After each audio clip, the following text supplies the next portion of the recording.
Hello, hello, hello, everybody. Thank you. Thank you for tuning in. Sorry, I'm kind of drawing a blank as to how to start this video. So this is going to be part 2 of tribute to Dave Andrews. For those that don't know, our friend and fellow YouTuber and all that kind of fun stuff unfortunately passed away due to health complications regarding COVID-19. And essentially what happened was, I've known Dave for a little bit now. I would say a good 3 to 6 months. Met him on another YouTuber's channel.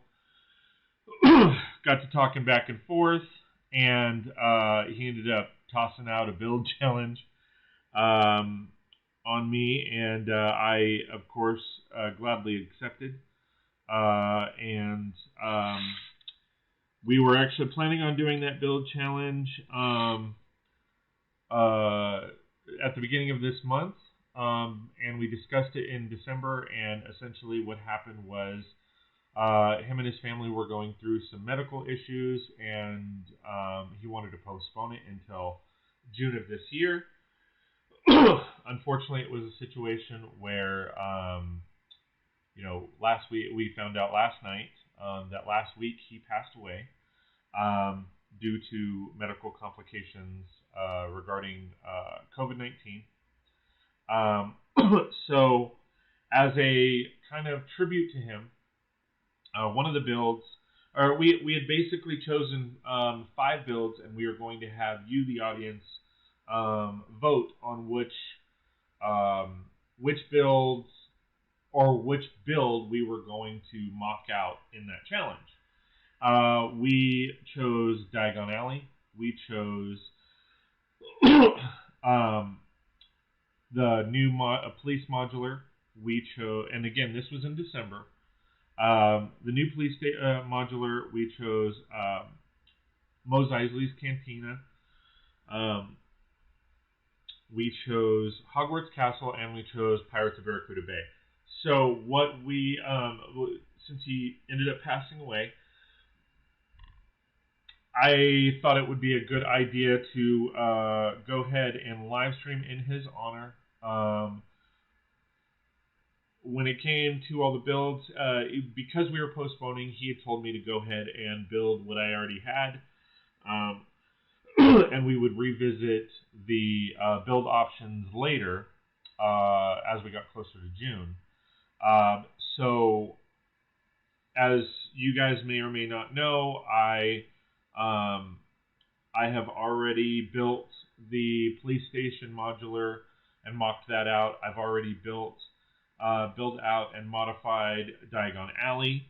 I don't currently have Mos Eisley's Cantina, but I do hope to get it soon. The Harry Potter Hogwarts Castle, the big dog, I plan on doing for my 24-hour live stream. And then Pirates of Barracuda Bay was the last and final build, so I opted to go ahead and go with this. So last night we got through bags 1 through 5. Hopefully I will get through at least bags 6 through 10. I was planning on actually going on a little earlier, but basically things didn't happen that way, unfortunately. But we are good, and I want to continue this build. So again, thank you guys for joining me in this tribute to Dave Andrews. Like all other streams, this is going to be kind of a casual stream. We're going to just discuss anything and everything, and go from there. So, checking out chat. Dion Batra, hey man. Hey, how's it going, buddy? Thank you for joining us. David Bush, hello, hello. Long time no see, stalker. I actually met up with David a little earlier today, which was great. And Dave, I don't know if you got my message or not, but sure enough, I got home and it was laying right there in where I parked my truck. So I did find it, luckily. And yeah, a couple things to note. I am excited because we per some final confirmations, Dave, no, we are going on a little adventure, so stay tuned for that in the next coming week or so, probably 2 weeks. So that is going to be cool. It is also, it is a little crazy to report that I have well surpassed 1,000 subscribers. So we will be discussing a little bit more details as far as when that 24-hour live stream will happen. My ultimate goal is to have people on, but I don't know if I can get that done by this weekend. So I may have to hold off on that until my next goal, which will be 250 or 2,500 subscribers. But I will try my best so that I can get some.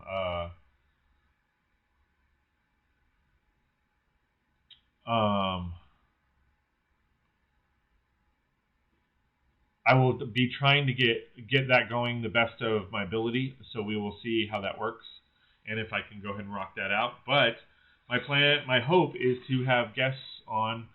There won't be that many, unfortunately. David was going to be one of my my guests, or I plan to invite him to be a guest, but unfortunately that wasn't able to happen. So yeah. So we will be having fun.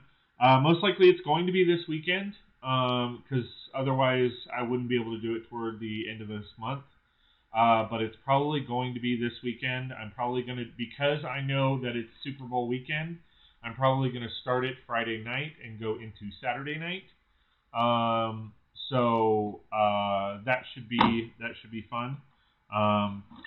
And I'm excited for that. So yeah, I'm still waiting on that confirmation email that I hit 1,000 subscribers. So we will go from there.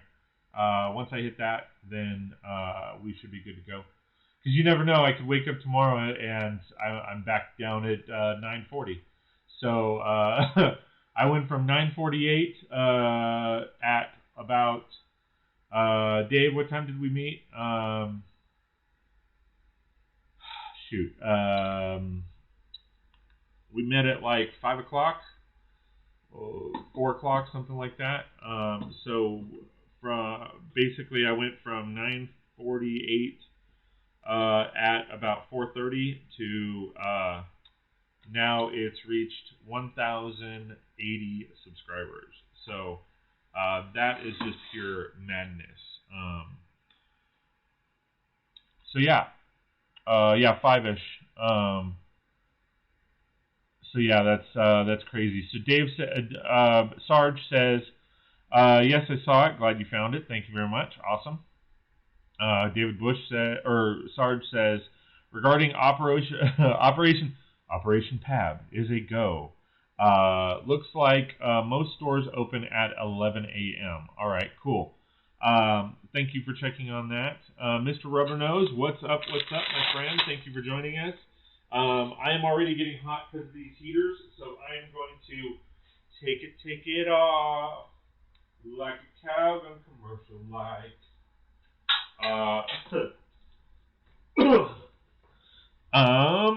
And I don't have a drink. I apologize, guys. Let me get one of my handy dandy Pab cups.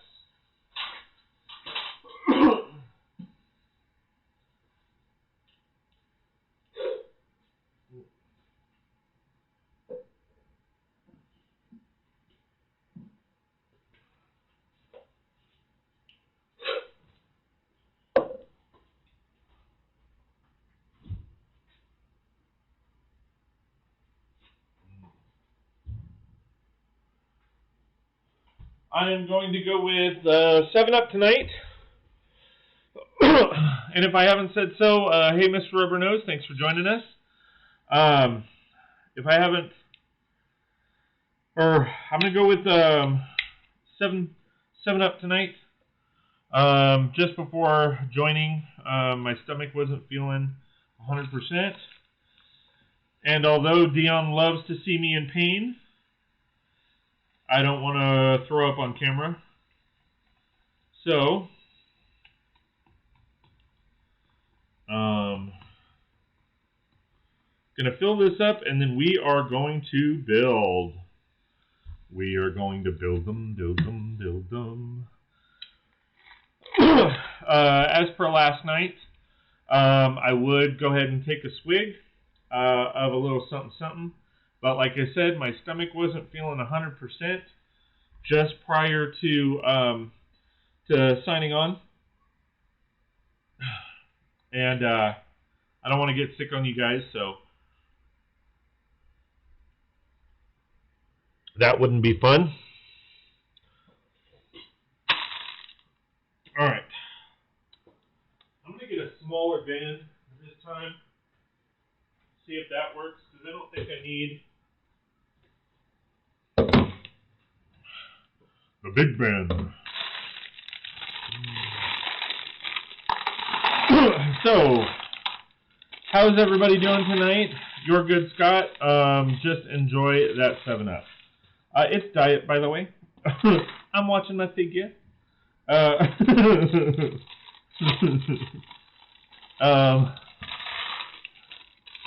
So yeah, how are you guys doing this evening? Let me grab some music. Please don't forget to hit that like, share, and subscribe button.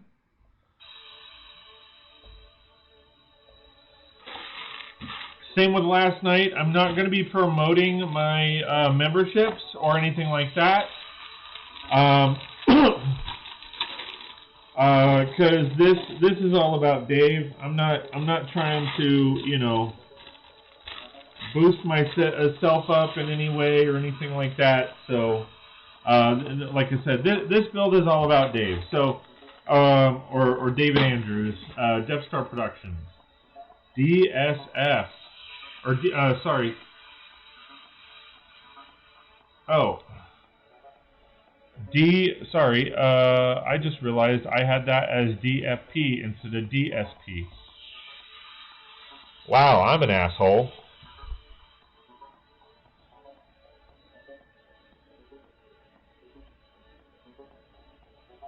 I'm great. I heard of the brick film contest on Lego Ideas today.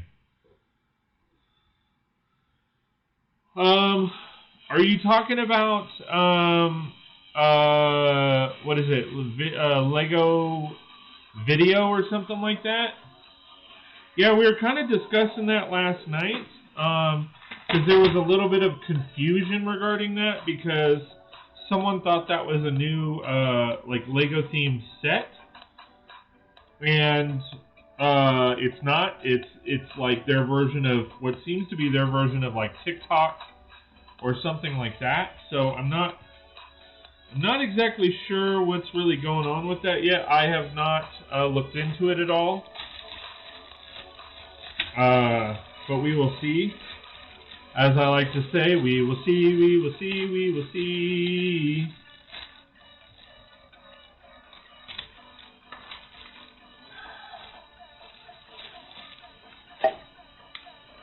In fact, I need to oh.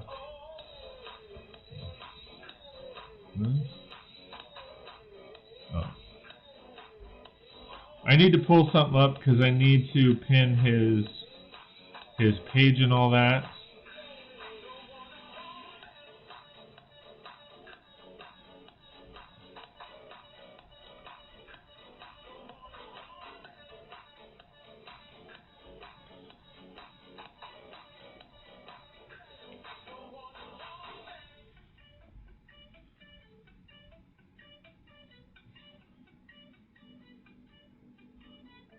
Give me 1 second, guys. I apologize.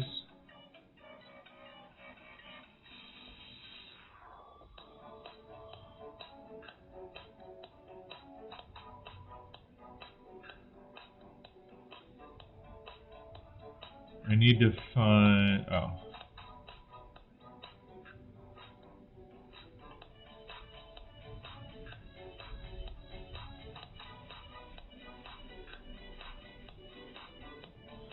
Before I do that, I want to make sure it's still up. Ah, okay. So, unfortunately, guys, I can't.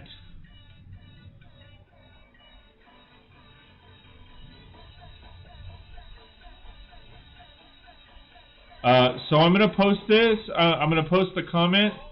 Unfortunately, though, his channel is no longer up. So I'm just going to take off the link to his channel, because unfortunately his channel does not exist anymore.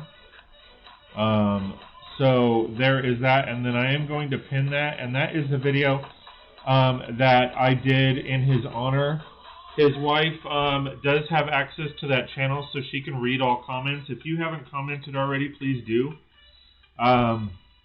That way she knows he's well loved. Let me go back to chat. Rubber Nose says, I'm great. I heard, oh, got that? Medieval brick film contest. Oh, okay. That's cool. I didn't know there was a contest. I missed that. I know that like, it doesn't surprise me though, because I know that like the blacksmith came out, and I would not be surprised if we see some more castle type content or something like that come out. And here's why. So when Pirates of Barracuda Bay won the ideas contest, you saw that they came out with another Pirates ship. It's like the 3-in-1 pirate ship, come out literally a couple months later to partner up with it. So I would not be surprised if they are working on, and you've heard it here first if they are, but I would not, and I'm not that breaking news channel, but this is my prediction anyway. I am predicting that you are probably toward probably September or August, something like that. I am predicting that you are going to see another medieval kind of set going on right now. And if they are doing a contest like that, it seems like they're kind of pushing medieval, and that might be a new theme that they're coming out with, or they're bringing the medieval castle kind of theme back. I wouldn't really doubt if that's what they're going to do. So be prepared for that, guys. I'm just saying, be prepared. Be prepared. Be prepared.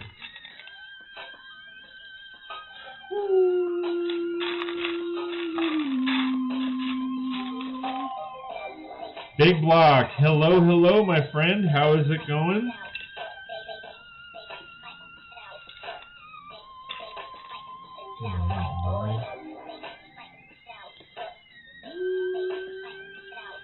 They just released a medieval blacksmith yesterday.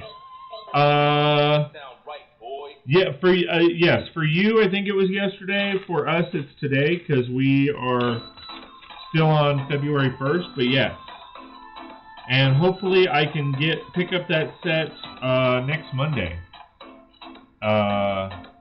when we do our Operation Pab.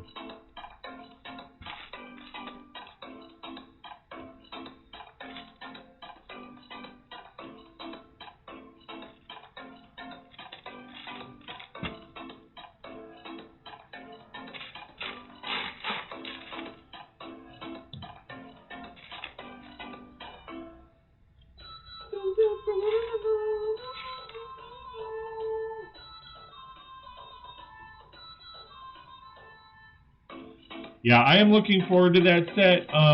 To be honest, I don't know if I'm going to buy 2 of them yet. similar to like what I always do when I combine two sets. I am not sure that I'm going to do that this round, just because it is a 4-wall set, so I don't have to fill in that much. And but I am up in the air as of right now because I'm not really sure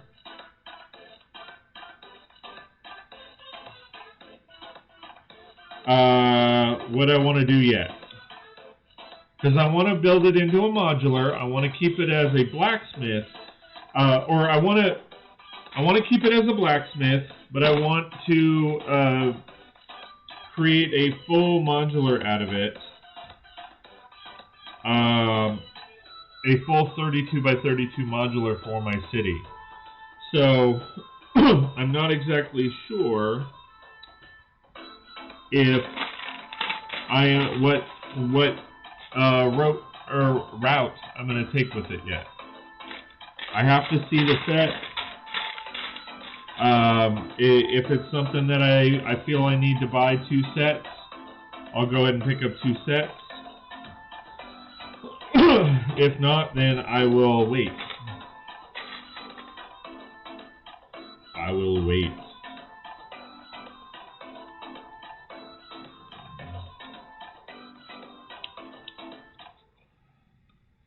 David says, reference Operation Tab. It will take just short of 5 hours to drive between stores without traffic. The stores are open for 8 hours, so that's 3 hours for shopping, walking, eating. Geez, Sarge, you have it down, man. You have it down. Let's see, Scott, can you fix the chimney on the blacksmith and make it look like the original? Well, yeah, I can probably do that. I mean, I have to, like I said, I have to look at the set and compare the two, but I could probably do that.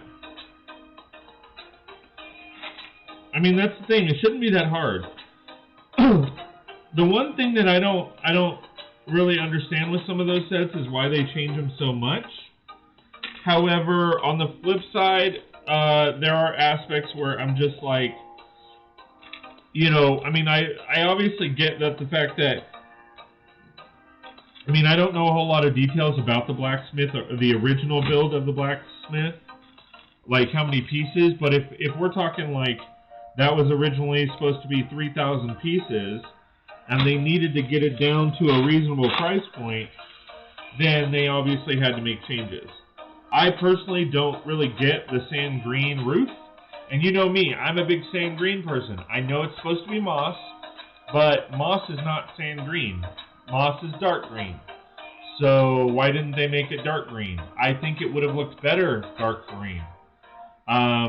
If they would have used dark green, it would have looked like moss, but it also would have fit the build a little bit.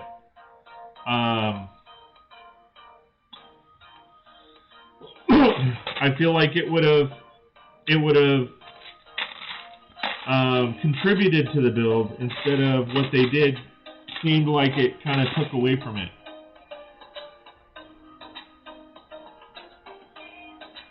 Alright, it doesn't tell me to flip it around, so, but, am I,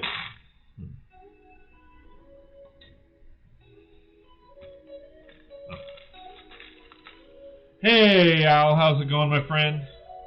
Thanks for joining us, I appreciate it.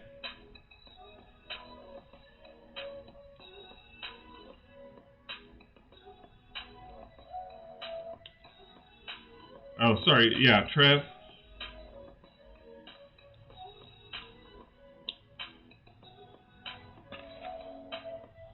I'm rather impressed, Sarge. You've got the, I mean, it's kind of what you do, right? So, you know, it's kind of an interesting thing that you have it locked down to, you know, the 5 hours between the drives and stuff like that. That's cool. Oh, I don't know why I did that. I should have just switched the whole thing out. What are you building? I am building Pirates of Barracuda Bay. And as you may or may not know, well, I'm pretty sure you know about our buddy David Andrews, aka Death Star Productions.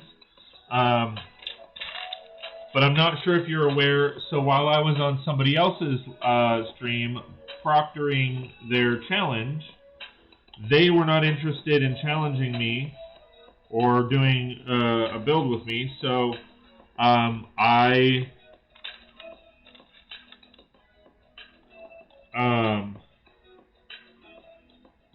so Dave actually challenged me to a build-off during those streams, and it was all in good fun. It was, you know, we had been going back and forth a little bit in regards to doing build-off, because a lot of times we were building roughly the same stuff. So so he challenged me to a build-off, and Pirates of Barracuda Bay was one of the builds that we were contemplating doing for the build-off. So the other builds, some of them I've already built, just because, you know, we had to postpone. So essentially what happened, and I apologize because I know some of you have heard this story a couple times, but essentially what happened is in December we were going over the options as far as what we were going to have you guys actually choose and have us build. And it was there was 5 builds in question. It was Pirates of Barracuda Bay, this one here, Mos Eisley's Cantina, Hogwarts Castle, the Police Modular, and Diagon Alley. Well, I had already had plans for Diagon Alley because I had 2 sets, so I've already built that. He wanted to postpone because of, you know, medical issues and stuff like that he was going through, which I was totally fine with. We were actually supposed to do it here in the beginning of January, but we ended up postponing it to June. So he had told me, hey, I understand that, you know, you've got those builds and you want to go ahead and build them, so go for it, and then we will revisit what we want to build later. So I built Diagon Alley, I built the police station, I don't have Mos Eisley's Cantina. I hope to get that soon. I have Hogwarts Castle, which I am going to save for my 24-hour live stream. I also have I have this, and then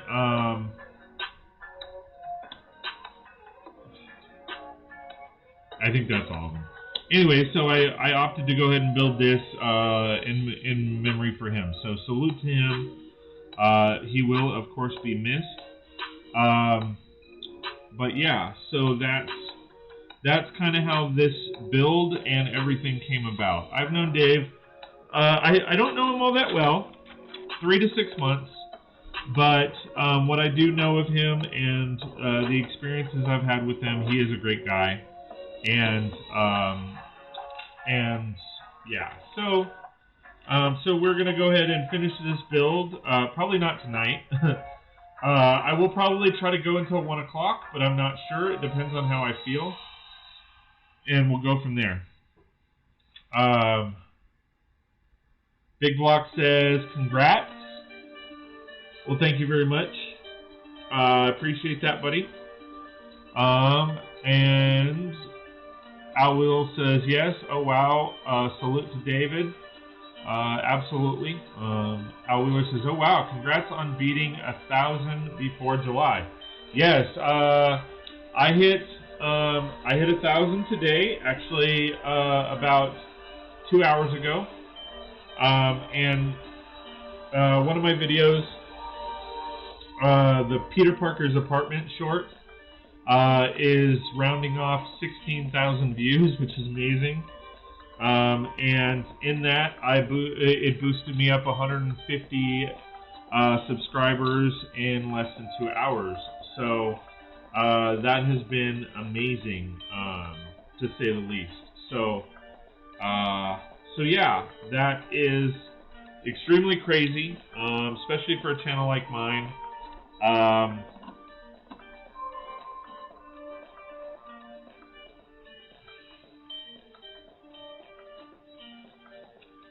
So yeah, I'm to be honest, I'm just kind of floored with it all. I wake up every morning to take a look to see if it's all gone, because I wasn't expecting to have, and I say this over and over again, and I will continue to say this whether my channel grows or not, but I was not expecting 25 subscribers, let alone the now 1,000 subscribers that I have. That is just absolutely amazing. I mean, I started posting videos back in September, the last part of September. So 3 months later, I'm already at 1,000 subscribers. And I know channels that it's taken a couple of years to get them to that point. So it is a bit crazy, to say the least. I'm loving, total side note, I am loving all the bottles and everything, because I am mocking this out and I'm thinking to do a pub, and all these bottles are helping me with that. Pulls out some new Lego sets when we doing the build, bud. Congrats on the 10K mark. I wish I hit 10K. So Kaylin, yes, I am trying to do my best to be able to do that. So, but I will be honest with you, at this point I can't promise, because the program, StreamYard, in order to get the stuff that I want as far as having people join and stuff like that, I can't remember, let me see, it was like, it does cost money, so for the service, so I got to put that together. But you know what, Kaylin, thank you so much for joining us. I appreciate it. Big Block says, Kaylin, a little early on 10K. Congrats.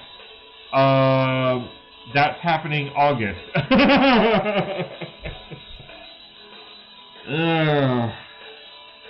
I don't know about all that. I mean, I'm not gonna, you know, man, I don't even know what I would say if I hit 10,000 subscribers by the end of this year, or the end of next year, to be honest. But that would be remarkable. I, of course, would not turn it away, but that would be exceptional. So, but, you know, like I said, I mean, I don't know. That'd be awesome, though. Well, when you're ready, I'll be here. Yeah, no, I'm going to try. So, so essentially, since we're kind of discussing it, my plan is to actually do my 24-hour live stream this weekend. Starting on Friday, I think I'm going to do 9 p.m. to 9 p.m.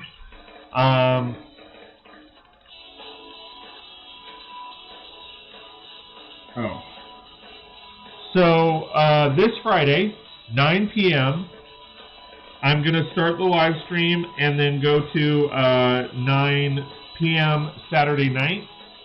I wish I could push it back, but we have plans throughout the rest of this weekend, or this month, sorry. So that is the plan.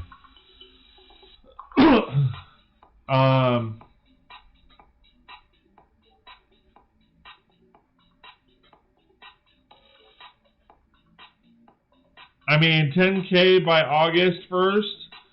What do you think? I mean, I think it would be amazingly epic.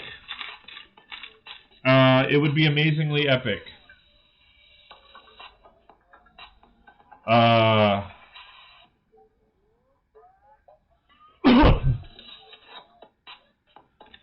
So yeah, that is my plan, guys.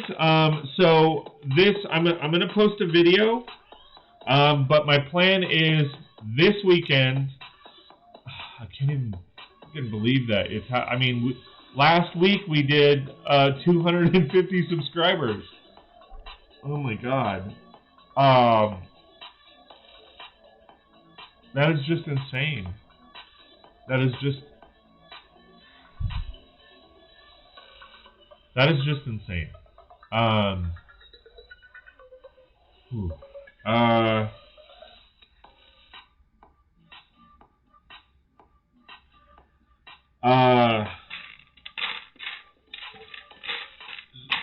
Anyway, stop it. Okay. 1,000 subscriber celebration this weekend, Friday 9 p.m. to Saturday 9 p.m. That is Pacific Standard Time. My plan is to have guests, but I will try my best.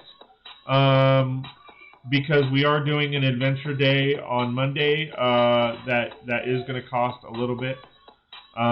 So yeah, let me go back to chat. Jared DD says also congrats 100 or 1,000 subscribers. Absolutely, and it's partially your fault, and I can't give you credit enough.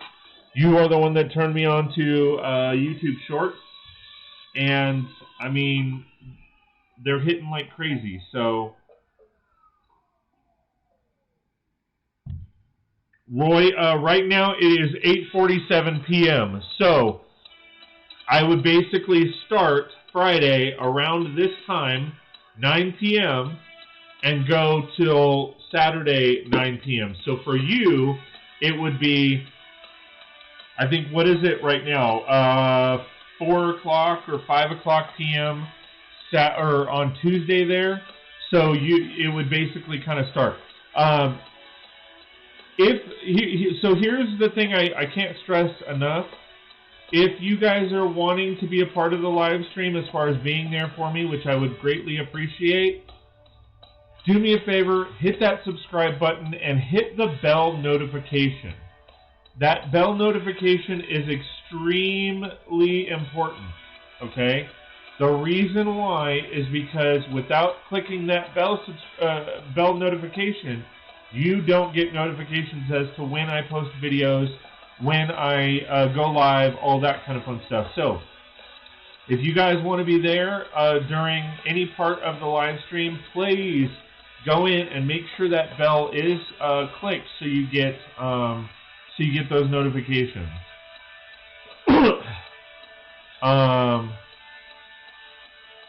Yeah, Kaylin Stone, really? 40? No. I can already tell you right now, I cannot do 48-hour live stream. But I would, yeah, that's nuts. Kaylin, Big Block says, Kaylin, that's a great idea. High quality content. Well, thank you very much. What time is it there now? Yeah, it's 8:49 p.m. Pacific Standard Time on Monday. So right now it's Monday at 8:49 p.m. for us. So there you go. Roy says, okay, 1 a.m. It's not 1 a.m. right now there. I think Kaylin likes to see Scott torture more than me. I know, right? Roy says 1 p.m. I meant. Okay, yeah, that makes sense. So right now it is 1 p.m. for you.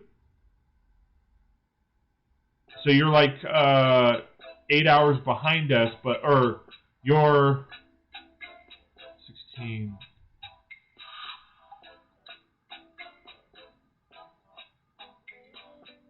You're 16 hours ahead of us.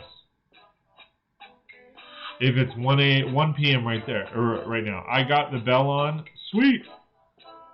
Al says yes and select all. Absolutely. The bell has been on since day I subscribed. Thank you, Dion. I can tell since you're always here, and I love you for it.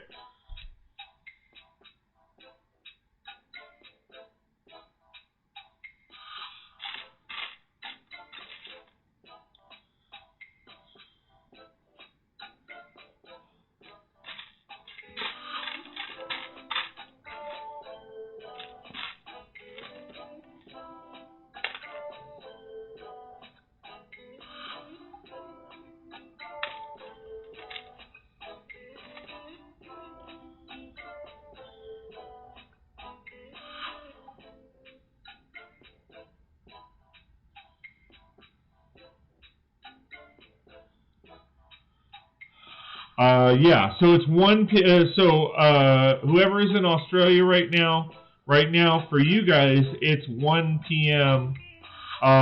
Tuesday. So for you this weekend, it would be 1 p.m. Saturday. At that point, it would be 9 p.m. Friday night for us. Oh gosh, now I am blushing, Dion. Dion says, and he says hi to Roy. And if I haven't said so already, hey Roy, how's it going, buddy? Thank you so much for subscribing. I really do appreciate it.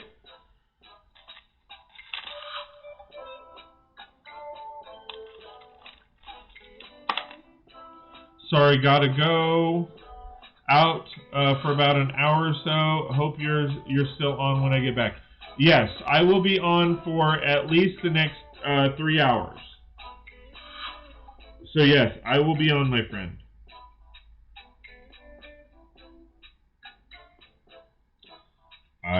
I'll be here for you. Will you be here for me too?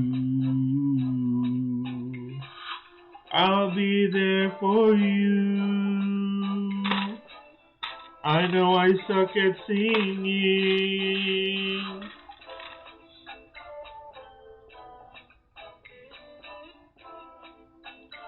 Alright, this is...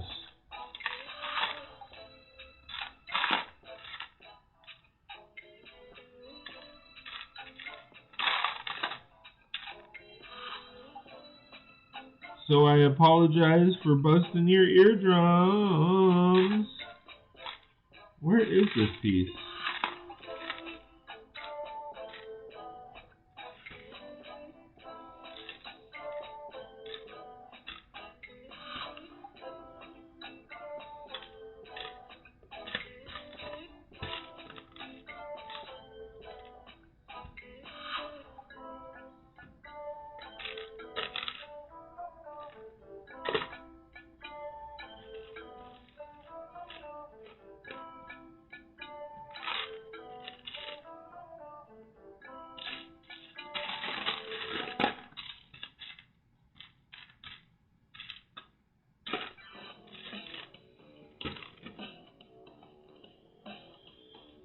I'm confused, Ed. Alright, so I know I need that.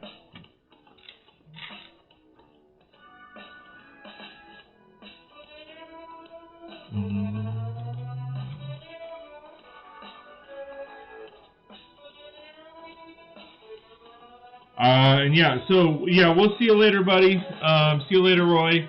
Like I said, we will be on, or I will still be streaming in about an hour, so we will see you then. If you're interested in coming back. If not, I totally understand. Have a great night, buddy.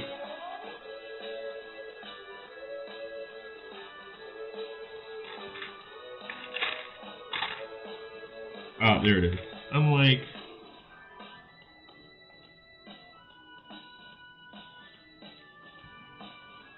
Alright, so this, I think...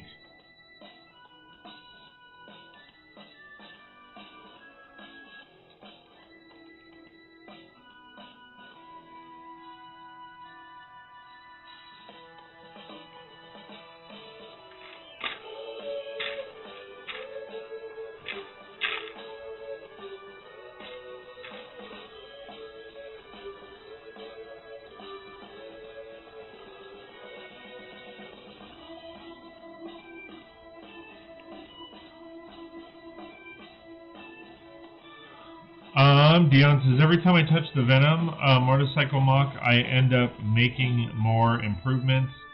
I need to get a hold of a few pieces and swap them out, but no biggies. Gotta love mocks, my friend. Gotta love mocks. And you got a lot of moxie.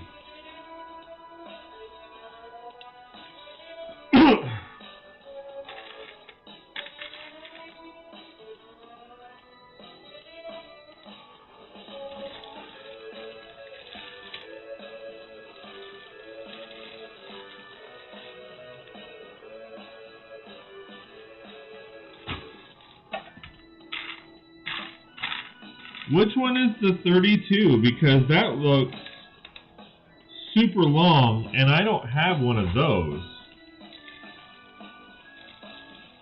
Ah, yes I do. Okay. I'm like, wait a minute.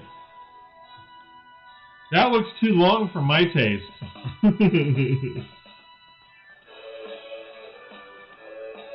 So this goes here.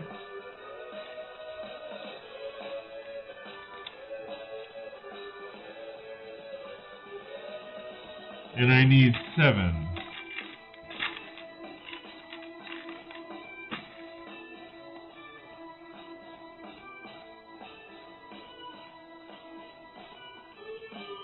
One, 2. It's like that. You remember that commercial? How many licks does it take to get to the center of the Tootsie Pop with the owl? 1, a 2, a 3, crunch. That's what I feel like right now, where I'm like 4, a 5, a 6, a 7. Ooh. Moxie Rollin'.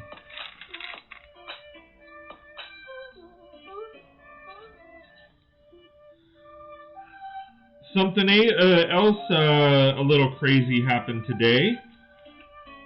For those of you that don't know, and me and Big Block kind of already talked about it.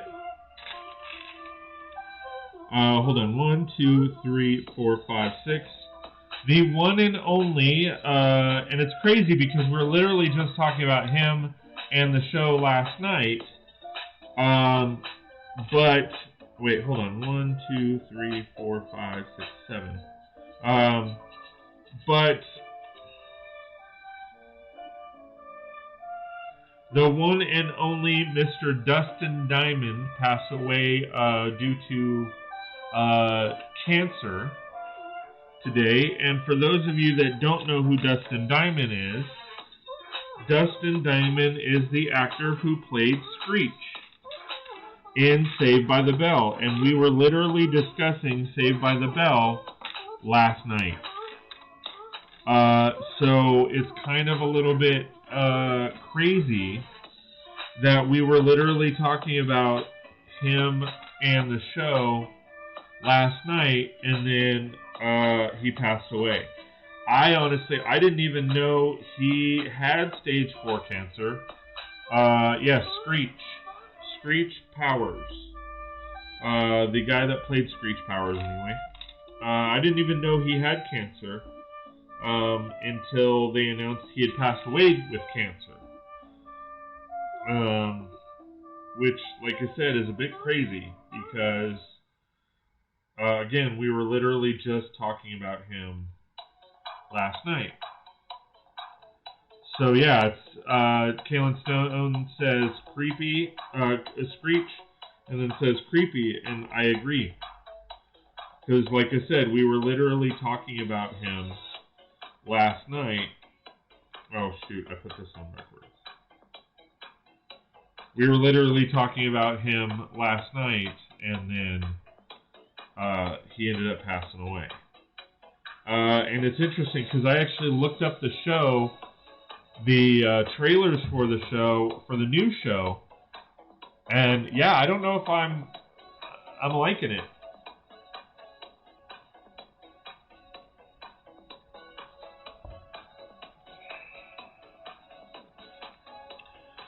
I'm still going to give it a chance, but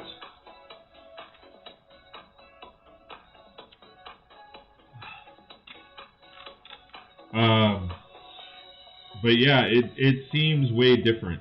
I'm going to turn it this way because I am right-handed.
Man. So yeah, kind of sad news. I mean, I watched him all while I was growing up. He wasn't that much older than me. I mean, he unfortunately passed away at 44. And I am 40, so a lot of people going way too soon these days. And not to crack a joke, but that is the kind of guy I am. If Betty White goes, I'm fucking out of here. Oh wait, I said the F word. I'm sorry.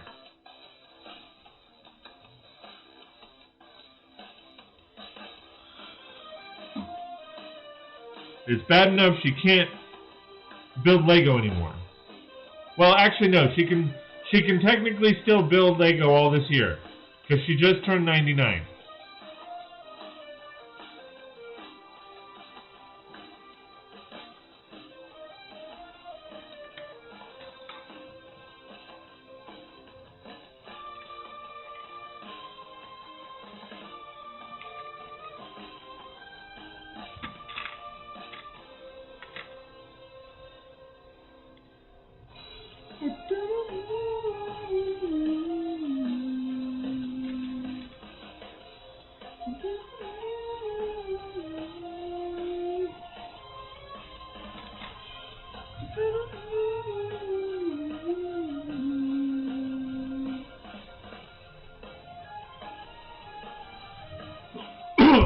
Dang right. Betty White dies.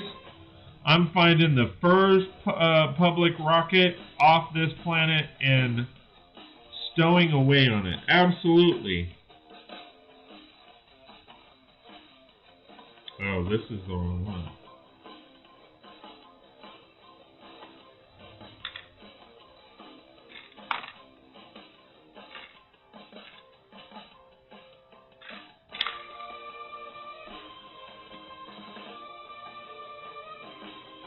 Yeah, I will say goodbye to this rust bucket and be done.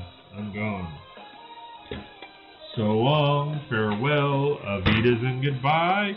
I like the build so far, buddy. F-bombing style. I know. I gotta be careful with that.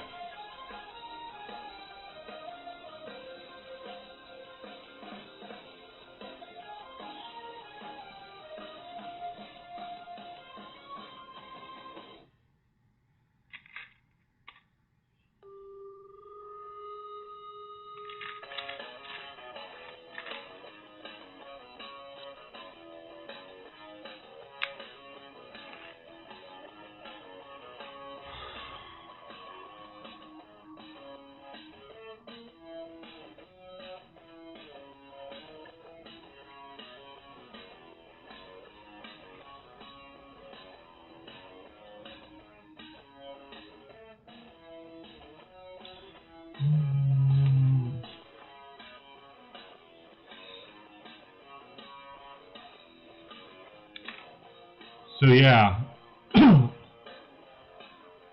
crazy stuff.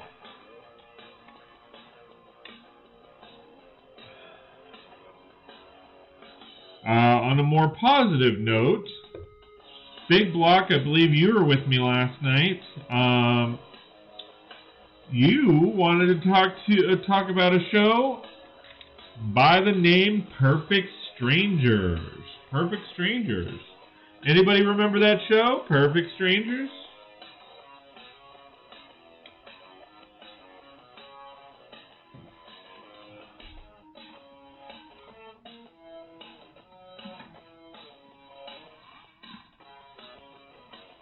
Alright, so that is in the wrong spot. Hold on.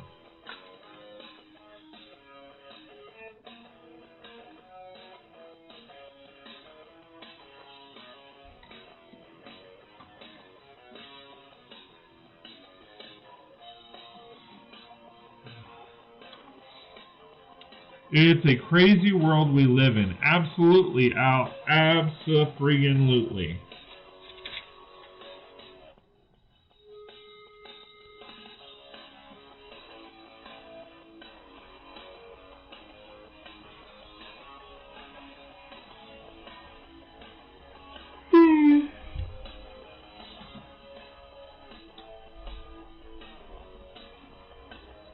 Balky and Lowry, cousin Lowry.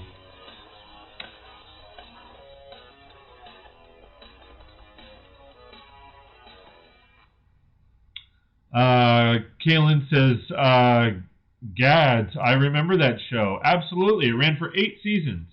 Or, no, sorry, 7 seasons. A sheep herder from...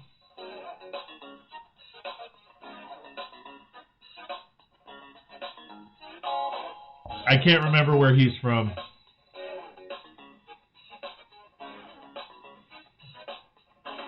Dion says, Balky and Larry. Yes, absolutely. Al says, yes, I watch Perfect Strangers all the time. Dion says, Balky.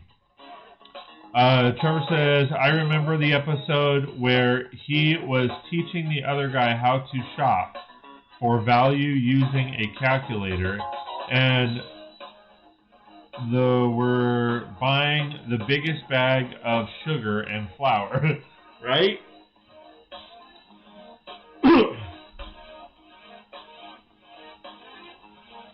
So let's see, trivia. Since we did trivia last night and nobody remembered or knew the trivia, let's see if anybody knows some trivia tonight. And I'm tying in Perfect Strangers. We're starting off with that. So, Perfect Strangers. What show was a spin-off of Perfect Strangers? Leading the way on trends.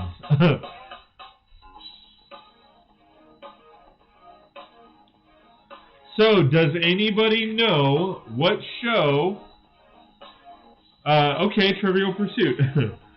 Does anybody know what show was a spin-off of Perfect Strangers? And I love that show. I watched every episode, and I think, what was it? I think Hulu has it on there, and I rewatched all of them.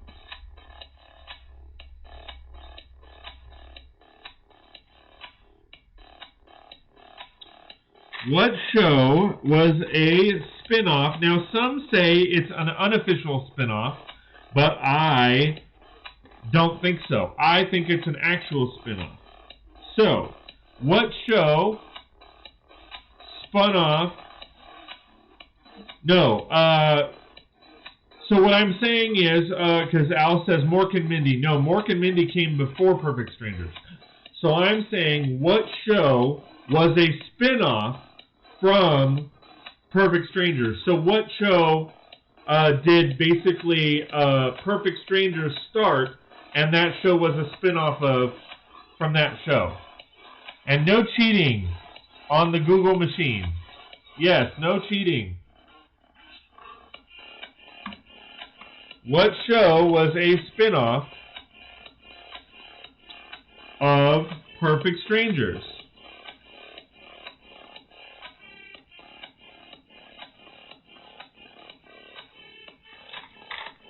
Bueller. Bueller? Anyone? Bueller? Anyone? Anyone? Anyone? Anyone? Anyone? Anyone? Bueller? Anyone? I feel like people are cheating now that they're gonna go look it up. Did it have something, or did it have some of the same actors? Yes. No cheating, and I am drawing a blank.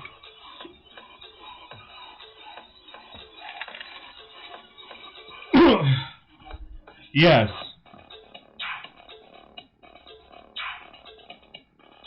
It was a spin-off.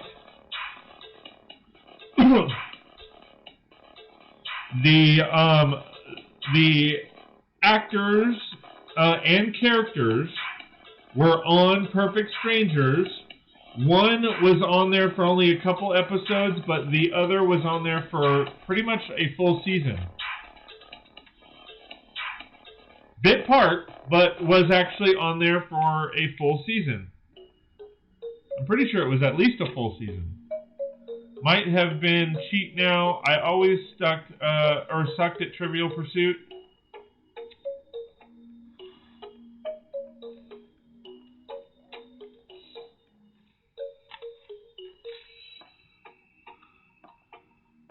Alright, so I need to see it. Wait, I mean, because, like, where's Big Block? Come on, man. You should know this. You were the one that brought up Perfect Strangers. Where's our boy Big Block?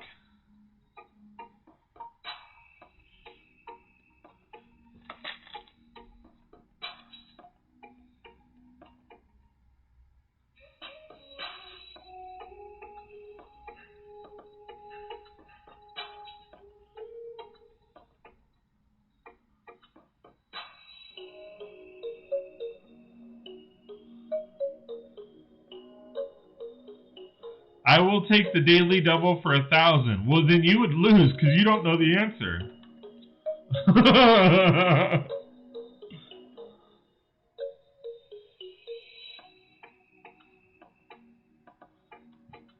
Need a clue.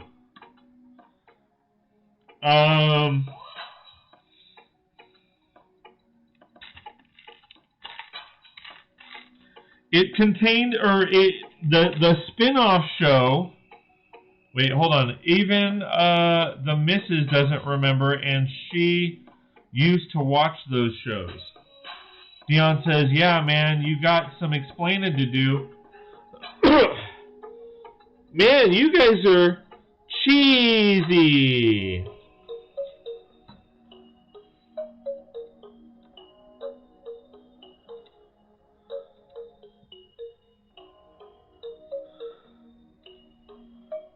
There was a clue. I'm not going to say it again.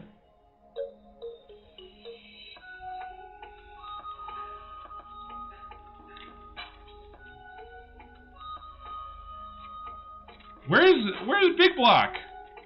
Where's Big Block? He should know this. He's the one, like I said, he's the one that brought up Perfect Strangers last night. He brought it up just as I was closing things out, and I promised I would talk about it in this stream.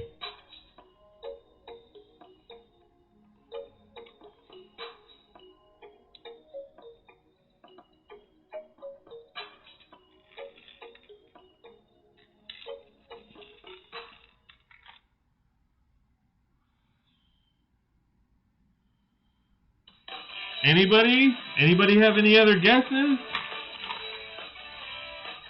You give up or you thirsty for more? No, that's not a clue.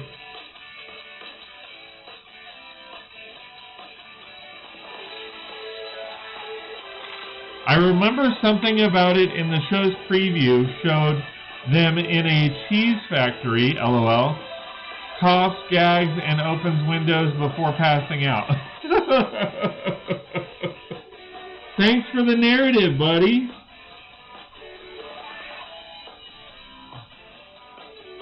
You're always good with those narratives. Always good with those narratives.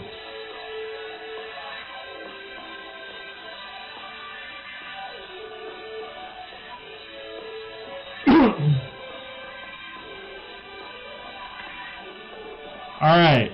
I want to see it. Give up? Kaylin PPP means pass, bro. Kaylin Stone, Family Matters. Ding, ding, ding, ding, ding. Yes. Harriet Winslow was the elevator operator at the department store that Larry and Valky worked at for an entire season. Carl actually stopped by from time to time in his police officer's uniform to bring Harriet lunch. You don't want none of this, cough, cough, cough, gasps, gags.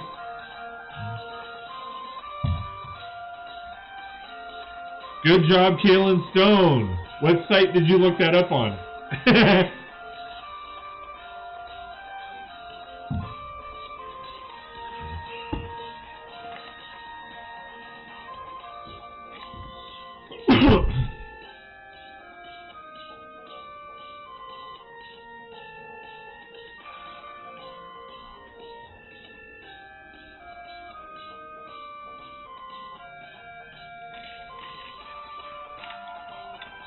LOL, okay then, I'll pass, thanks anyway.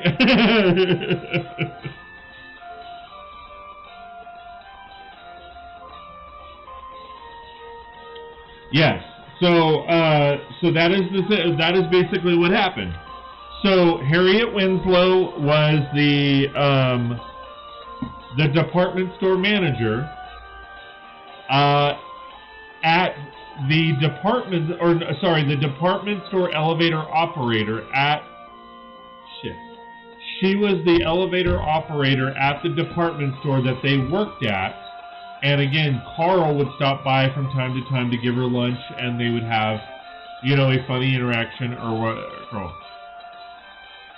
No, Urkel was not on Perfect Strangers. In fact, Urkel wasn't even originally on Family Matters either.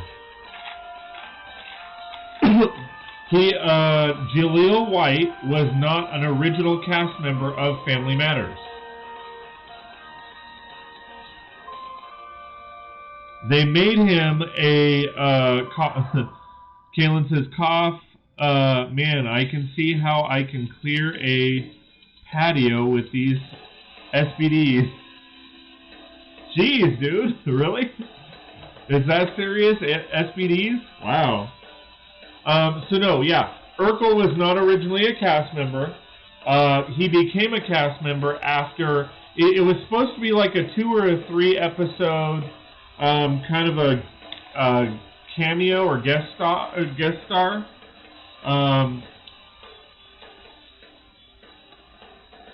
As it was supposed to be just a random part. And everybody loved the part so everybody loved Steve Urkel so much that they wrote into the show and made him a recurring role, and then he eventually became a full cast member, I think partway through the season.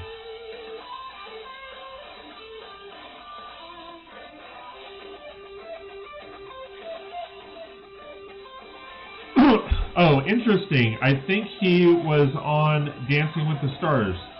Jaleel White? I don't know. I don't watch that show.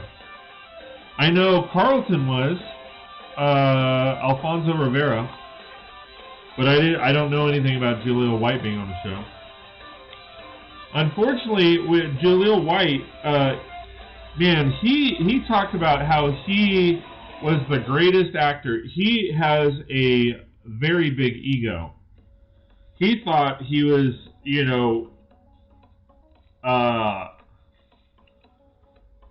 what's it called? He thought he was just everything under the sun, man.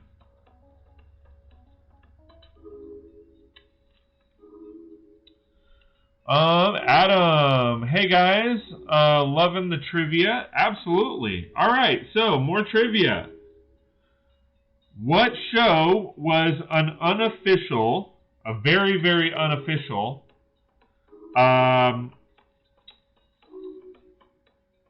Wait. Oh, it goes the other way? Wait.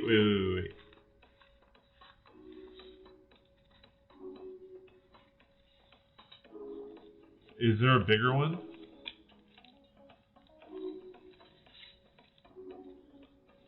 No, this is the biggest one. All right. What show was and hey, Adam, how's it going, man? Thank you for joining us. I really appreciate it.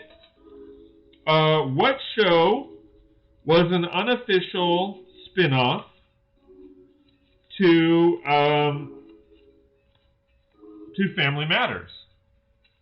Let's go down the chain. Does anybody know what the unofficial spin-off? And I say unofficial spin-off because I will give you a hint. It involved Steve Urkel, but he didn't show up on the very first episode, so they are classifying it as an unofficial spin-off.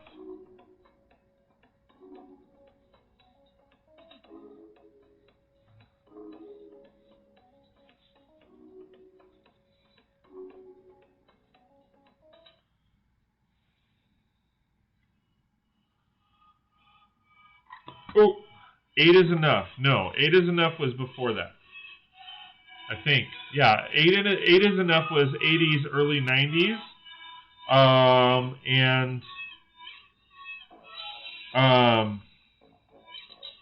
A great show, by the way. But 8 is Enough was around the same time as Growing Pains.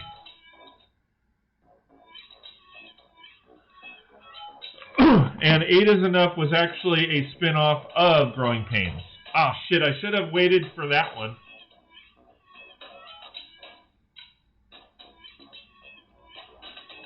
And I'm pretty sure I said it. Hey, Adam, how's it going? Thanks for joining us tonight. I appreciate it. Pretty sure I said it, but I want to make sure. Kaylin Stone, Full House. No. Steve Urkel did make an appearance on Full House, but it was not classified. It was just an appearance.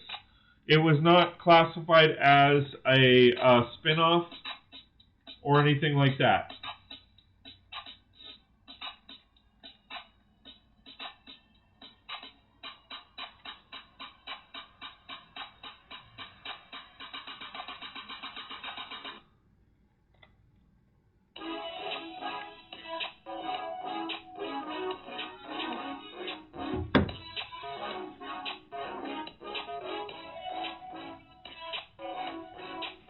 But 8 is Enough is a really good guess.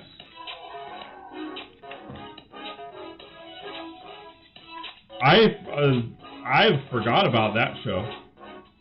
To be honest, that show was a good show. Oh, it's not that one. It's this one.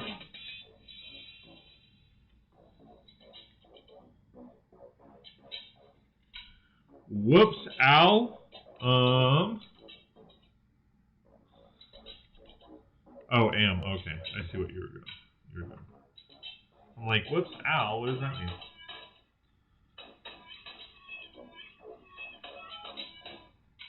Oh, this is not right.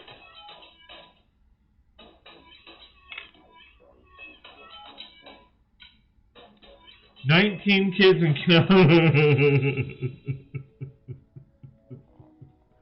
No, that was a spinoff of John and Kate plus 8. No.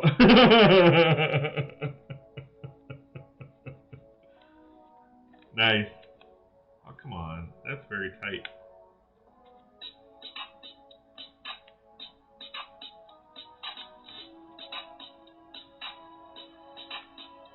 And so here's a hint, because it doesn't seem like anybody knows. The actor that played Balky was actually on this show. That is a huge hint, because that tells you a lot.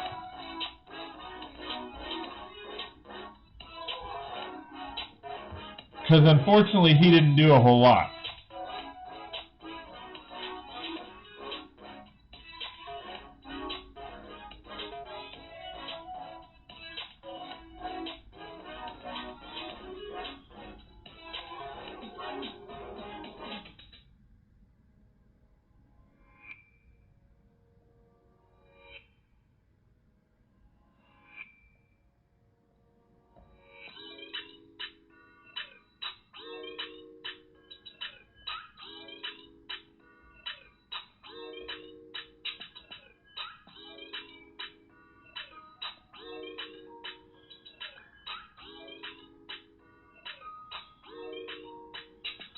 Ding, ding, ding. Kalen Stone for the win again. Yes, absolutely. It was an unofficial spin-off. Steve Urkel, I can picture a couple shows in my mind, but can't think of the show names. So the answer Kalen Stone gave is Step by Step. And essentially what happened was Steve Urkel, he created this heavy-duty jetpack that started off, I don't know how this worked, but started off where he was in the living room and he jet set it up in through the roof and somehow got all the way to Seattle and crashed in the backyard of that show's house. Sorry guys, I didn't watch comedy. No worries.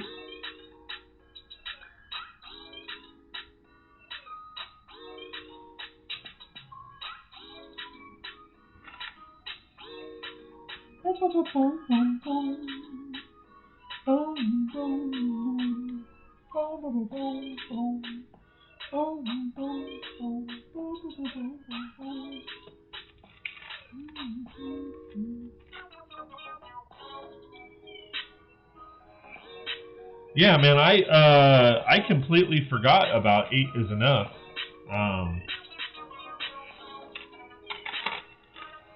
Great show. And it was also on TGIF. It wasn't a long-lived show, but it was on TGIF.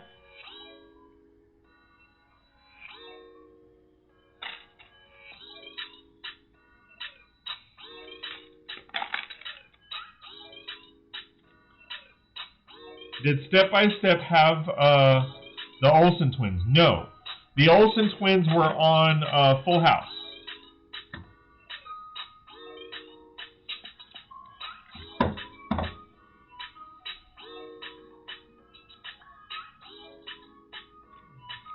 Yeah, the Olsen twins were on Full House.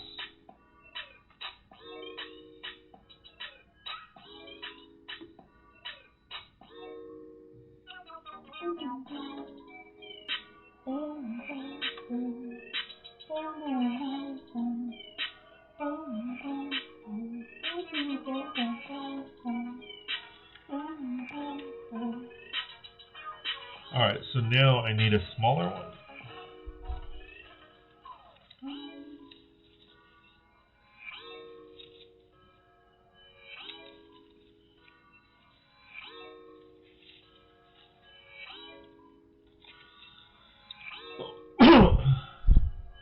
Adam says, thanks, Scott. No worries. Yeah, no, the Olsen twins were on,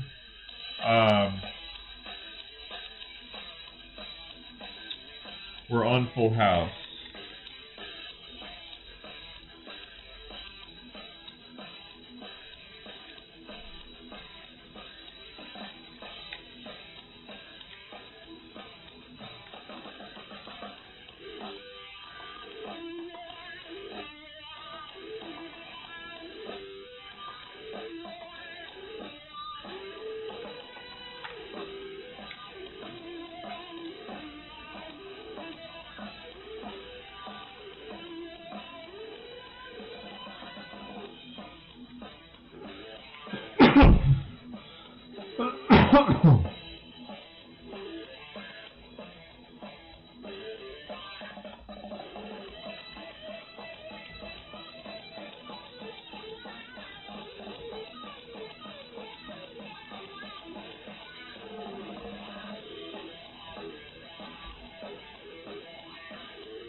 Sorry, I'm checking something.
We'll see if you guys know what, well, we'll see if you guys watched the live stream last night. At the end, we did a trivia. Come on. So I'm curious if people know or they remember from last night's stream. So the trivia that started all this off was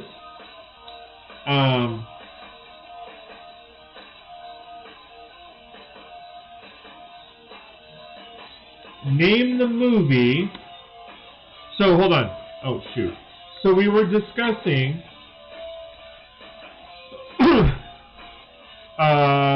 Saved by the Bell, which, does anybody know the what show Saved by the Bell was a spin-off of?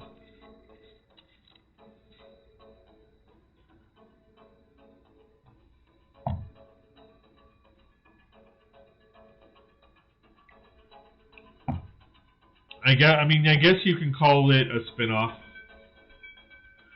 What was, I guess you could say, what was the original name of Saved by the Bell? Does anybody know that one?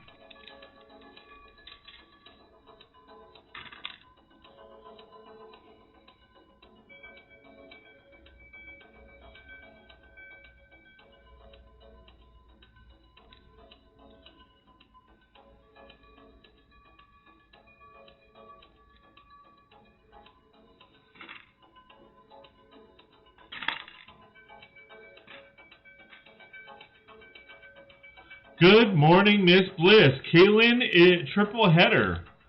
Good morning, Miss Bliss. Yes, sir. Good morning, Miss Bliss. So originally, there was an actress named The Gong Show. Nice. All right, so basically for Saved by the Bell, going back to Saved by the Bell, there was Good Morning, Miss Bliss, Saved by the Bell, the college years, and then Saved by the Bell, the new class. That's kind of the progression or the line of shows that were created in that. Okay? So, let's see if anybody can tell me. Which two actors,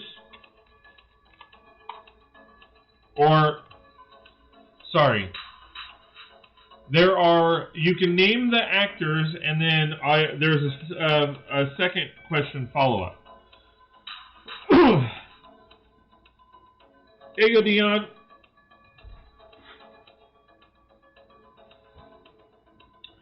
Which two actors never starred in any episode together and... Okay, well, let me finish the question. Okay, sorry, guys. So, which two actors who never played in an episode together went on to star in a movie that was part 3 of a movie trilogy?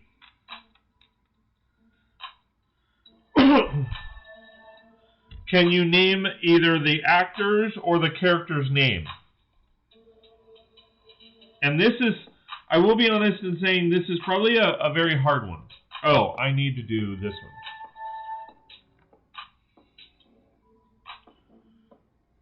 So, which two actors, or you could say their characters' names, who never played in a single episode together on the series of those 4, but they were a part of the show in one capacity or another throughout all, or in one way, shape, or form within the 4 TV shows,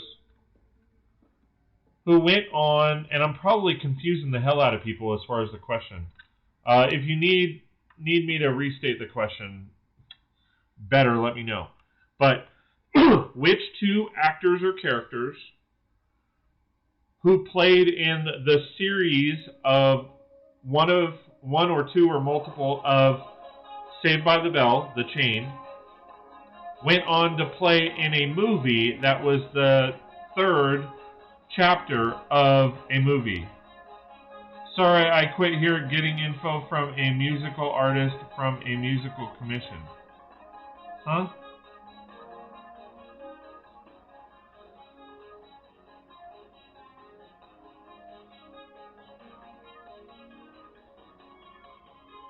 Sorry, I'm... Sorry, oh, he's saying, sorry, I'm quiet here, getting info from a musical artist for a music commission. Well, that's cool. But anyway, so there's two actresses, I'll say they're actresses, who starred in the series of Saved by the Bell. Good morning, Miss Bliss, to the fourth, the new class. Okay, they were both in that series of shows, but they never played or they never acted together.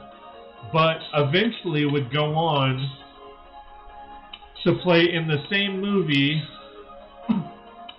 that is a third part of a trilogy, I guess you could say.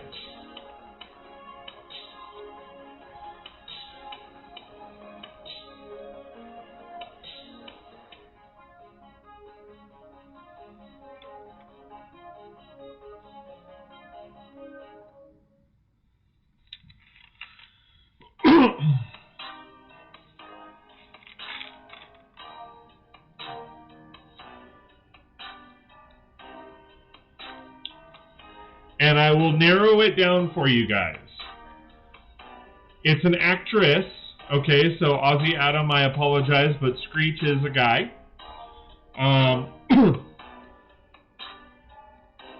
Oh, wait. No, I'm way off, Screech. I was a guy. Yeah, I'm way off. Screech was a guy. So, let me give you a hint. Okay? And it's, so I'm looking for two actresses, women. Adam, women.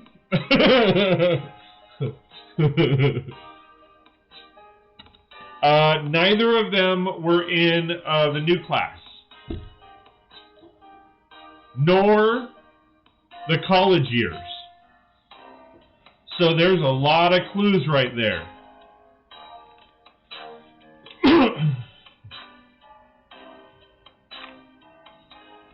Because you can start naming the people down really quick. Or narrowing the people down really quick.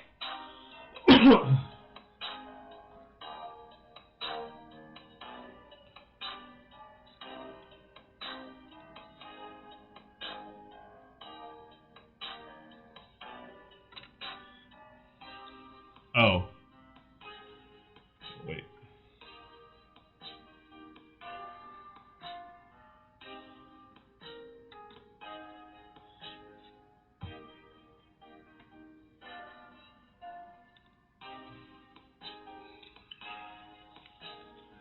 Mueller. Ah, I need one more. Mueller. This is really tall. Shoot. One, Kaylin Stone says, one is Elizabeth Berkley. Okay.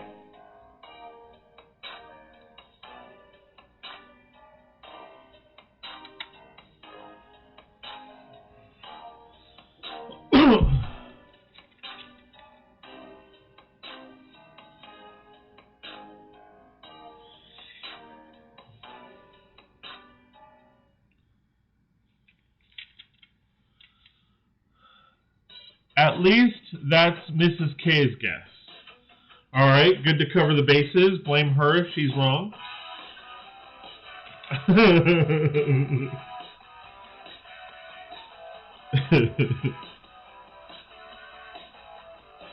Oh, there you go, Dion.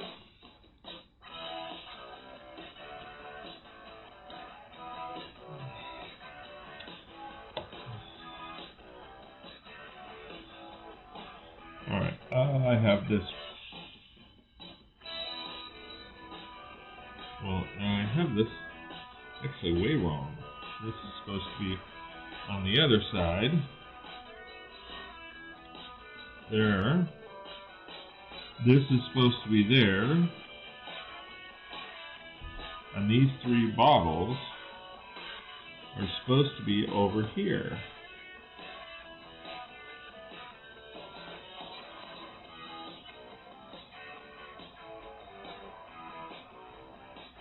Dion says, sweet!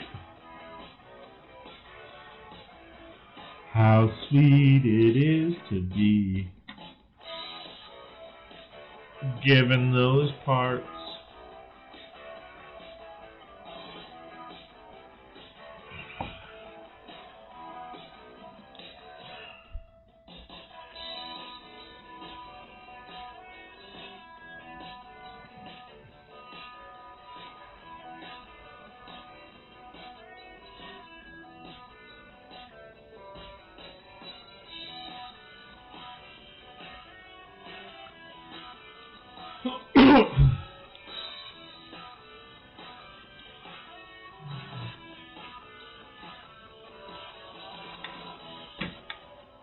Alright, and I am not putting the weapons in, guys, because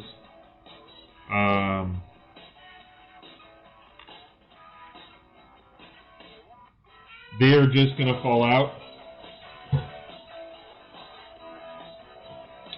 So I've been putting the weapons over here in the rowboat. I will put in the cannons.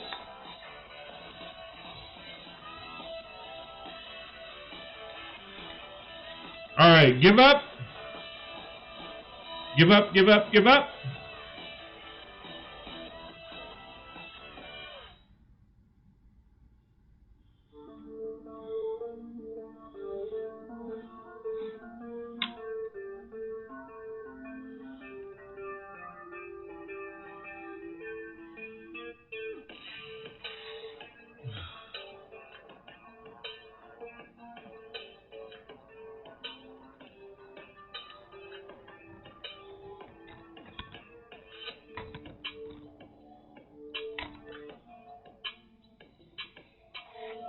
Alright, I will be, yes, we give up here. Alright, so, I'm going to go to the restroom, and I will be back, and I will tell you who they are.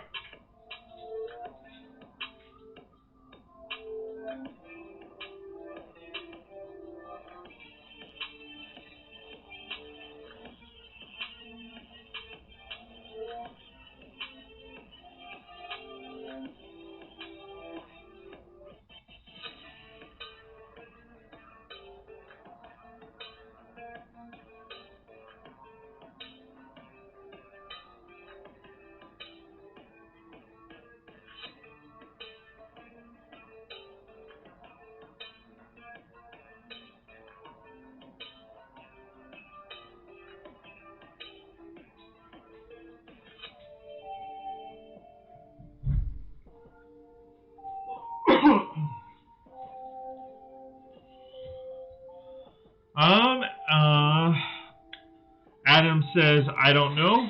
All right. So, first actress is the one and only Haley Mills. And what movie is Haley Mills best known for? Parent Trap. So, they never played in any scenes together,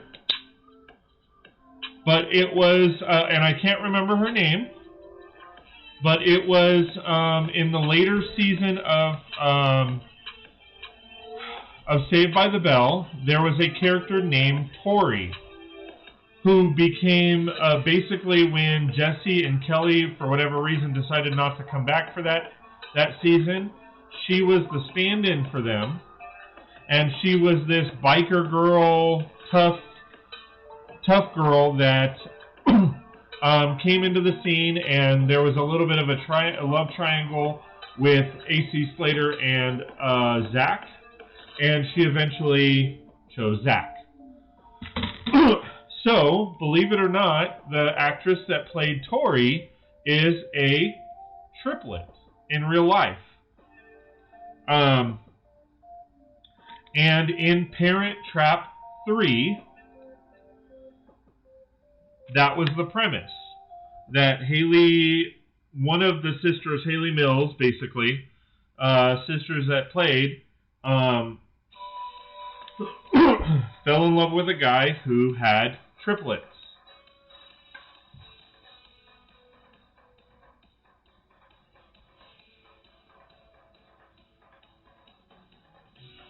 So yeah, Haley Mills and again, the character's name is Tori. I can't remember her real name. I can look her up, but yeah, fun facts.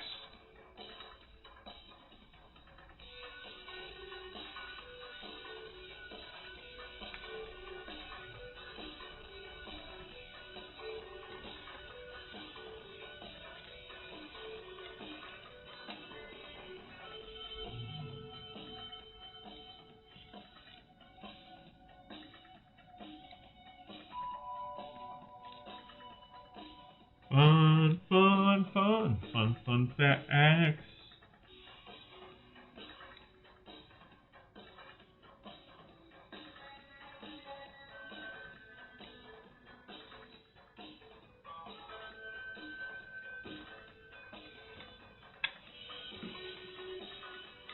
I think I'm stumping you guys too much, and I'm slowing down chat so we can move on to a different topic.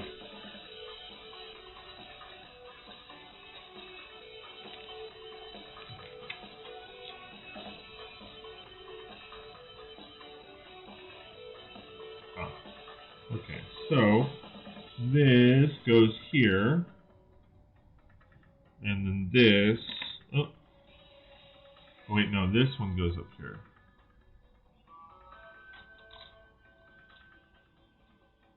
And then this goes here.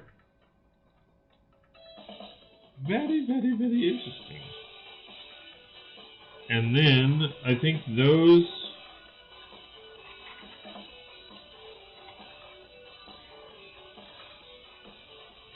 This.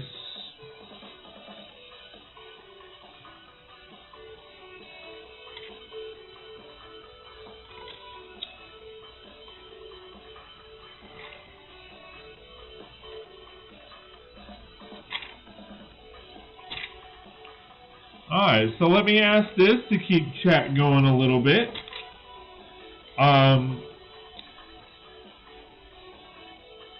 It goes the other way. Sorry, I am posting Star Wars Hot Wheels. Okay. Cool.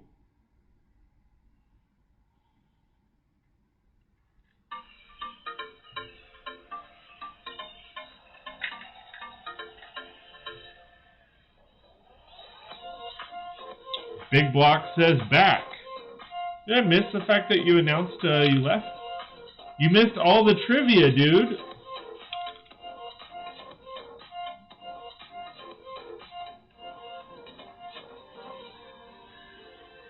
Did I miss that you were heading out? That you headed out? I was wondering where you went.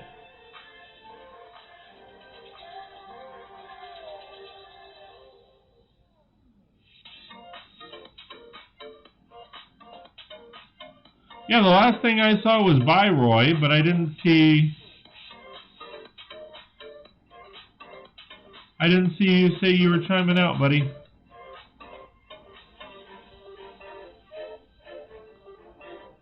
No, I had a phone call. Oh, okay. Dion says, I'm here and building. Sweet.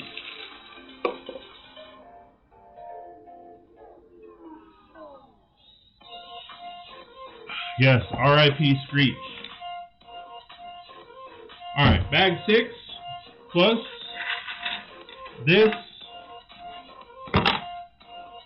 which I don't know why I'm throwing in there because I'm probably going to pop it back out. Wait, I'll bring that over here.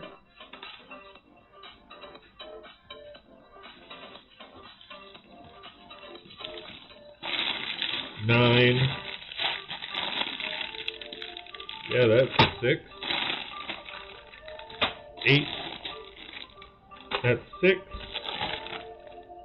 Wow, really? That's 6?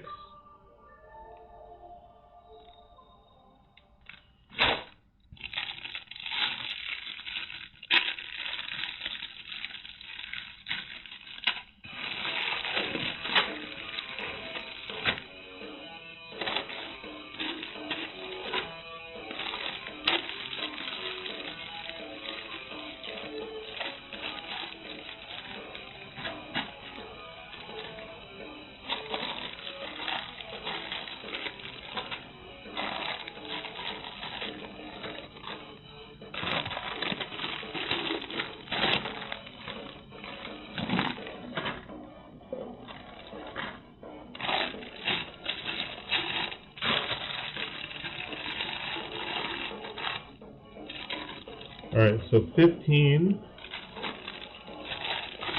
14, 14, oh.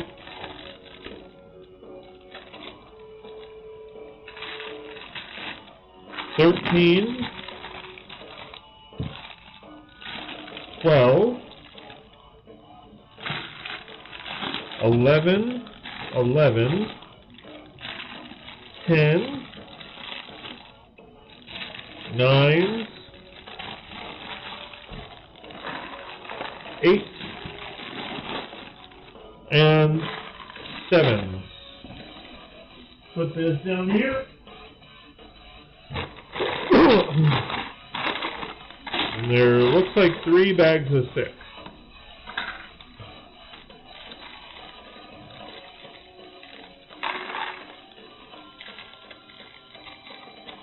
Like, to be honest, I feel like, let me look at this thing, because I feel like it's almost done, but it doesn't look like it.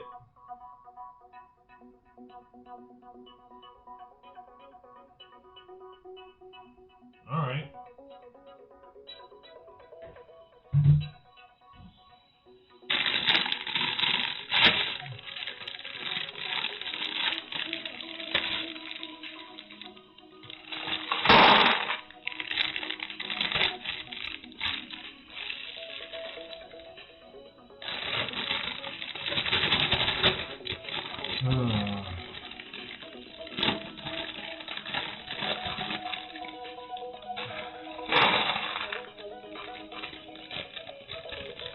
Gotta love the thumbs down on a rest in peace live stream dedicated to another live streamer. Wow.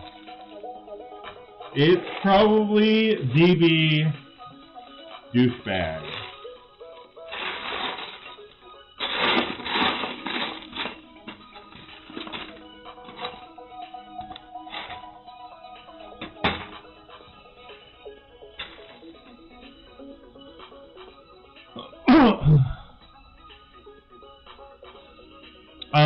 Big Block says, Scott, can you do a future video showing your Lego vehicles? Absolutely. It's going to take me a little bit, though. Just being honest. That's going to be pretty far down the line. Just because I got to pull them all out, and I haven't built a lot of them. I still have them in the bins on the bottom. Dion says, actually, I'm taking a little break from that project and just doing the finishing touches on my Venom motorcycle mock with the parts I have at Big Block.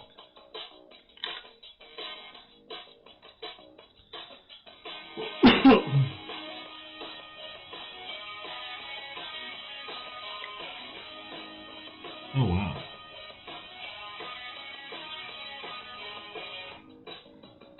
Yeah, I will. Like I said, I will at some point, but it'll be probably a ways out, to be honest.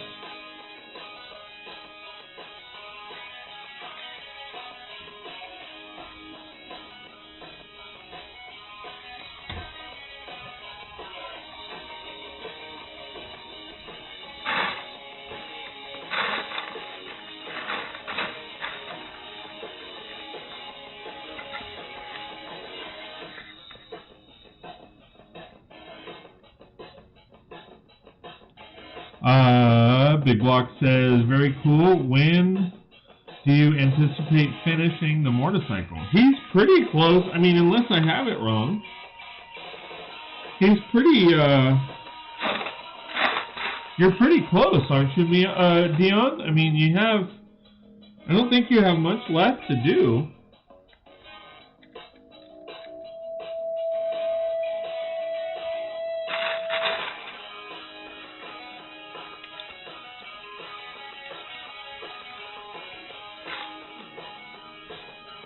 I'm really into Lego vehicles right now. That's totally fine.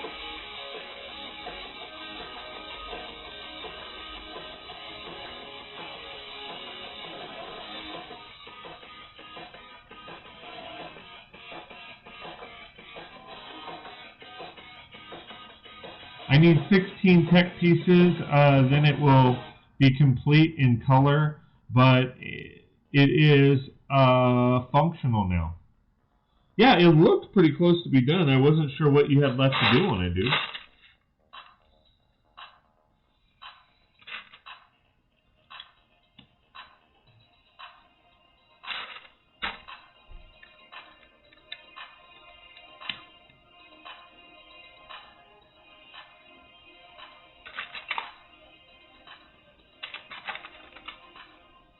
I got to swap out a few blue pieces yet also. Cool deal. Big Block says, oh nice, it's done. Just need to swap out some colors. Good stuff.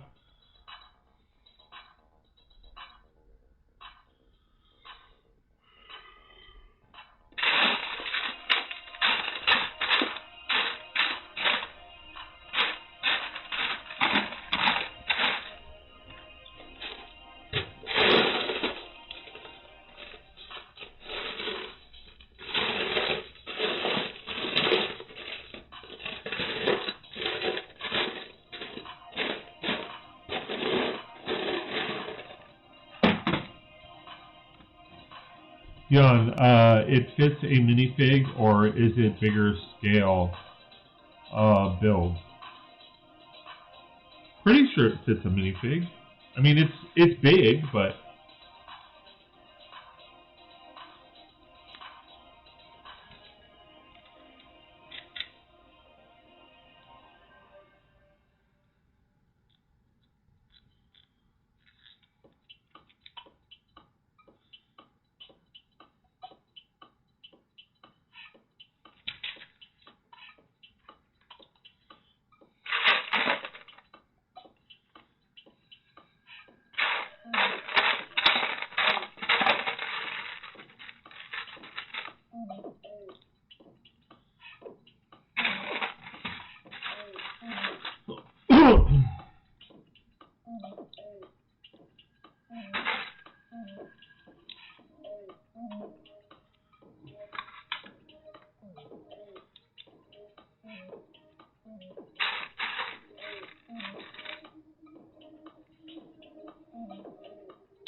ooh, Dion, I see a gold bar.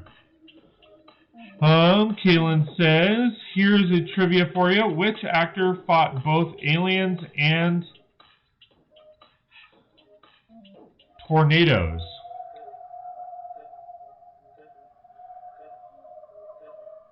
Oh, the guy from Twister, and he was also in Titanic. I want to say he's dead. I can't remember his name, though.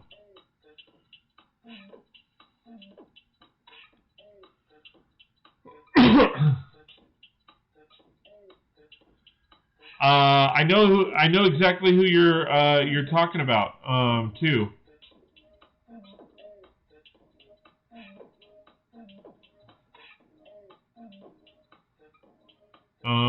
Yes, it's a mock build on the Spidey set.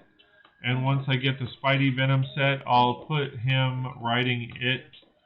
The side limbs came off also, just like the overall set.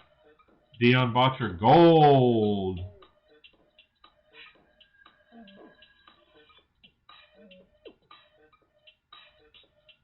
Yeah, he's dead and went to the Titanic and to the moon. Yes. I know who you're talking about, and I don't want to look him up. Man, because he's right there on the tip of my tongue. But, Kaylin, you know that I know who I'm talking about. Or I know who you're talking about. I can't place his name.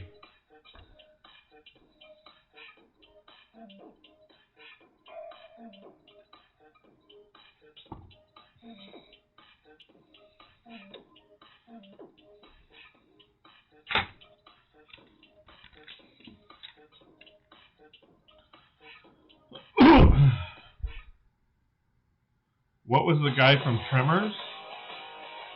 I don't know. I think he wasn't in Tremors. What's the first letter, first name?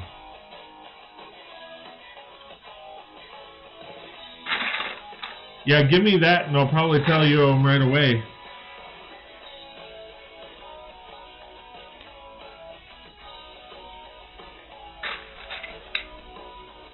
Hey, Fiend, how's it going, my friend? I did see you there. I apologize for not saying hi earlier. But hey, Fiend, how's it going? Thanks for joining us. First letter of his name is B.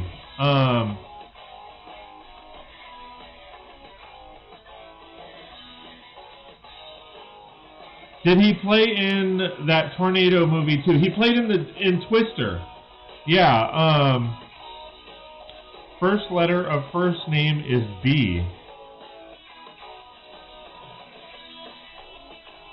Oh, shoot.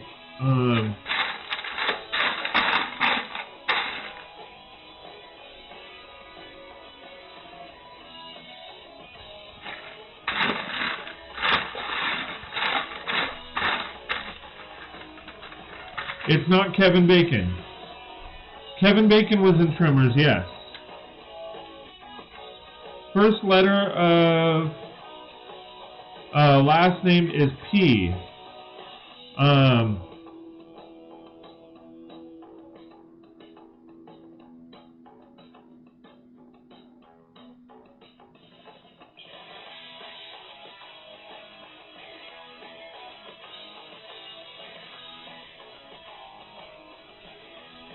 Man, I know Bill Pullman. No, is that? No, it's not Bill Pullman. That ain't Kevin Bacon. No.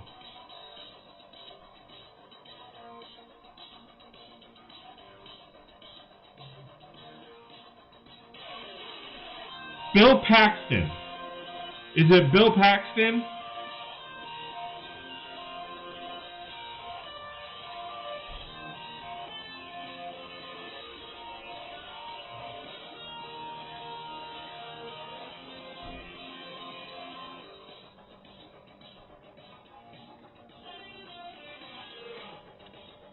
Bill is correct, but not Perlman.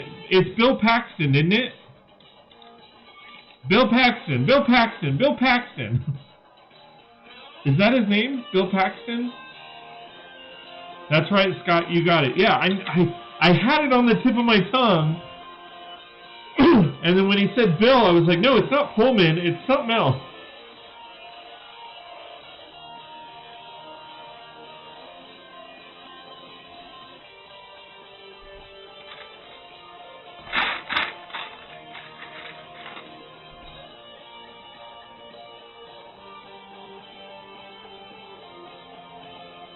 Dion chimed in. Bill Paxton. Scott wins. Thank you very much. No, Kevin Bacon's been in a lot, though. I'll mail you a cookie soon. No, you got to fax me a sandwich. I was thinking Independence Day. Bill. Okay. Yeah, wrong dude.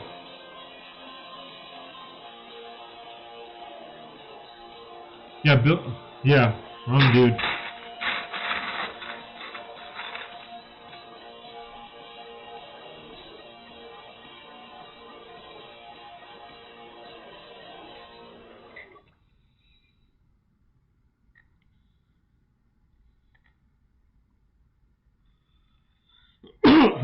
See, like a lot of movie trivia, if you stay in the like 80s, 90s, 2000s, I'm pretty good at that stuff.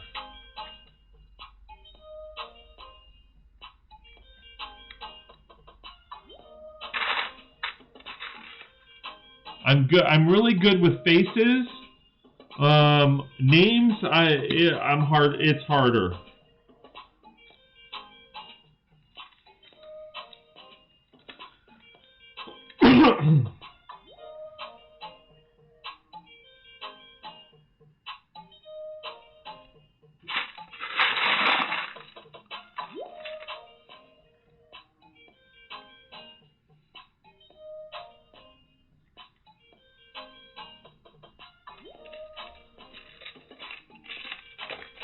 Got any more? We could go for a while on these. If you stick with, you know, late 80s or 80s, 90s, and 2000s movies.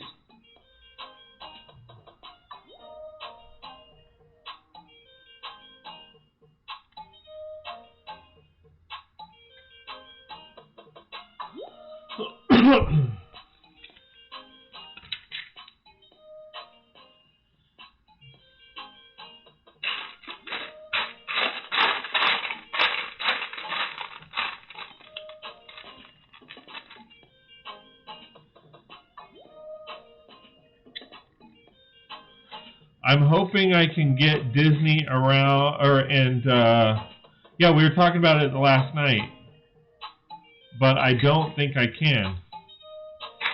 No, you gotta keep saying it over and over again. I think I can, I think I can, I think I can, I think I can.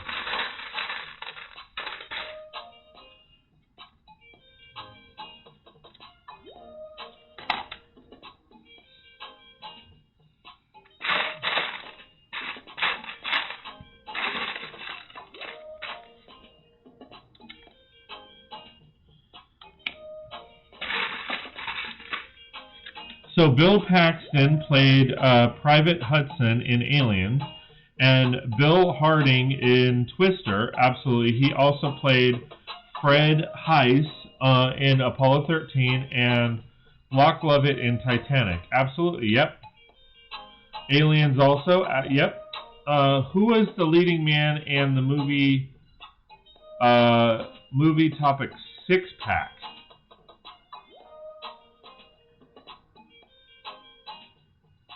Six Pack? Shit, I don't know. I've never heard of that movie.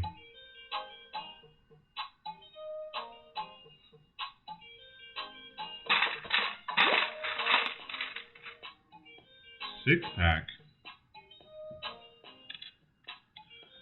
1-2-3 Kid, aka X Pack.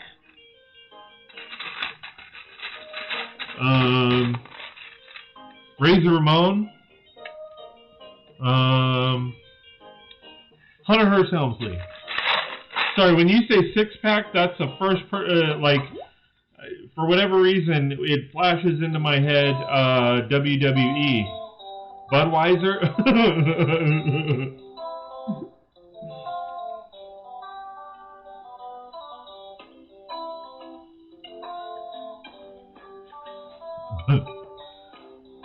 Where did you hear... Oh, wait, what year did Six Pack come out? Yeah.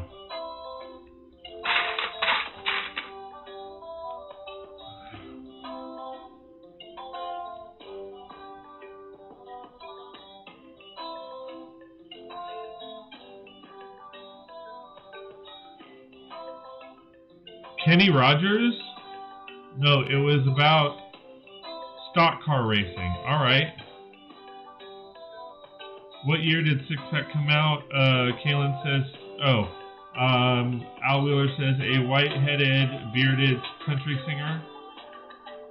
Yeah, Kaylin's on a roll tonight. Fiend, I just ordered the Ready Player One DVD from Walmart. It's coming February 12th. Nice. Great movie. I think I mentioned it last night. I actually rewatched it last night. Or yesterday. After we talked about it. I was like, you know what? I want to rewatch that.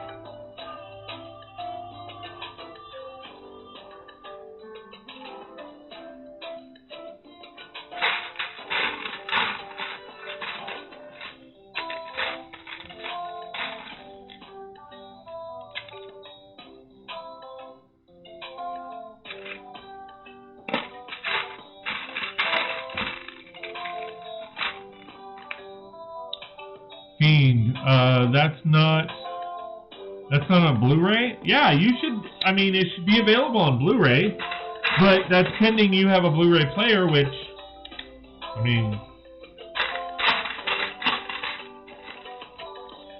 I don't have it, yeah, there you go.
Still have a functioning VCR. Well, that's, I mean, I'm going to flat out tell you, that is amazing. That is extremely epic, to be honest. You are one of the few, my friend.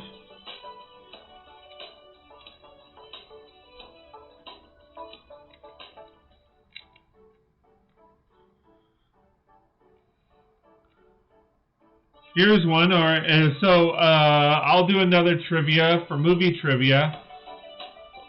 Which actress was incorporated as a kid,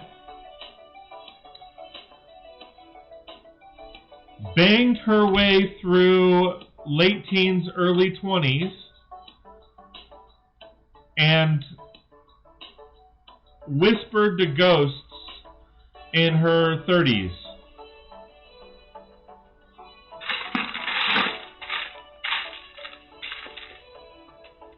And had lots of clients. I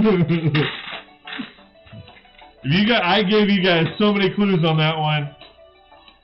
I think our VCR works still. Haven't actually had it running since we got Titanic on DVD and subsequently on Blu-ray. Big Block says a lot of Blu-rays come out with the DVD version too. Absolutely. Dion laughing. Kaylin Stone says a few years ago my mom got us a DVD Blu-ray combo player. Nice. Fiend. Jennifer says Jennifer Love Hewitt. Kaylin follows and says Jennifer Love Hewitt, even though he spelt Hewitt wrong.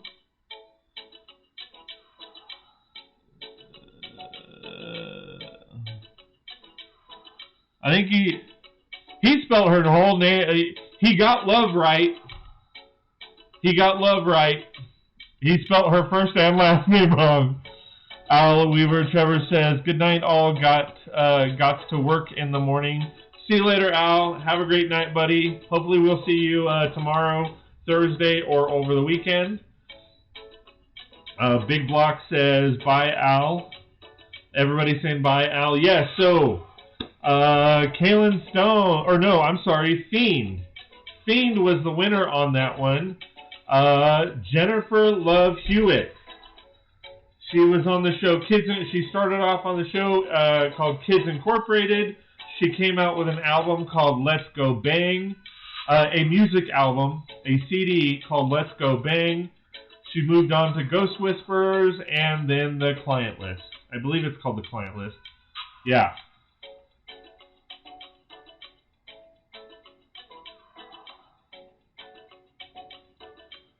I wanted to get the answer out first. Yeah, Jennifer Love Hewitt is kind of like my all-time crush. And Mrs. K was yakking at me about the damned movie.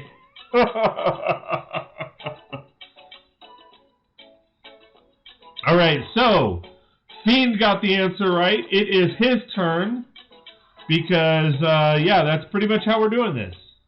Was she in Cruel Intentions? No, she was not in Cruel Intentions. Sarah Michelle Gellar was in Cruel Intentions, along with a few other people. I can't remember the names. Unfortunately, the one actress, the brunette, she's got like cerebral palsy now or something like that. She can't even move. Or no, I think she has the same thing that Michael J. Fox has. Ryan Felipe is the other guy. She got haunted by a killer fisherman. Yeah, Jennifer Love Hewitt did? Yes. Twice. Might have been 3 times. Because there was I Know What You Did Last Summer, I Still Know What You Did Last Summer, and I thought they came out with a 3rd one, but I can't remember. Parkinson's, yes. Yeah, the brunette in Cruel Intentions, kind of the young girl that kind of got seduced or whatever. She was in a lot. She was in Legally Blonde and a couple other things, and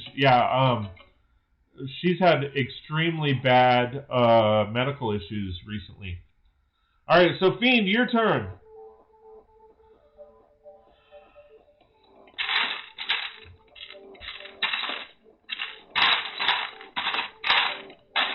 To keep it going, please stick with movies that came out in the late 80s, 90s, and 2000s. Also did, and so did Sarah Michelle Gellar. Yes, she got haunted for one summer. She died in that summer.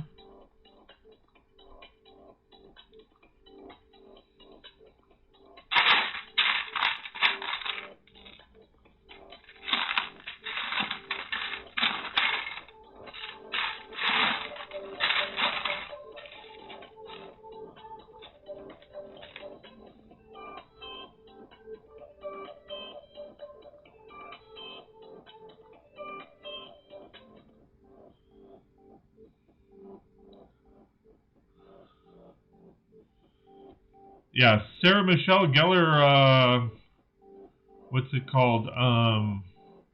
Married Freddie Prinze Jr. And they're still married, I'm pretty sure.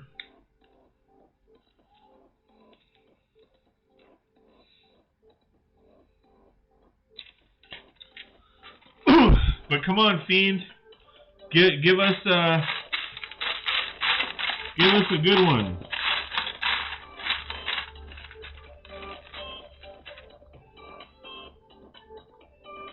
Come on, Fiend. Come on. Come on, Fiend. Give it to me, baby. Uh-huh, uh-huh.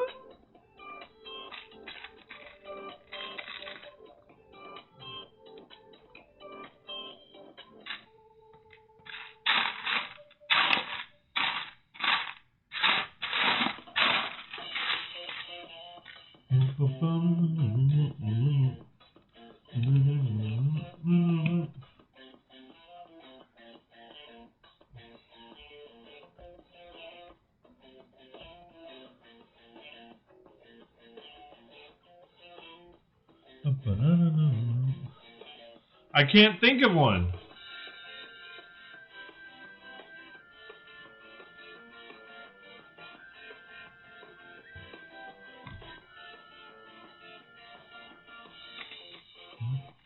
I mean, I figured you would come up with a horror movie.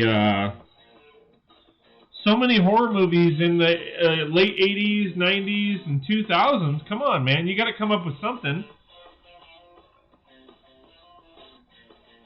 Come on, man. Come on. Come on, man.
Come on, Fiend, you're killing the buzz, man. You're killing the buzz.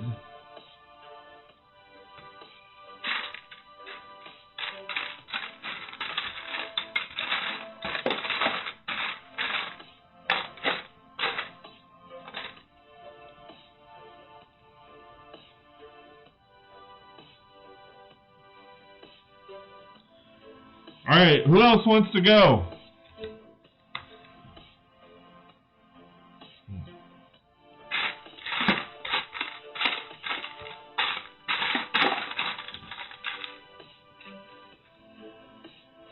Kaylin, you got another one? You've been killing it tonight as far as guesses. Fiend, did you like Devil's Rejects?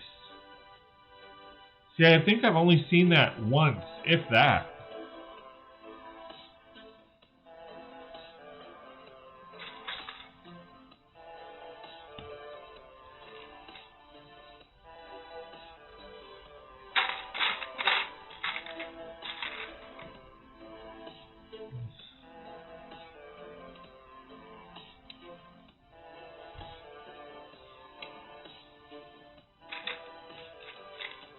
I'm only good at answering, not asking.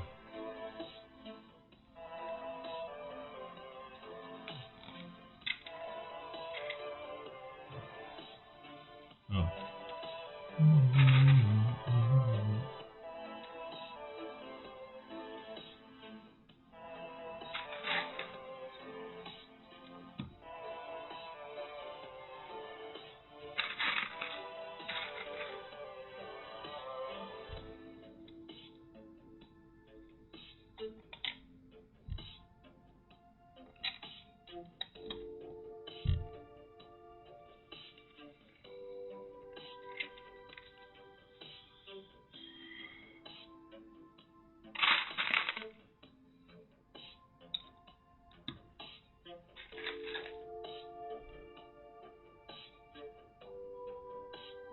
Big Block says, favorite John Candy movie. Devil's Rejects is a great movie. Favorite John Candy movie? Home Alone. Nobody can beat me. Home Alone. And that's not a John Candy movie people think of right away, but Home Alone. Tell me who's got a better one. Who was Freddy Krueger's first victim in Nightmare on Elm Street? Johnny Depp.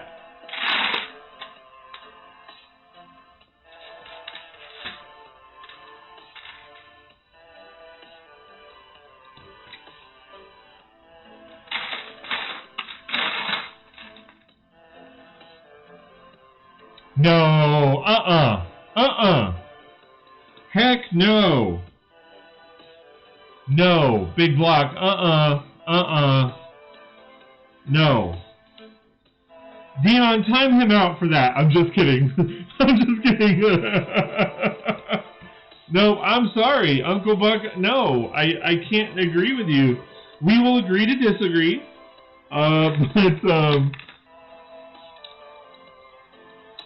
But no.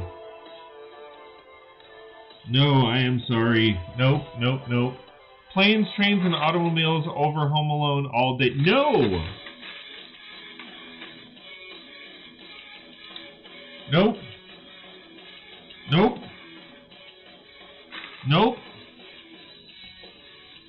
That's like saying for what's his name? Caddyshack over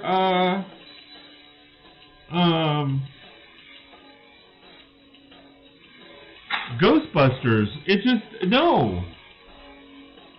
Planes was his best film. No.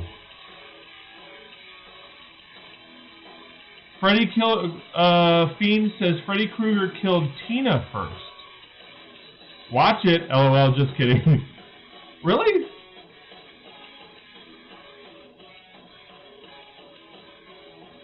Yes, Caddyshack is hilarious, but it's not better than Ghostbusters.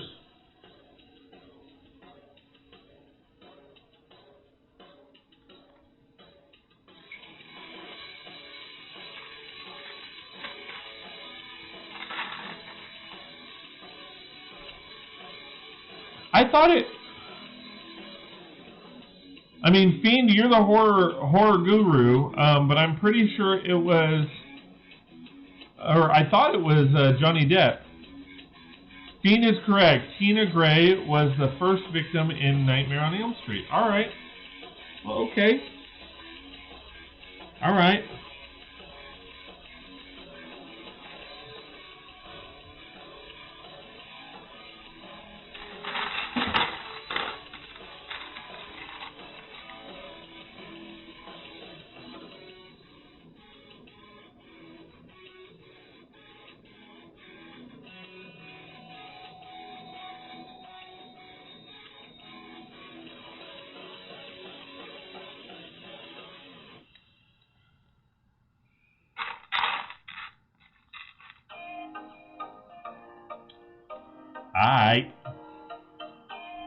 Alright.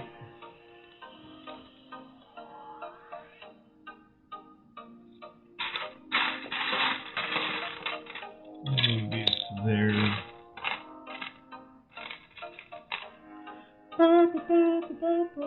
What did you think of Half Island build so far? I think it's an amazing build.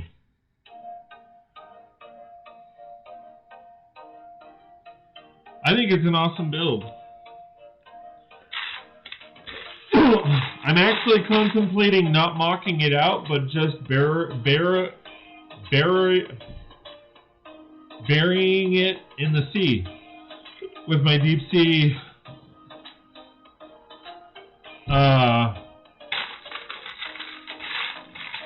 section that I want to build. And hey, Mr. Rubbernose, how's it going? Thanks for rejoining us.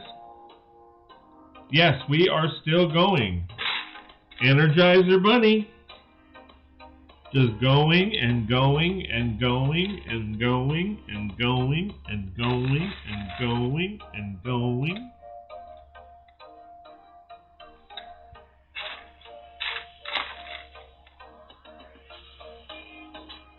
I like it. Wait.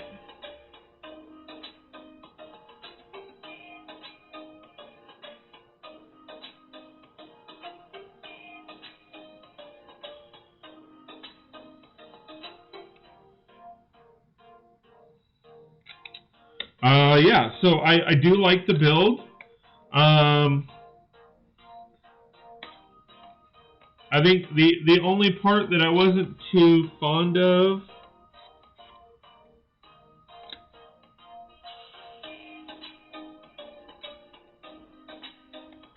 I don't understand.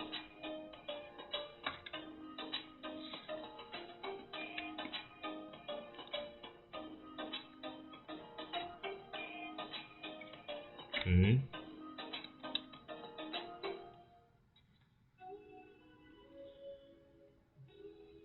Okay, I just had it.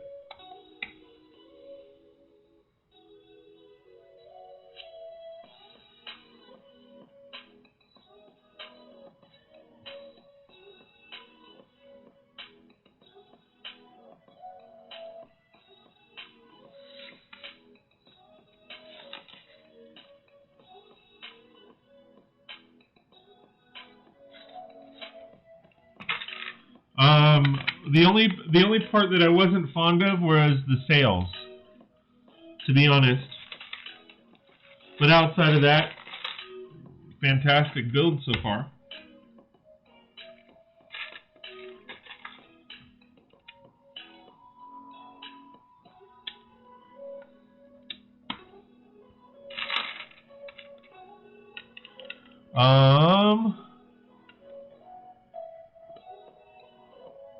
Fiend says, you don't remember that? Tina's boyfriend woke up next to Tina and saw her get killed by Freddy while she was asleep.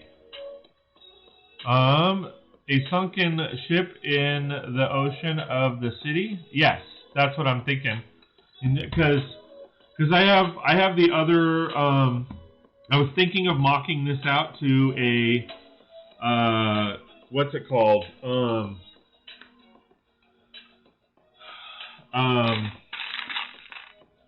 To be a modular, but I think I do have the other sets. I do have the 3-in-1 pirate ships that I can do that with. So I'm thinking of doing that with those instead. And then just putting this at the bottom of the ocean.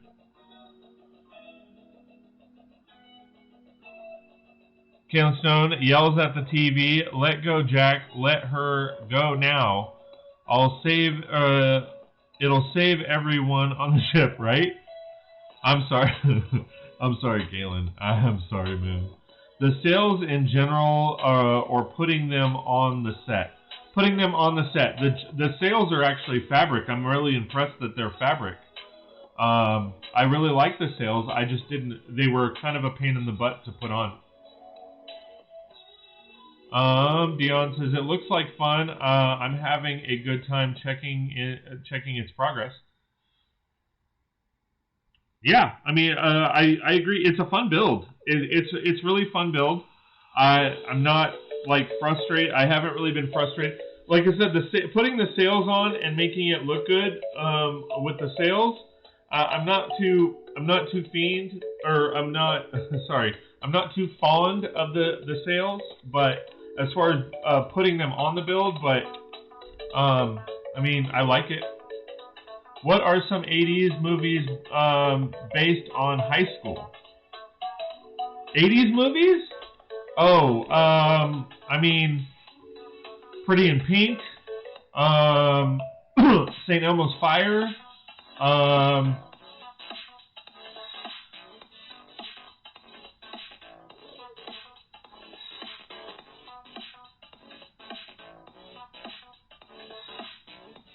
yeah, Teen Wolf. Poor Kaylin. I wish you. I've seen those, Principal. Yeah. Stand By Me. Stand and Deliver. Absolutely. Was it? God, there's so many teen movies in the 80s. Yes, absolutely. Ferris Bueller's Day Off.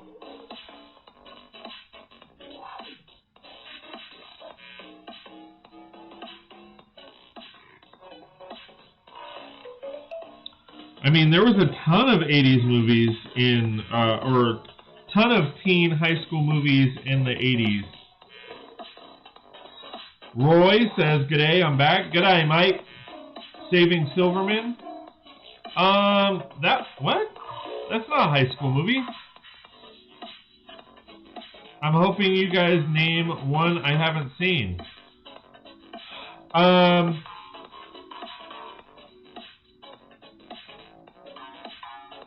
Airborne was 90s. I have one in my head, but I can't remember the name of it. I mean, War Games was set in high school.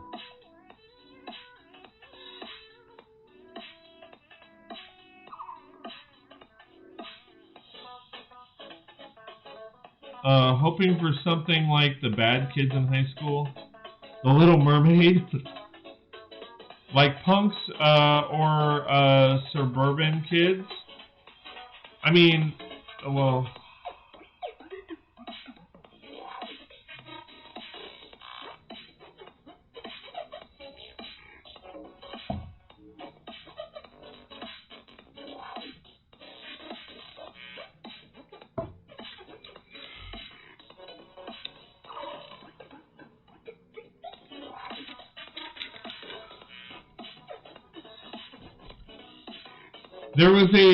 There was a movie, I want to say late 80s, it might have even been early 90s, about this guy who is a stockbroker. I can't remember the name, but he's a stockbroker that witnesses a couple of his other stockbroker buddies die or get killed because they were laundering money through the stock market, and he poses as a high school student at his cousin's high school.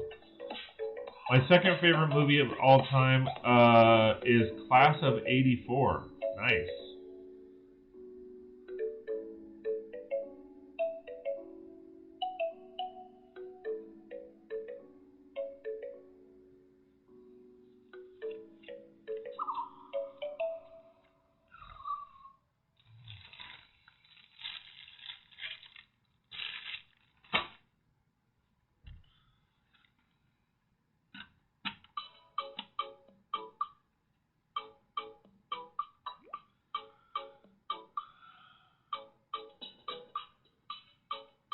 Stripes was a good movie.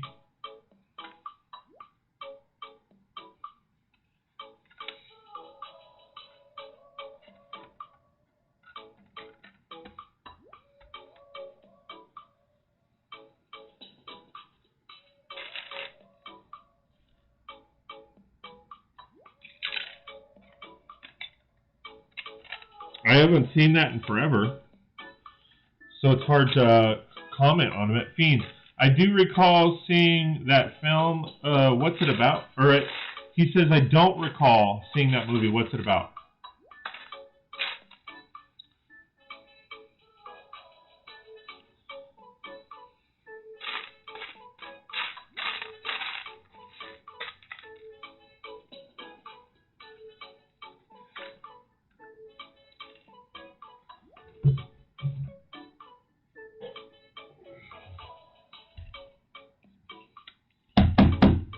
Oof.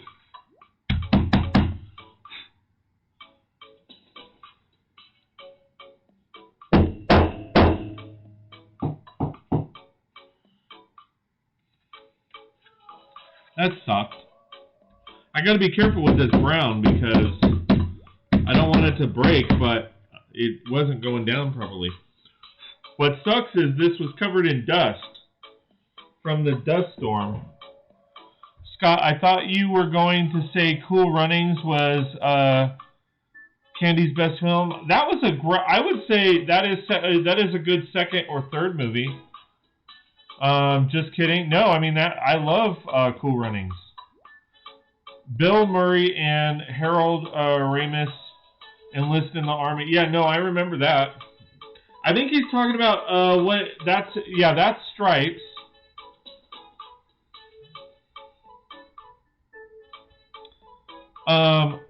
No, I think he's talking about Class of '84. That would be hilarious. Class of '84 isn't where Bill Murray, Harold Ramis in the army. I'm pretty sure that's Stripes. I could be wrong though.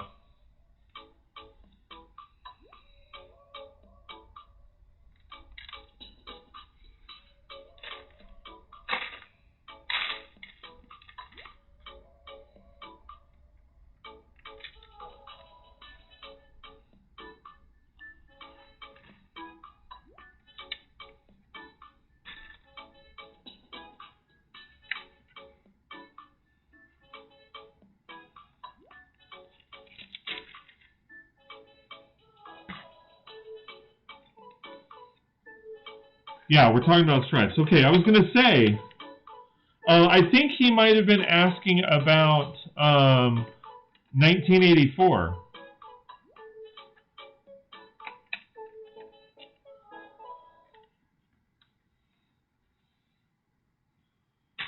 I mean, I could be wrong. I mean, yeah, I'm talking about stripes. Oh, okay. I thought you were talking about 1984.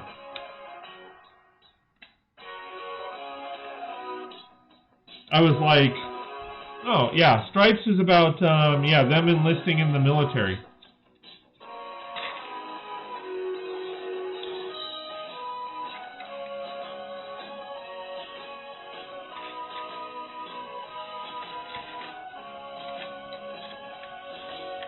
Boom, boom, boom, boom.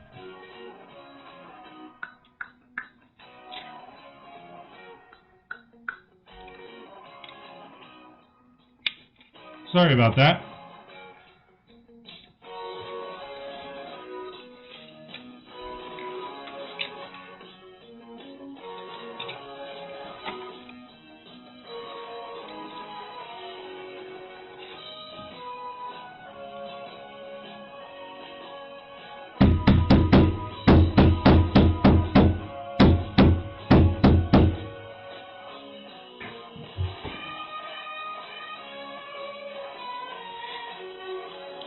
I agree with you, Big Block. I don't think a lot of people have seen that movie.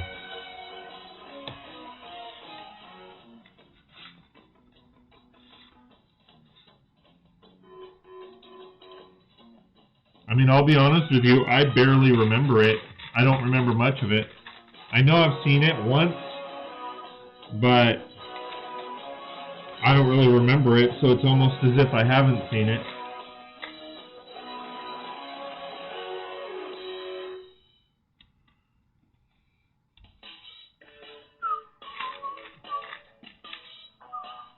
When did you reach 1K?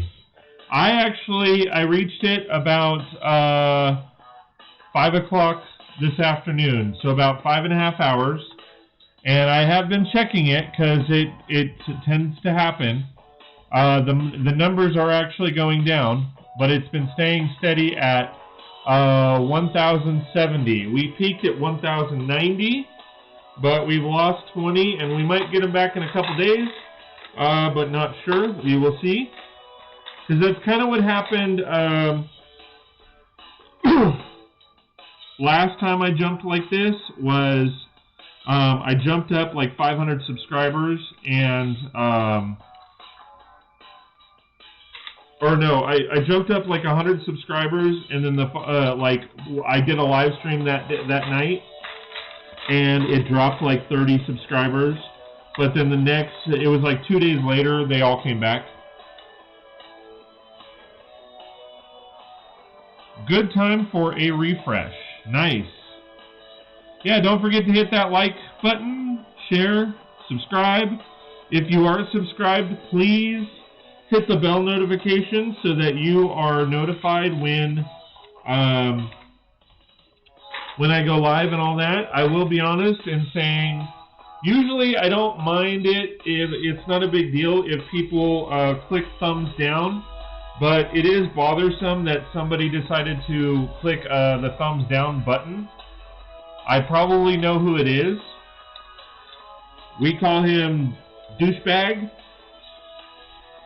but I think it's pretty poor taste that somebody would put a thumbs down on. I mean, like I said, I don't mind people putting thumbs down on my videos, but I do think if this is since this is a video honoring somebody who has passed away, I think it's in poor taste that somebody would actually click that dislike button. But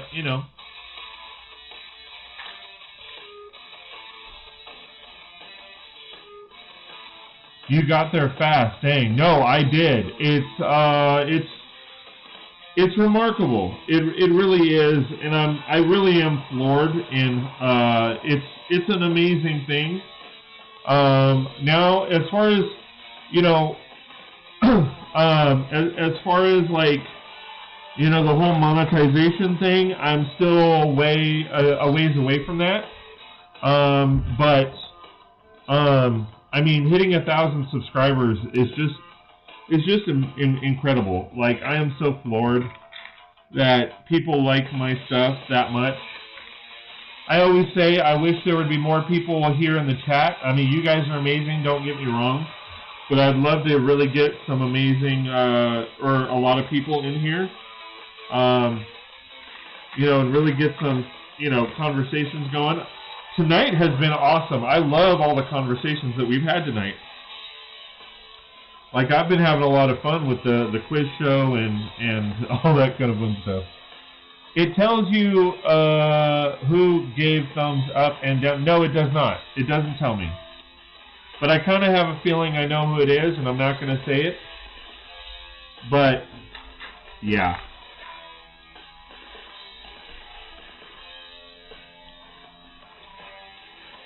I got thumbs up on every video I watch of yours. Well, thank you very much. Yeah, like I said, I mean, people are going to give a thumbs down. I mean, like, you know, it's inevitable. You know, you're not going to make everybody happy. What's crazy is they think that hurts your channel, but it doesn't, because in order to click that thumbs down, you have to watch it, and views are more important than likes or dislikes.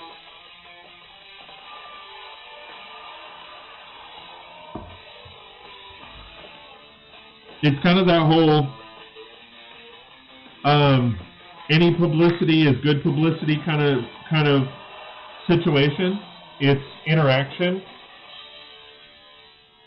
but for whatever reason, people like the last video that has gone big this afternoon. It got a ton of dislikes, but it was my fault, because what ended up happening was I mentioned click the full video down in the description below, and I forgot to attach the video, so like I've gotten 31 dislikes on that video. Most of the time it's only one or two. It's a pretty consistent one for most videos. I get the same person. That's why I'm pretty confident I know who it is. And if it's not that person, it's a relative of that person, because I believe I've blocked that person. But, I mean, it's not a big deal. It's just, like I said, I think it's rather, you know, disrespectful to click a dislike on a live stream that is based around somebody who has passed away. I just think that's pretty horrible. That's just my thought process. All right, let me start up the music. Wait, did it already end again? Huh. I must not have started it from the beginning. I heard thumbs down or talking bad in a comment is still good. Is that true? Yes. Because that's the thing. So clicking dislike, like the thumbs down, or commenting something negative in the comments, that still counts as interaction. It counts as engagement. So, like, it's more... So it's kind of funny, because when somebody clicks that thumbs down, it's more of a statement than anything else, but it doesn't help you, or it doesn't hurt you. The only time it hurts you is if there's like, if you have an overabundance of dislikes, you know, I mean, and we're talking, like, say the video gets 1,000 views, and there's like 50% disliking it, like, that is a red flag for YouTube, and YouTube will actually take a look at that video and possibly take it down, because there's got to be something drastically wrong. But the thing is that dislikes overall do not hurt your channel, because when you click the dislike, in order to click that dislike, you had to have viewed that video, which views help your channel, right? Views help those videos, it helps the channel. So interaction, whether it's good, bad, ugly, it doesn't matter. Interaction by any means is still positive, because it invokes interaction. So any kind of interaction helps your channel. Like it will tell me, like, all of the messages going back and forth here in the live stream. That's all good. That's all good interaction, and all that. There's like concurrent viewers. There's all these analytics, and all of it helps your channel. Like I said, the only reason it irks me is because, like I said, this live stream is dedicated to someone who has passed away in our community. So for somebody in our community, I feel like that's a slap in the face to that person. It's like, to me, it's a slap in the face to Dave, Death Star Productions. Like, he passed away. I mean, even if you don't like me and you just feel like disliking my video because of me, like, whatever, that's fine. But when it's something, when it's a video that is giving respect to somebody else, I don't know, that kind of bugs me. But, you know, like I said, I'm pretty confident I know who it is, and that just shows, or it's a relative of his. I don't waste my time with the dislikes. I just think, I mean, there's no point in it. But unfortunately, no, it doesn't tell us, you know, the analytics don't showcase who is actually, who did it.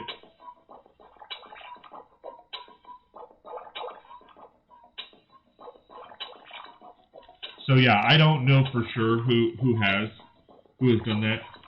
And I really don't want to know, to be honest. I really don't want to know for sure, because it's gonna piss me off, especially if it is who I think it is. And I'd put 10-to-1 odds on it.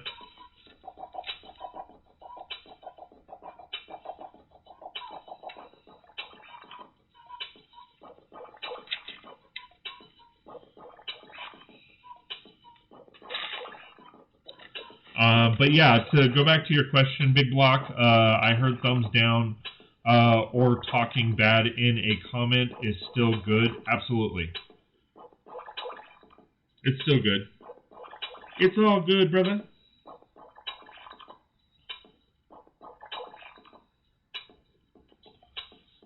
It doesn't hurt your channel.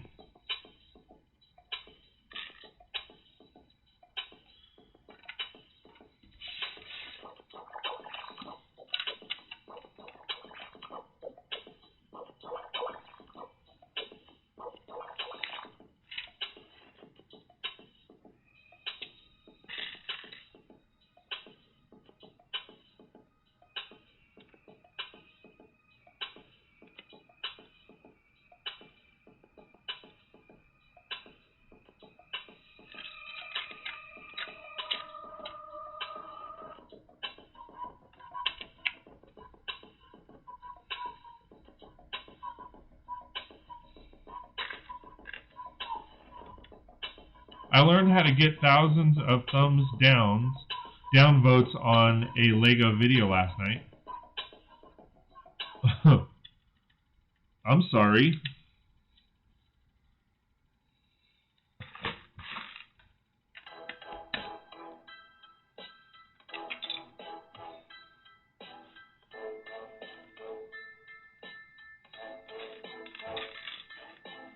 I don't want to know. Like I said, it honestly, like, thumbs downs and stuff, it doesn't really bother me, because everybody has their opinion,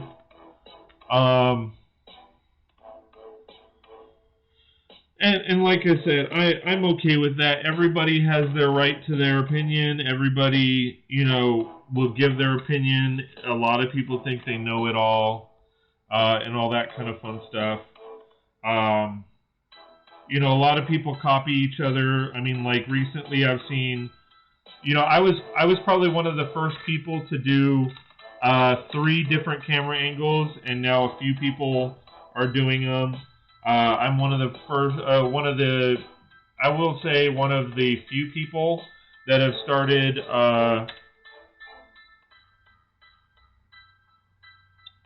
playing music during my videos, as far as, like, not music I'm playing or I'm performing, but music in general.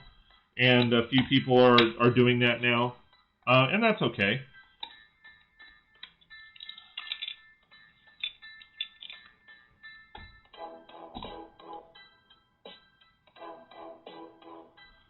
Don't sweat the small stuff, bro. Exactly, and everything is small.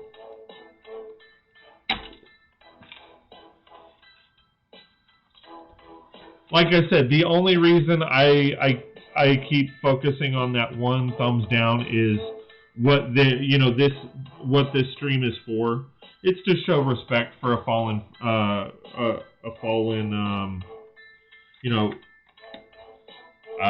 builder, somebody who passed away just recently. So I think that's pretty messed up. But yeah, absolutely. Don't sweat the small stuff, and everything is small. I tell my brides that all the time. My brides and grooms, I tell them flat out, hey, it is going to downpour on your wedding day. I tell them, it is going to be a situation where everything will go wrong. The cake is going to smash onto the ground. There's going to be a drunken aunt that throws up on your dress. All of that stuff. If you have the mindset that that is going to happen, when it doesn't happen, it's going to be even more better. A brother of the brick. Thank you. There you go. I love that. A brother of the brick. I like that a lot. So yeah, a fallen brother of the brick. That's why that dislike bugs me. Because I feel like it's disrespecting him, and he passed away. However, but yeah, I don't sweat the small stuff, and everything is small.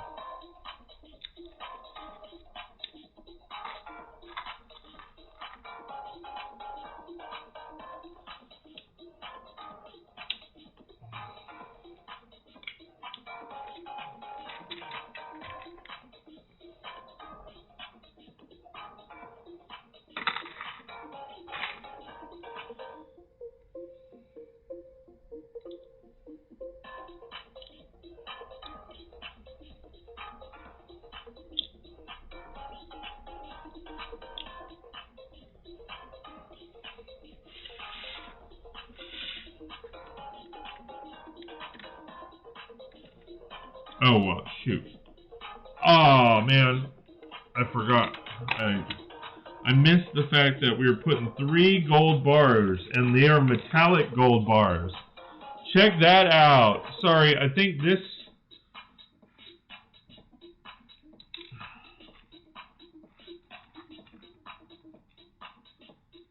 I wish there was more in here, but there's not.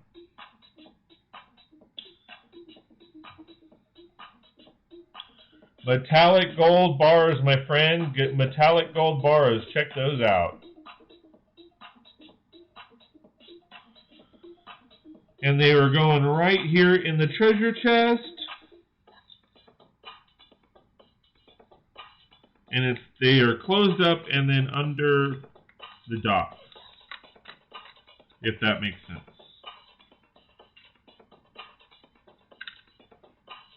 That's cool.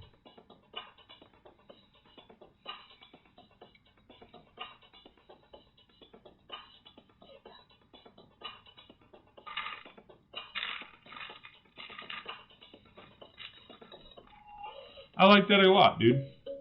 I was listening to a podcast, or Big Block says, I was listening to a podcast last night. I didn't know there's Lego cliques between grown adults. That's where I heard about Bionicle. Oh yeah, there's Lego cliques. Of course there are. Absolutely. Any community whatsoever is very cliquey. You know. I mean, think about it like this. We are a good example of this. So we have, we all know probably a good 50 to 100 people that are highly active in chats and all of that in the Lego community. And there's consistently 8 of us in here. You know, so those other, 92-ish, you know, however many people that we personally know and that we constantly communicate with aren't in here. Whether it be because they don't feel that connection with me or they don't feel that connection in our chat. Bionicle is strange stuff. Yeah, I'm not a big fan of Bionicle. Be honest, it's not my cup of tea. Yeah.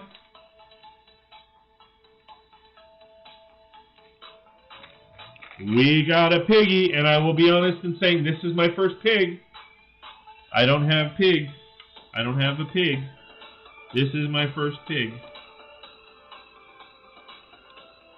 See, it's supposed to be one over, but it doesn't fit that way. So, maybe we'll see.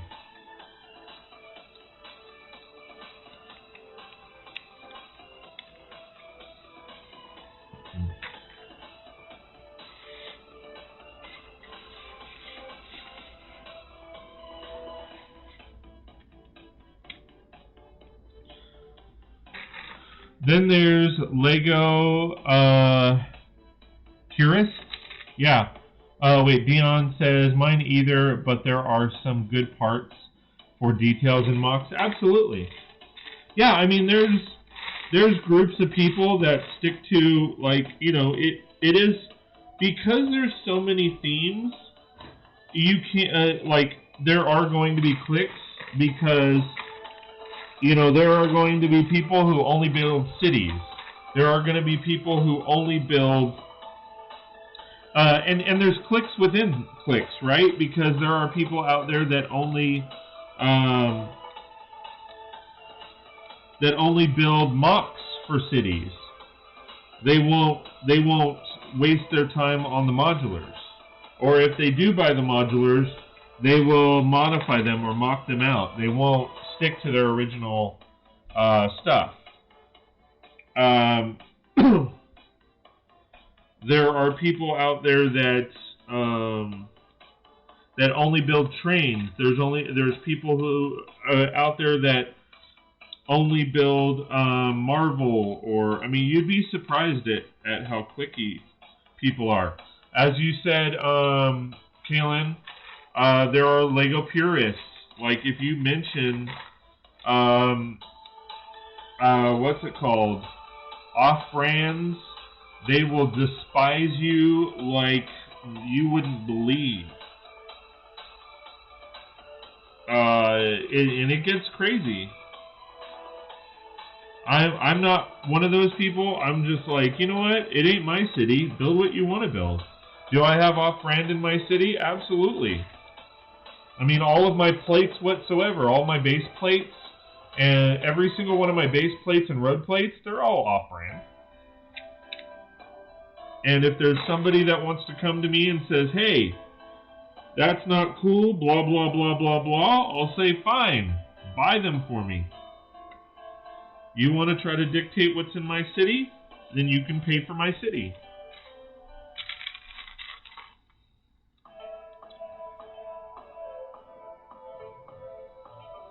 That's a cool thing. I like that.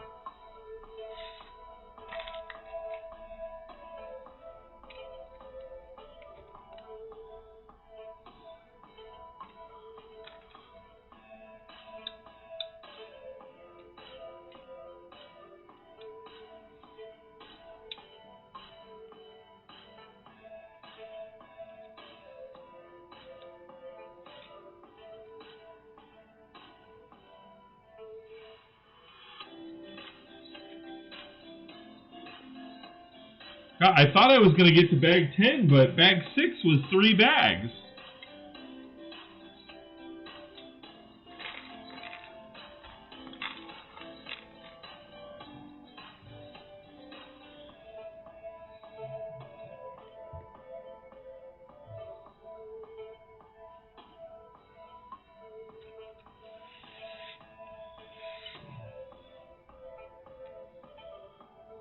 I have, let's see, there are channels for specific mega constructions, absolutely, or mega constructs. Kalen says, I have off-brand plates and off-brand bricks filled out my mills plates. Yeah, don't see them because they're converted by, or covered by the Lego. Well, yeah, and even if they were seen, it's your city. Are you going to be on until midnight? Yes, I may go longer. I may try to go till 1, but I'm not sure because I do have my normal live streams tomorrow. But I'm probably going to try to go till midnight, at least. Like I said, I may go longer. It just kind of depends on how I feel.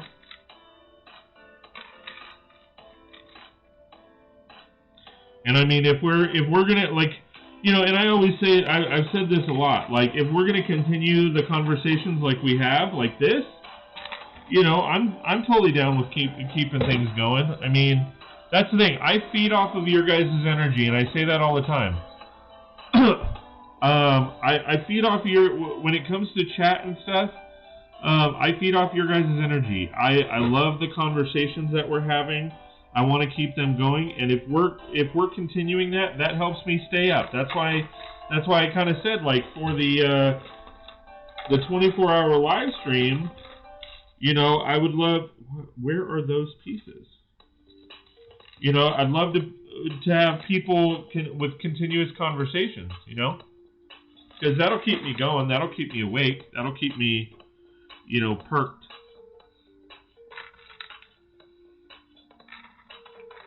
Because time flies when you're having fun, right? And when there's not a whole lot of conversation going, I feel like you guys aren't having fun. I don't feel like I'm having fun. Versus when there's great conversations like we're having, you know, we've had this entire time. Like, it doesn't. Here's another thing. It doesn't feel to me like we've been going for 3 hours. I mean, they are right in that time flies when you're having fun. So I mean. If I feel because midnight is only, you know, 50 minutes away, you know what I mean? So I mean, if we're hitting midnight and I'm feeling pretty good, I may keep going, you know. I may keep going to 1. I'm not going to go past 1 o'clock because, like I said, we do have. I do have the live streams all day tomorrow, pretty much, which I will be continuing this build. So, you know, I won't go past.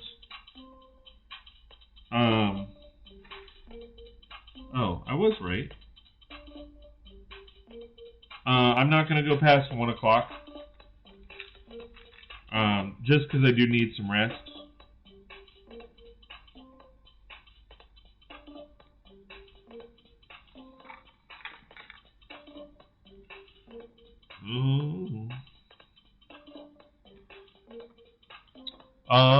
Fiend says, wait, hold on. 60249, how many of these should I get? What's 60249? Let me see.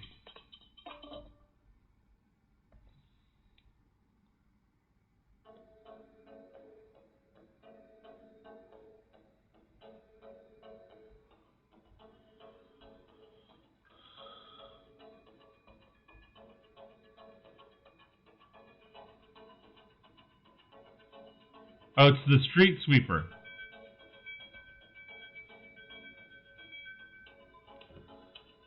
It depends on what you're using them for. Are you using them as the current build in itself? So are you planning on building a couple street sweepers or for your city? If so, I would say 2 or 3 of them, depending on how big your city is.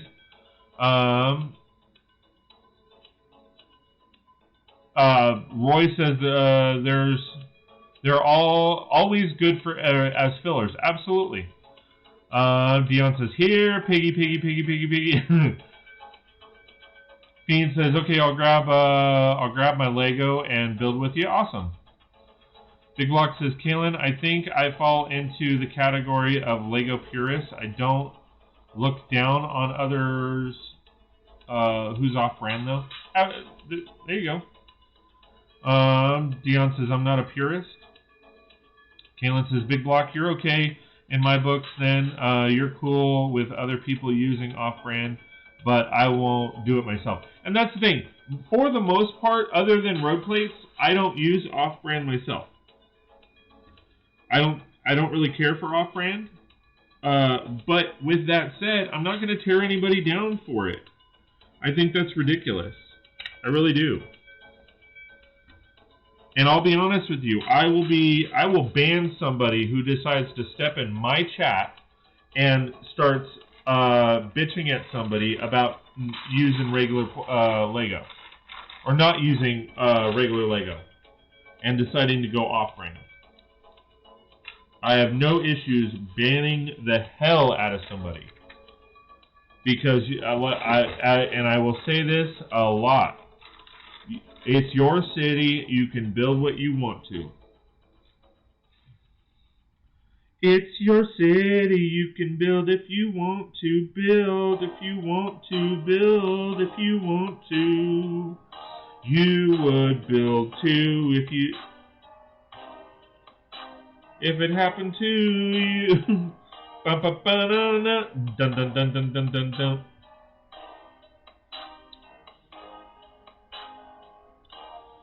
Most of my city, like all of my bricks and stuff, I try to keep them Lego.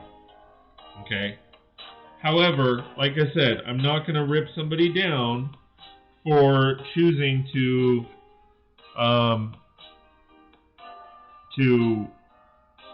what's it called? To build with something else other than Lego in a Lego city. Sorry. Yes, stock build. I was thinking 5+. Depends on how big your city is. Yeah, go for it. If your city can hold 5, go for it. Get a few of the street sweepers. Those brushes are cool for a kind of coral. Yeah. Dion says, awesome. Thanks, Scott. No problem, dude. No, I agree. I saw that in another channel that someone used the brushes as coral, and I have a couple sets, and I love that technique. I love that mindset. I was blown away by that. I want to order a bunch of them, but in a bunch of different colors.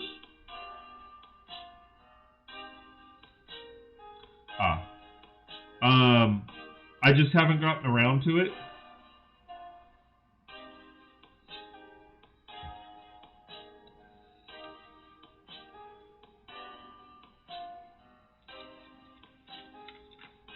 Yeah, the Street Sweeper is a good set. Bag number... Wait, where does this go?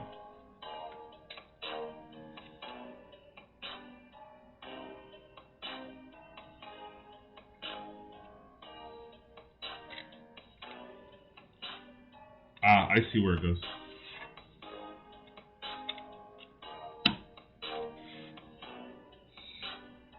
Extra part, I guess? Oh. Here, I'll give it to the pig. Here, piggy, piggy, piggy.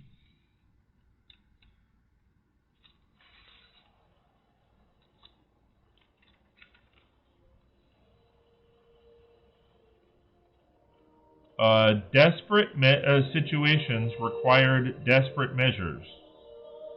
What is that referring to? Desperate measures, 11.5 times 27, LOL. When will we get a new Lego City crane? I don't know. I did not get the Lego City crane, unfortunately, but I will say that that thing is a monster, and I don't know that I would have probably modified it to shrink it down, because from what I've seen, that is a monster. That is a total monster.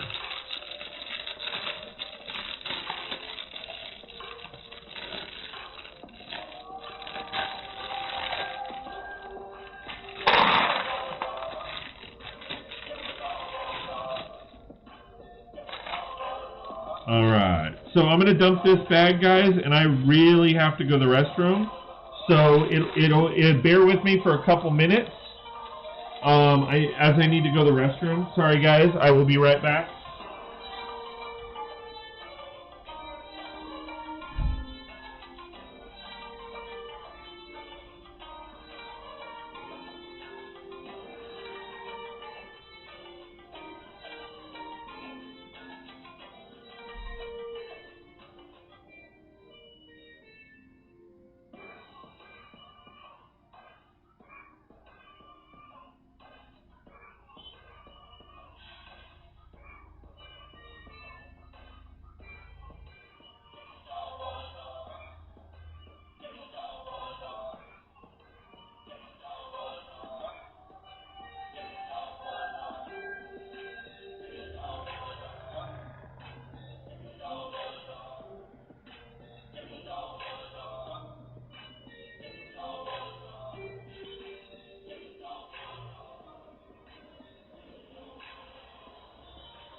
Those are desperate measures. I don't understand. 11.5 inches by 27 inches is the area of each of the 3 shelves I have space to build on. Ah. I get it now. I understand.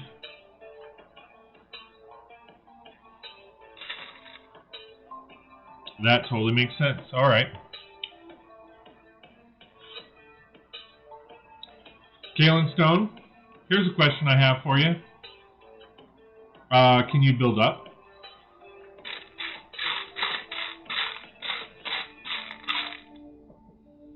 Can you layer your city?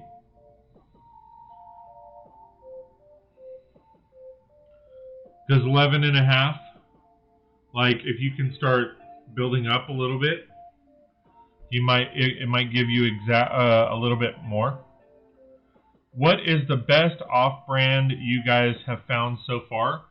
As far as what? Plates, strictly bricks, and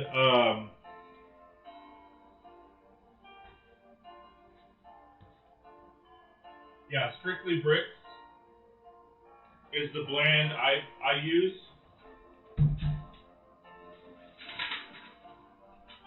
and Brickyard.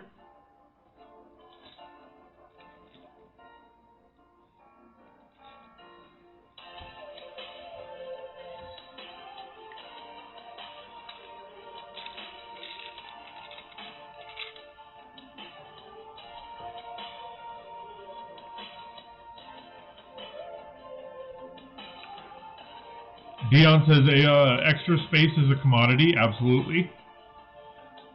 Dion says Mega Constructs, BrickTech, Slubin, but it went under. And Playday isn't too bad. Kaylin says Mamuso and Saisin are high quality Lego compatible sets are I've come across so far. Okay. Dion says I didn't list those because I haven't tried those brands yet. Big Block says price per part under 3 cents. Kaylin says yes, I can do layers for my city. Well, there you go, dude. It might help. I mean, it's not perfect, of course, but that might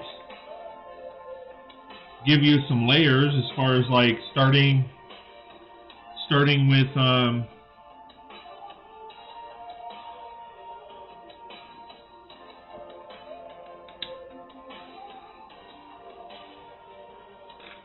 just a minute.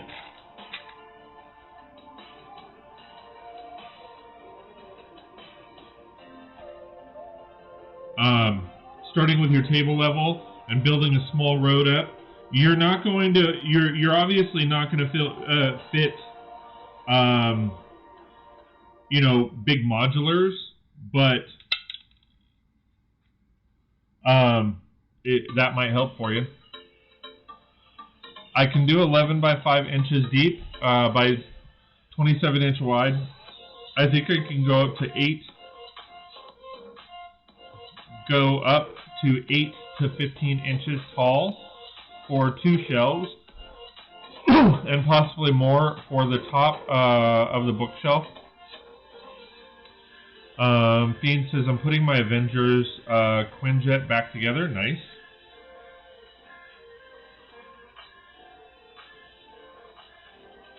Very, very nice. Sorry, I'm having a quick snack.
Big Block says, Fiend, is it blue? Yes, the Quinjet is a navy blue. Kaylin says, if I stick with 8 inches tall, my micro build style won't be effective too much. Minifig scale builds would be kept to the top shelf, but only for temporary display. Gotcha. Fiend says, yeah, Big Block. Big Block says, Fiend, that looks pretty big. It is a pretty big set. The Quinjet is pretty big.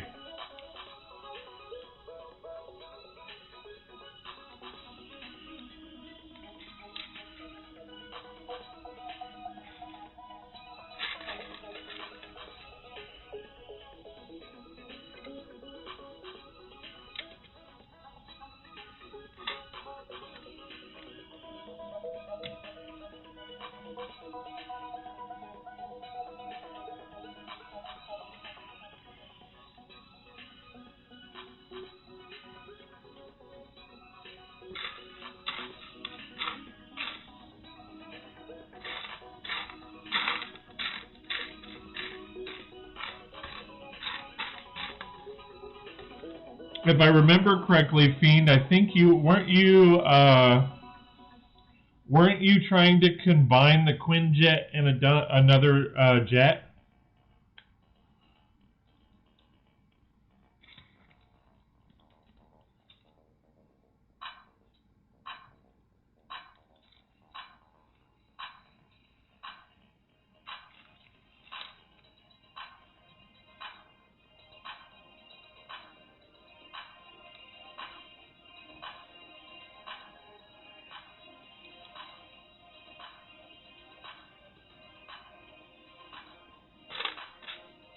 But it just, like, it wasn't working out.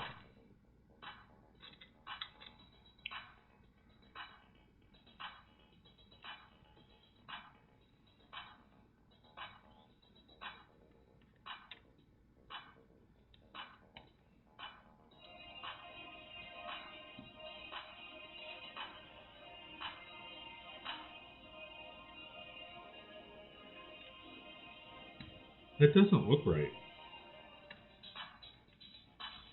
That's what it's saying. Let's see, 2, 4. 2, 4. Oh, it's right.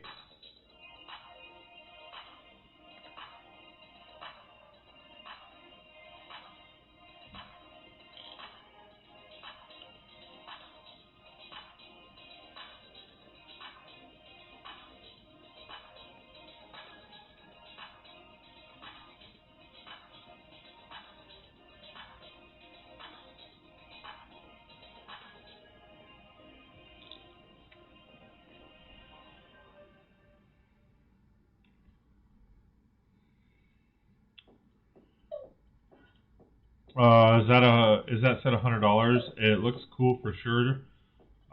Fiend says, yeah, I tried to combine, but it didn't work out. Big Block says, making one jet out of 2 is way above my skill level right now.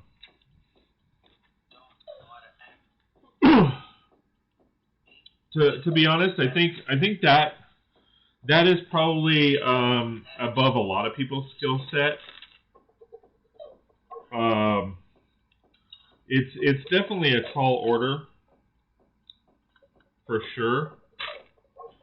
I mean, I think it would take a lot of time and planning to try to figure it out. To combine 2 Quinjet or 2 jets, period.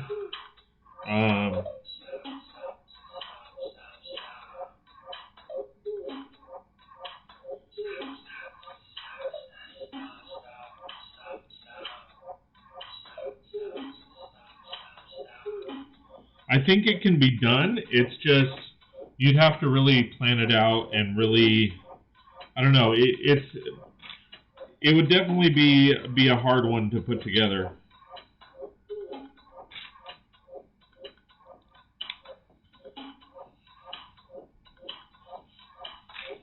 For sure.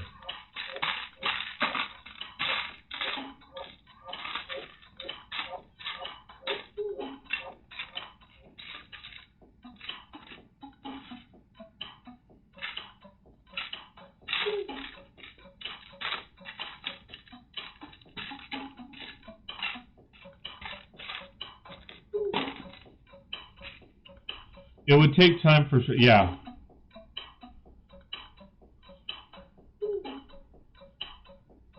Planes are difficult. The wings construction is brutally difficult. Absolutely. That's what she said.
Big block, be right back, no problem.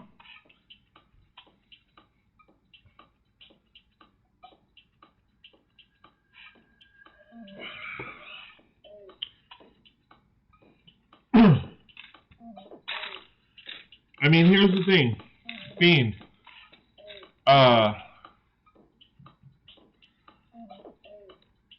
Any mock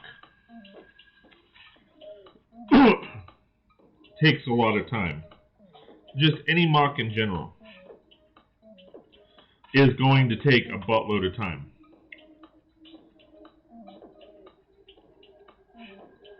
So, you know, that's kind of a given. But to be honest, combining two planes into one, that's a Paul Bunyan type order, man. I mean, I commend you for trying. I really do. Because that definitely, you know, takes a lot, dude. I mean, and I'm not, you know, I'm not tooting your horn there. It definitely takes a lot. I mean, because you're always going to have the restrictions of what you want to build, right? But planes in themselves have a whole bigger dynamic of constraints as to what you can do with them and what you can do or what you can build out. So that's why I say, like, I commend you for trying, because, you know, that is definitely a tall Bunyan of an order right there, or a Paul Bunyan of an order.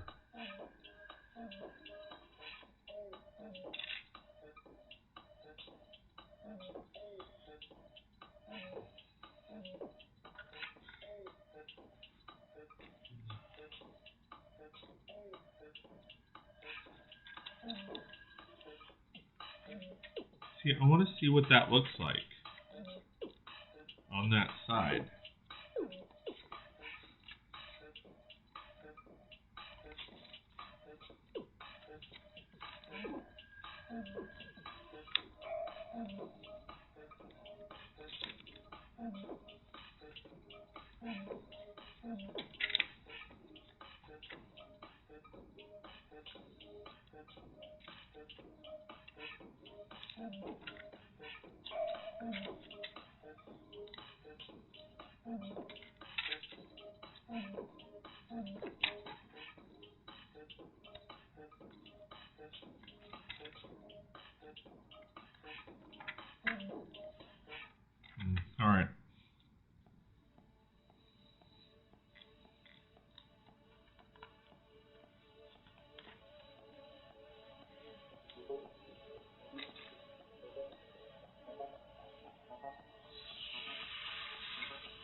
Gene says, yeah, I hear you. No, I mean, but like I said, I commend you. I commend you for trying. I commend you for the effort because, like I said, you know, I definitely understand, you know, having something in your mind and wanting to do something and then not being able to really put it together. And it's not, I don't honestly think it's anything that you probably did. It's just, like I said, working with those, the confines of those restrictions is just,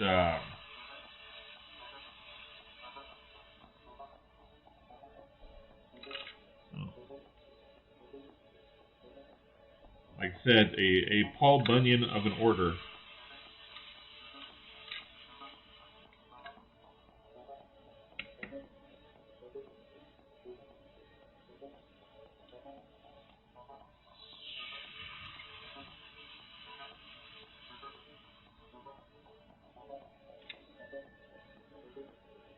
Alright, I don't know that I want to put... See, I struggle with like putting these bananas and stuff like that because they don't lock down. And I know I'm going to situate it differently, so...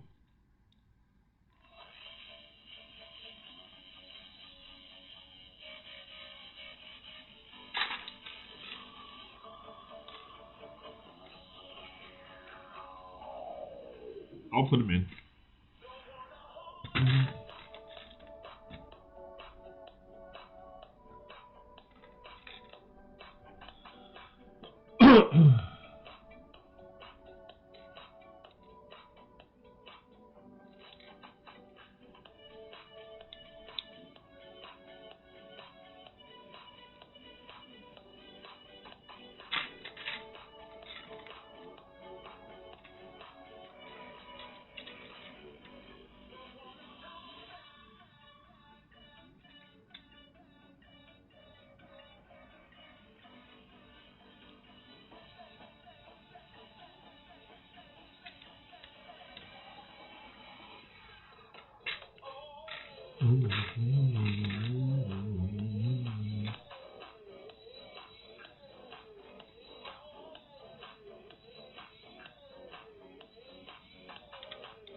Are combining town sets easier? You mean like city sets? I think so. Depending on what you're wanting to combine them to make. I mean, there's still a difficulty level in it. However, I mean, compared to trying to combine two jet planes, well, yeah. I mean, no offense, buddy, but duh.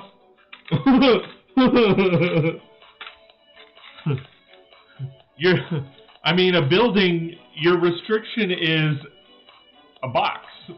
Like, you don't really have, I mean, because with a jet plane or a plane, it still has to be a functioning plane when you're done with it. When it comes to a building, like, if you set parameters like a 32 by 32 base plate, or expanding to what I did with some sets where it's, you know, 4 base plates or what have you, it is a lot easier. Where it gets difficult is the detail work, the making it your own, that kind of stuff. Like the police station you did. Yeah, so like with the police station I did, it was easier in the sense of I mean, I was building a box, right? I just had to figure out how big of a box I wanted to build. With that, I had to figure out what I wanted to put in the box. The hard parts, of course, is with that box, maintaining the essence of of what you're working with, working within the constructs of what the parts that you were essentially given. That's where it becomes difficult, because I mean, you can take a police station and add a ton of detail to it, but the hardest part is trying to figure out those details within the confines of the original build. And of course I failed at that because I put in a prison. I mean, there wasn't a prison in the original build. I mean, all the tile work that I did, all the guns that I put in there, the garages, you know, that kind of stuff, a lot of that stuff wasn't there. Even a lot of just the parts for the box, the building itself, weren't there. So, you know, that's where, you know, I mean, my mindset is, well, I mean, that's, I had a mindset of what I wanted to do, and I wasn't going to change what I wanted to do unless it didn't make sense, or I couldn't do it.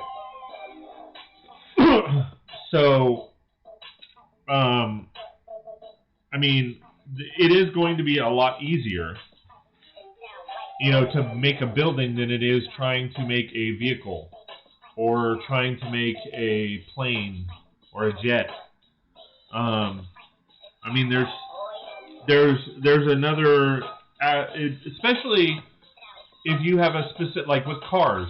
I mean, anybody can make a car, but if you come at me and say, okay, make a Mustang, well, that's where it gets difficult, getting those specifics in there and maintaining those specifics. That's where it gets rather difficult. You know, because yeah, you can make a boxy car, you know, and boxy is very easy with Lego. But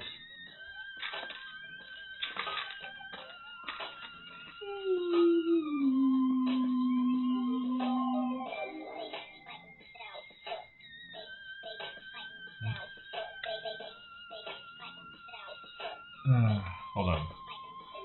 Kaylin says, 2:46 a.m. here. I'm heading off to bed. Not take care. What? I'm heading off to bed. Not take care, everyone, and see you later. I think the not was an error, but is that like a psych? I don't think so, though. In that regard, take care, Kaylin. We'll see you later, buddy. Don't forget, I am live streaming tomorrow, 9 a.m. I'll probably do 2 p.m. And then 9 p.m. as well. So we'll see you later, dude. Oh, bed now. Okay. Dang, forceful. I'm just kidding, man. Take care, dude. Get some rest. We'll see you later, dude. Like I said, I will be on tomorrow, my normal 3 live streams, depending on how I feel, to be honest, and how far I get with this build. But my plan is to go live stream 3 times tomorrow.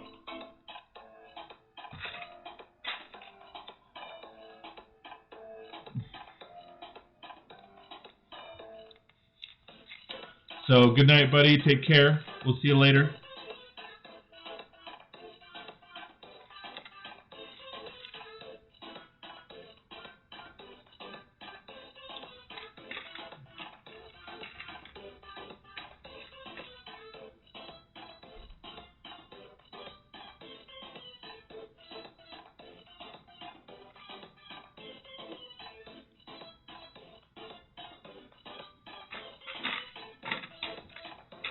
To be honest, I may not do my midday live stream tomorrow, just because I need to, like, I really want to figure out, you know, if we're stuck, or if the 1,000 subscribers stands, I want to figure out trying to get guests on, and I need to, but that takes time, so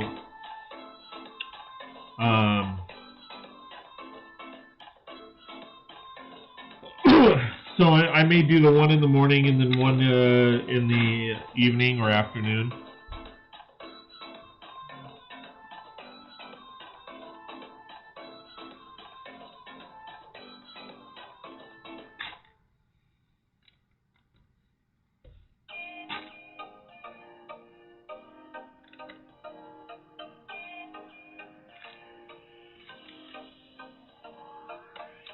Big Block says back. Sweet.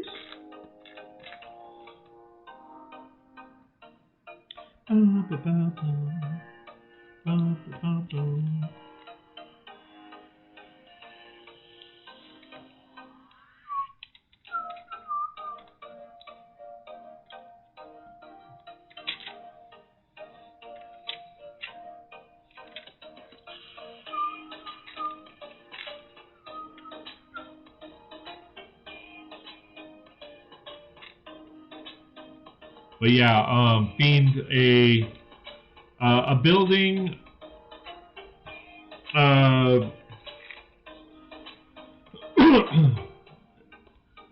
in my personal opinion, a building is far easier than trying to mock out a vehicle. A vehicle is not going to have as many parts and may not be as detailed, but I mean, it also, of course, depends on what you're trying to build, you know what I mean?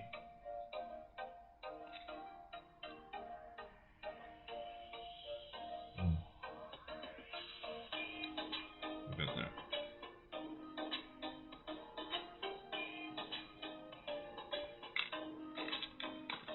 Have you seen that Lego City 2021 set for 30 MSRP? Have you seen that Lego City 21 4+ set? I don't know what. I mean, I don't know what set that is. I apologize. That's kind of vague. Because they're coming out with a bunch of city sets. So as far as like a specific one that's only $30, I'm not really sure. I mean, is that the skate park? It's a firefighter truck. I don't think so, but let me see.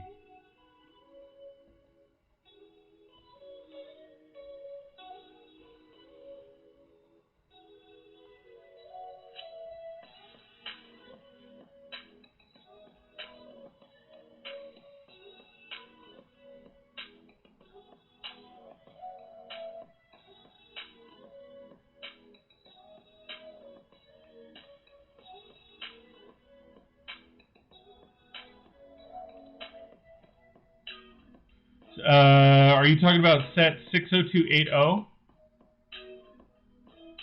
That's the one I see. It's set number 60280. 60280. Fire truck 60280. Yes. So what about it? It looks decent. The fire pieces are pretty cool. I wish they weren't in fire. Those would probably be cool in water or in the trans blue color. You could do a lot with those in the trans blue color. I think those would be neat. You could do like a water feature similar to like Bellagio or something like that, where those are spraying up. I think that'd be cool.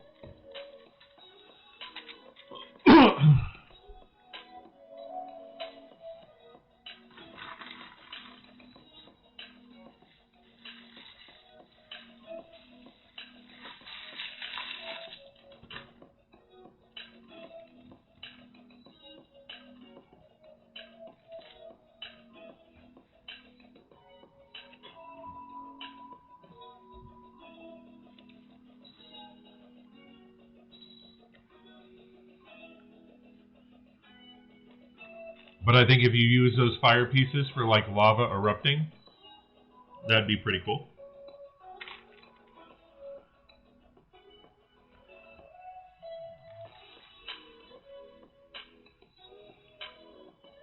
The fire truck itself, let me go back to the pictures. The fire truck itself isn't too bad. I like what they did with the fire hydrant. I love the fact that it comes with two minifigures. I love that red and dark bluish gray axe. Those are always cool. As far as the truck goes, I mean, it's cool for a 4+ set. I mean, you got to remember. I mean, this set, it's a 4+ set, and it's only 88 pieces. I mean, so like most of that fire truck is all one piece. I mean, the chassis of that fire truck is going to be all one piece. Probably the rig itself, other than the windows, the back rig is probably going to be all one piece. I don't know if the fire hydrant is one piece or if that's like 3 different pieces, like it normally is, or 4 pieces. No, that looks like 4 pieces. A dome, a red circle, and then looks like 2 snots.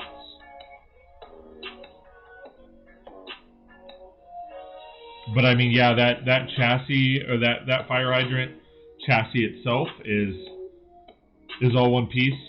The rig itself is all one piece. The ladder is cool. You don't get a whole lot of ladders anymore. But yeah, decent little set.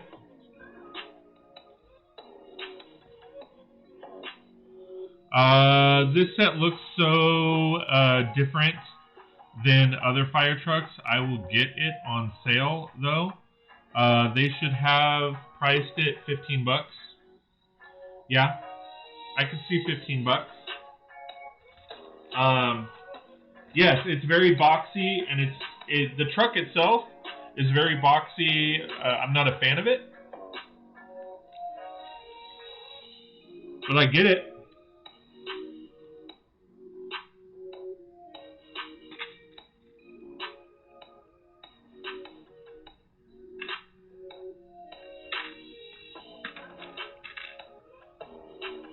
I understand the build.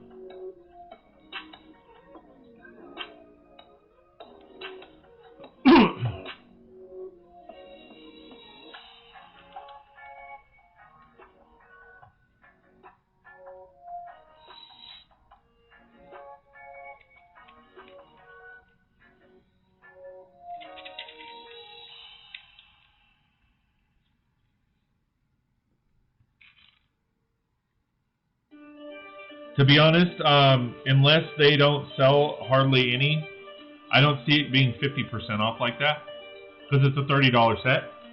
I don't see them dropping it down to $15. I mean, but miracles happen. I mean, it could happen.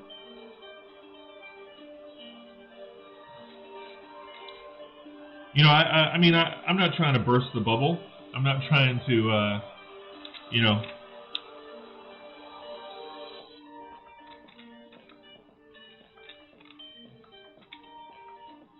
I think a huge fire truck collection would be nice. That's cool.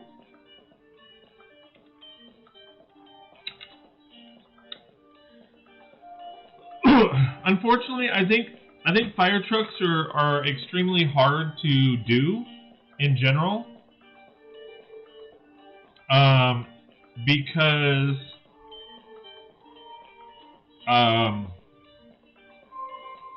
there's a lot of detail that you want to put together on the fire truck itself, but it's very hard to do, especially with a 4+ set.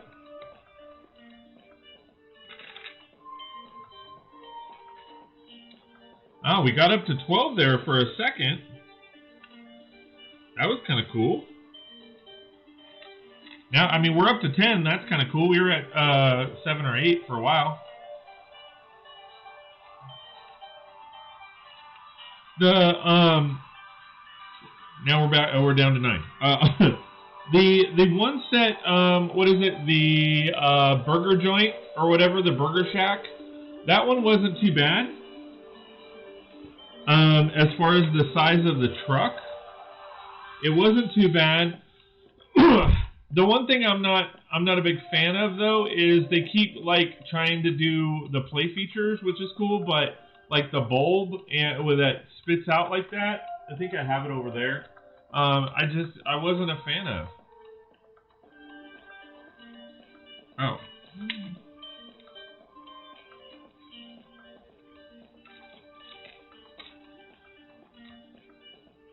see.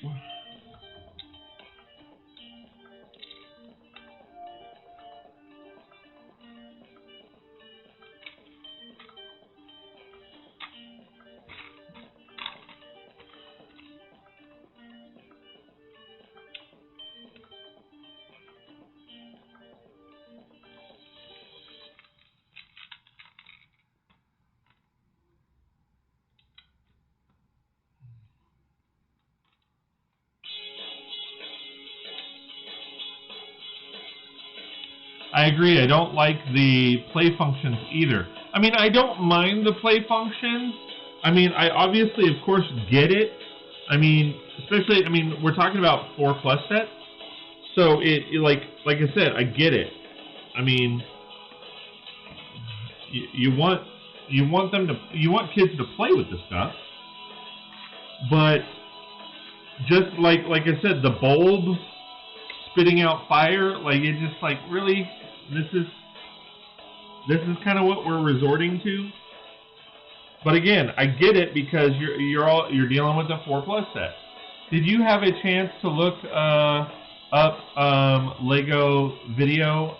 Really want to hear what you think about those printed tiles. See, to me, I don't know, dude. No, I haven't gotten a chance to look that up, but I don't know. The little bit I did look up, I didn't see tiles.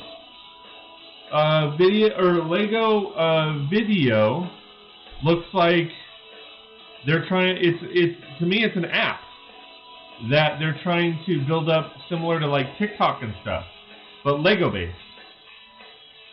I mean, I might have it wrong, but from what I looked up and saw, that's kind of what I saw. I'm assuming I have it wrong, but that's what I kind of saw, buddy. So I mean, I'd have to look into it more. I didn't get a chance. I apologize.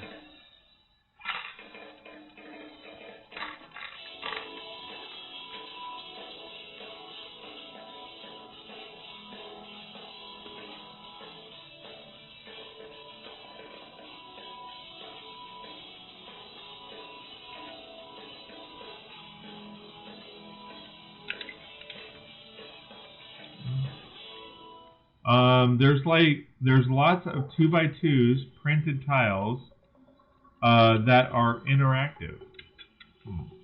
Yeah, I'll have to take a look at it, buddy.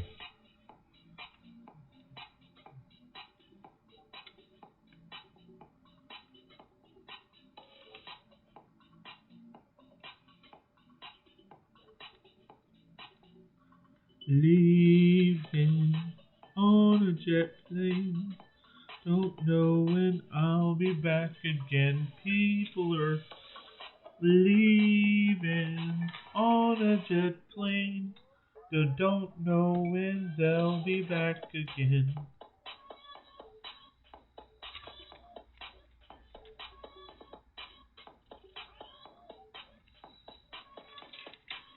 So yeah, no, I apologize, man. I haven't gotten a chance to take a good look.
Looks like it's just me and you, again, Big Black.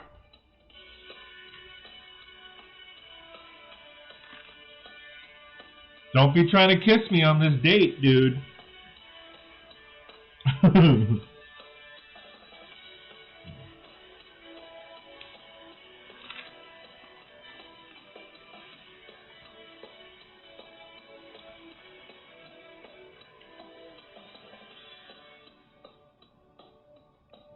Hello, hello out there, party people.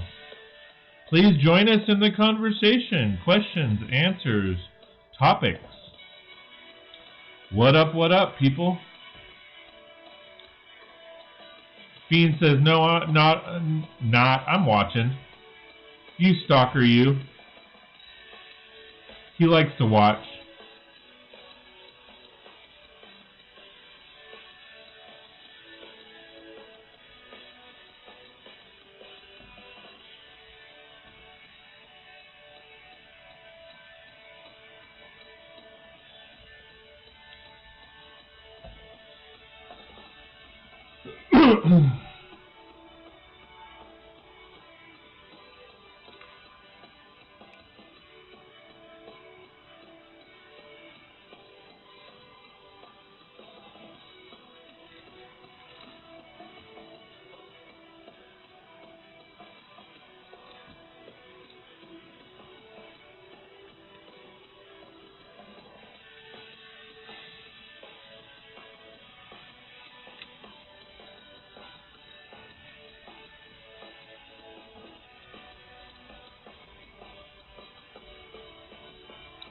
Dion says, I'm sorting some black pieces. No worries. Ozzy Roy says, I'm still here.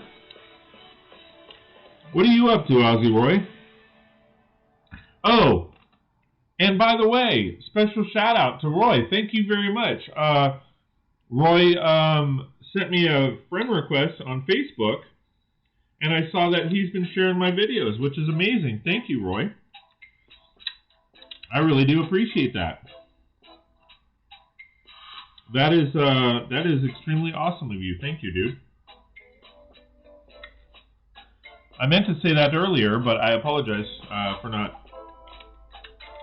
thanking you earlier. I do really appreciate that, dude. Dion, have you seen the Lego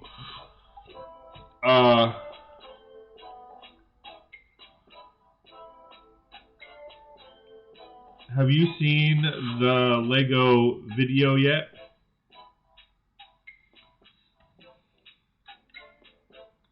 Well, everybody was lurking in the background.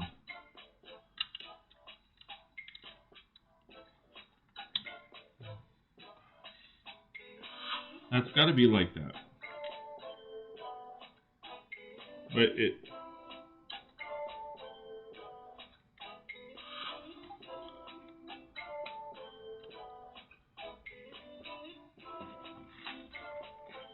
Oh.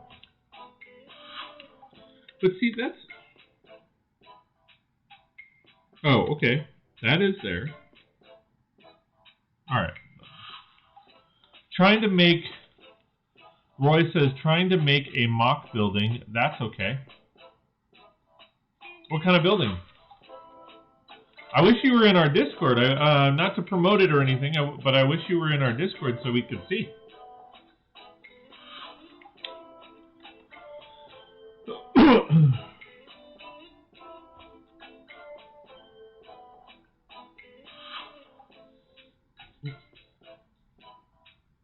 There you go, Dion.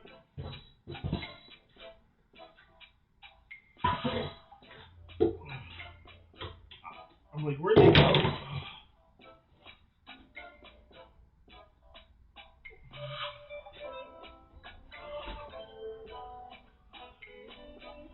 Dion says no big block. Oh, no, he hasn't seen him.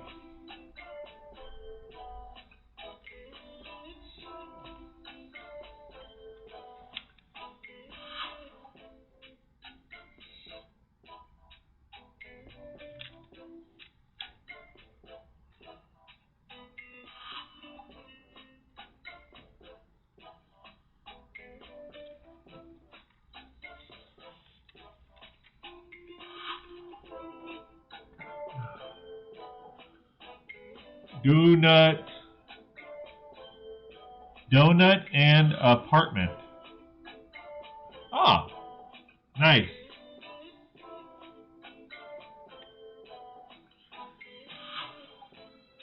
Speaking of donuts, I would love some Krispy Kreme. I've been saying that for a while now. I have a gift card to Krispy Kreme. I just haven't gotten a chance to go get my donuts.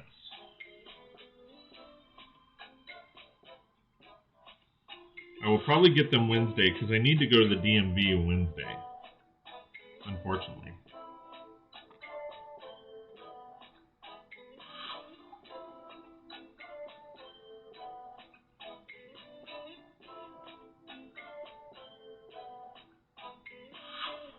And I will be getting up at the butt crack to go over there and get what I need done.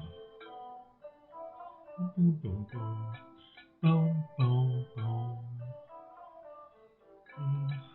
Boom, boom, boom.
Roy says, you don't want to see the mess I have made as I was nearly finished the building, then realized I built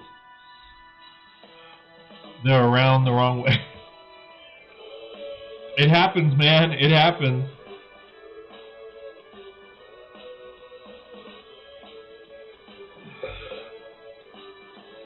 It definitely happens.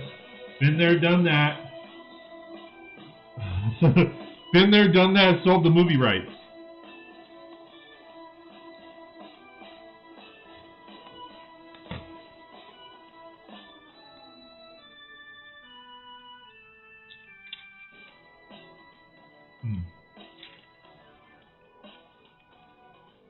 I was like, wait a minute.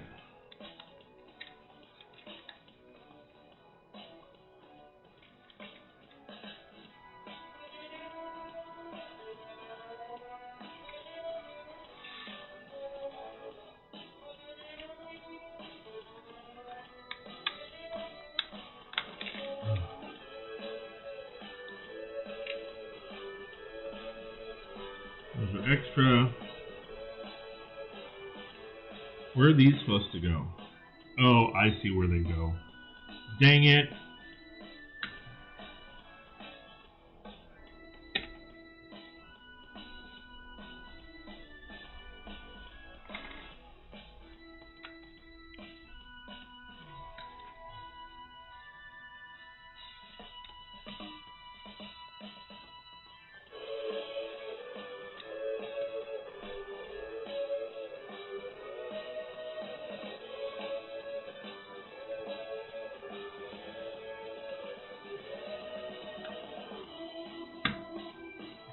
See, there you go. We all make mistakes.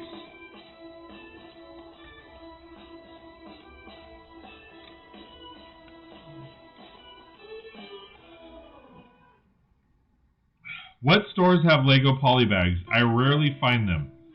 Target, Walmart, big box stores. Those are the main ones. I'm having fun building. Awesome. Well, you should be.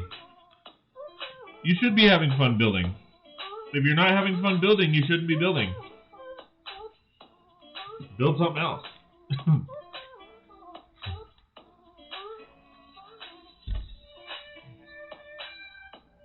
I'm just saying.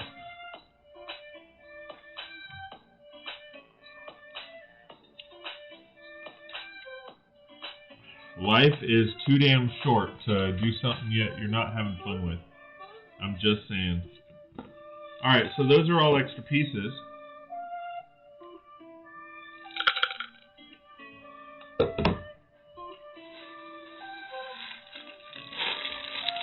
Bag 8, which might be the last bag of the night, to be honest.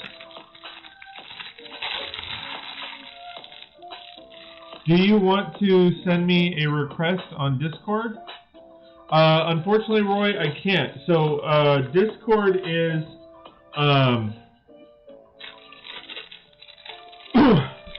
our Discord access is for members only. So, if you want to become a member, you can go to patreon.com/36bricks.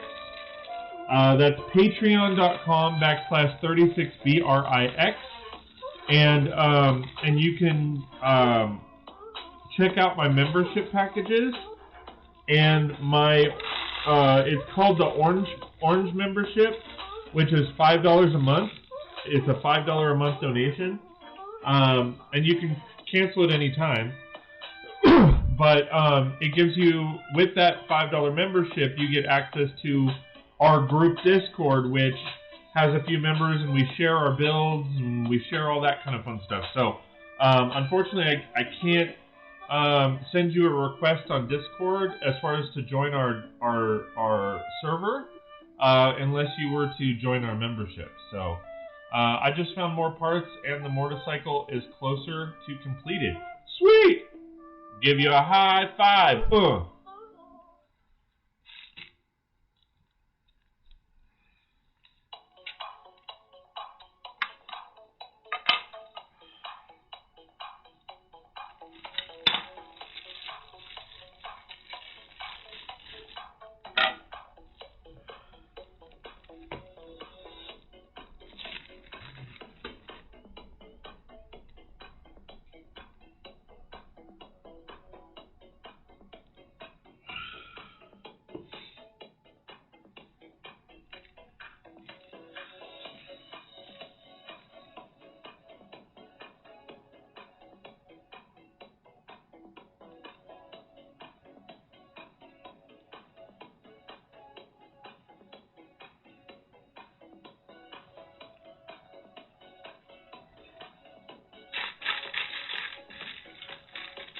Roy, sounds good. Thank you very much. Like I said, I'm not trying to plug my memberships or anything like that. Usually in my pinned comment, there is a link to the Discord and all that. Or not the Discord, but there's a link to my membership, my Patreon memberships page. But again, I'm not trying to like promote during this, because this is just us having fun in memory of Dave. I know we're not talking much about Dave, but I am extremely happy that I'm building this in his memory. That's another reason why, now that I'm building it, I don't know that I want to like take it apart. I would love it. I'm thinking of just kind of leaving it. I'm going to modify it. I have to, of course, but I'm thinking of making it as part of like a sunken pirate ship in my ocean area when I actually put it together. I have the two tables for the underneath section. I just have to build it out. But I'm thinking to keep it as is, as you know, as a memorial to him. So I'm actually thinking of not putting it or taking it apart. I'm thinking of, I'll modify it, but I was originally going to take this set and make it a modular building, but I do have the other pirate ships, the 3-in-1 pirate ships that I could do that with. And I'll leave this somewhat intact. So that's kind of what I'm thinking.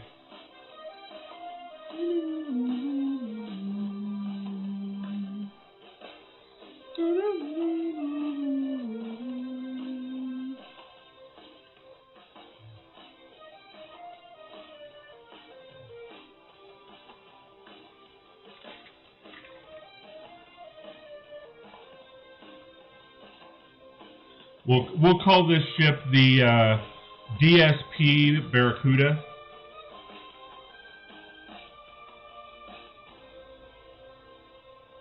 What do you guys think? Should this be called the DSP Barracuda or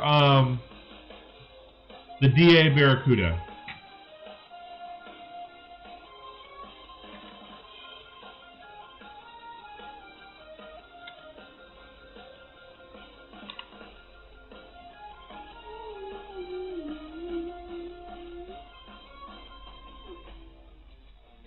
How many pieces do you find? Oh, did you find? I'm assuming Big Block is talking to Dion.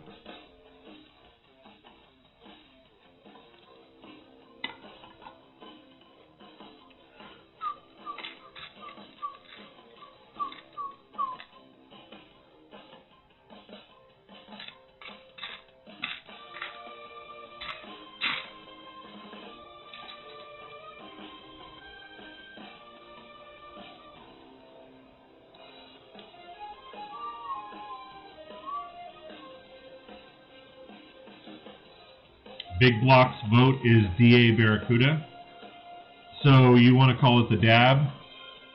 Yes, that was for Dion. So you want to call it the DAB?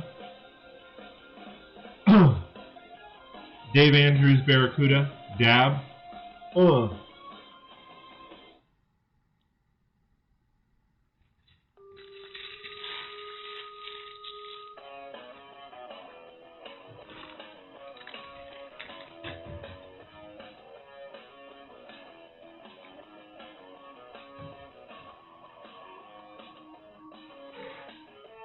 Well, that's a hard one, guys, because we got one vote for DAB and one vote for DSPB.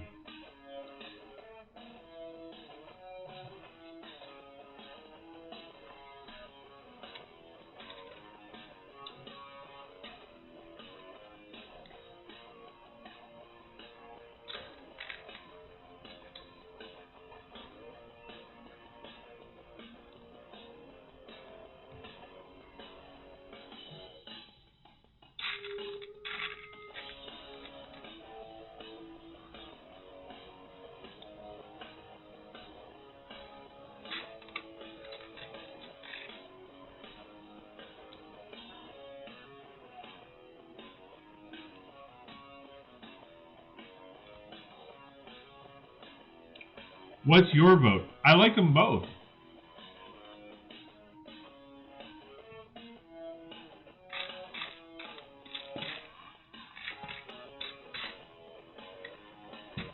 That's the hard part. I like them both.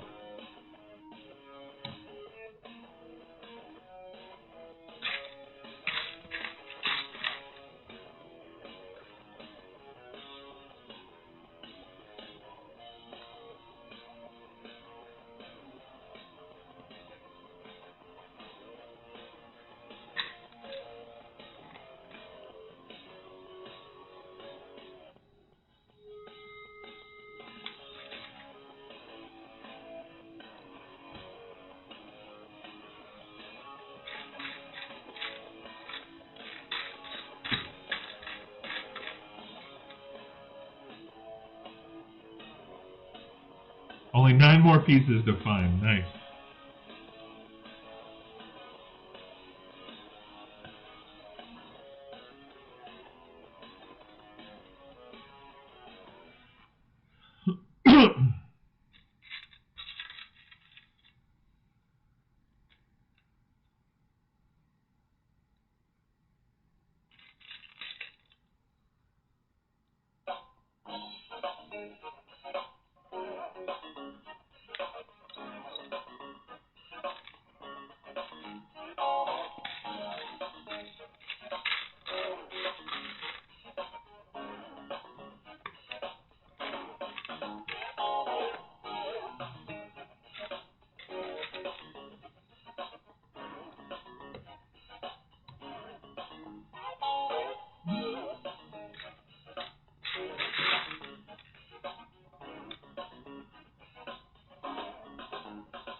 This song sounds like the Commodore's brick house.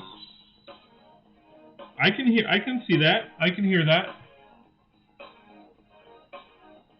She's a brick house. See, and that song always reminds me of the song or the movie House Guest.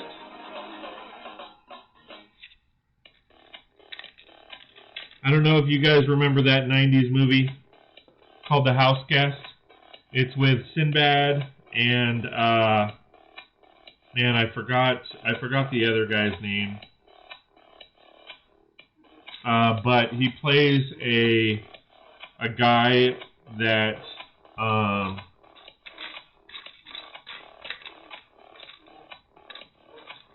God, I haven't seen it in so long. It's basically a guy that impersonates a dentist to get away from these guys. And he actually, it's kind of the premise of he kind of falls into the wrong crowd and tries to get away from them.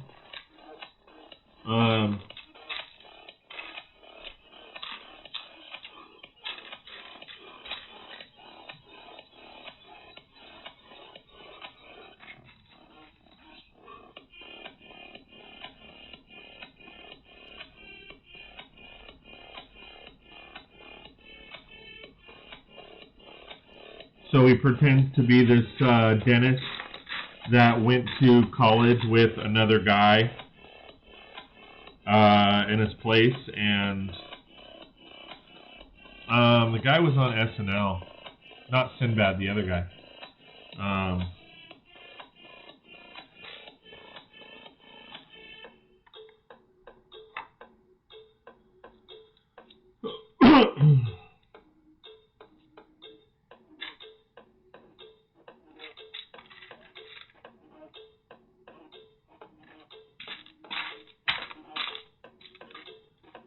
I don't remember that movie. It's a good movie. It's like early 90s.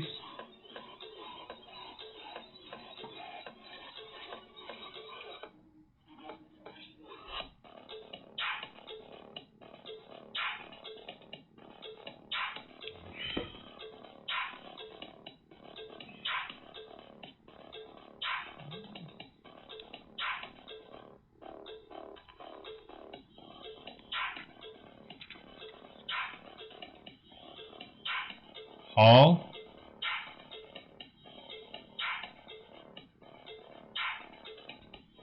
Sorry, what Hall? What do you mean? I don't know what you're asking there, bud.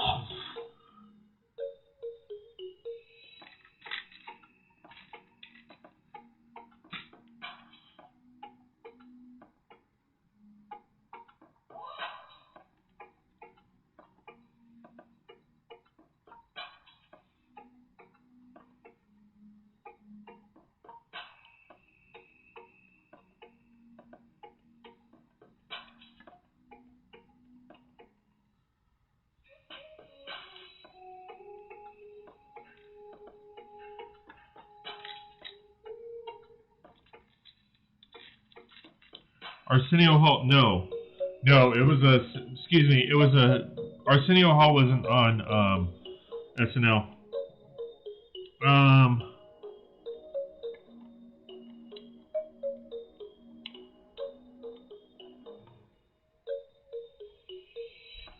No, it was Sinbad, the comedian Sinbad, and it was a movie called I Gotta Look Him Up because it's gonna bug me.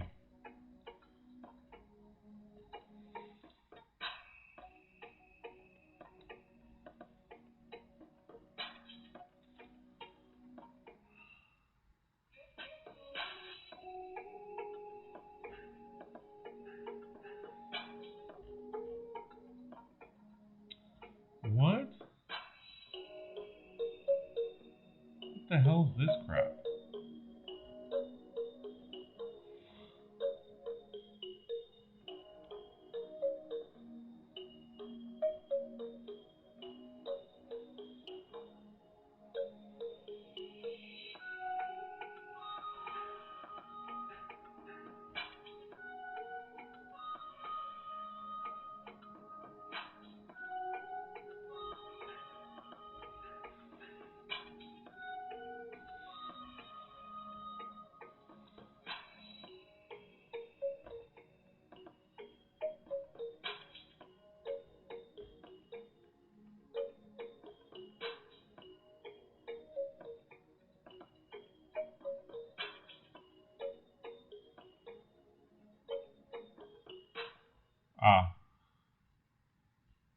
Yeah, House Guest.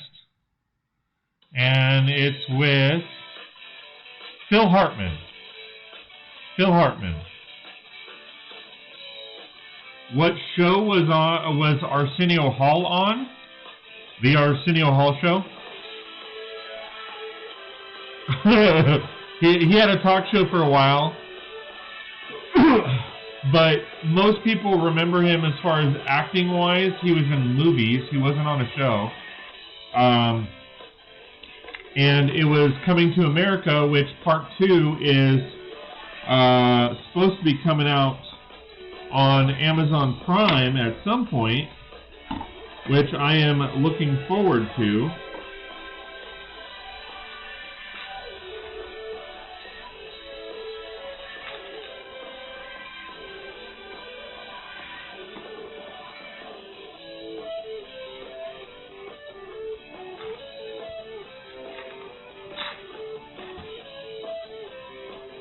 I am highly anticipating Coming Back to America. I think that's what they're calling it. It's something like that, but it's Coming to America. The sequel to Coming to America.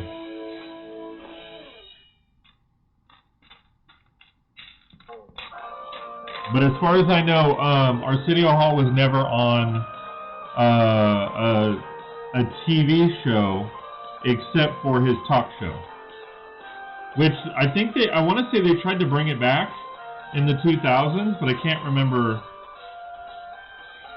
LOL, I forgot the show's name, and it's just his name. Yeah.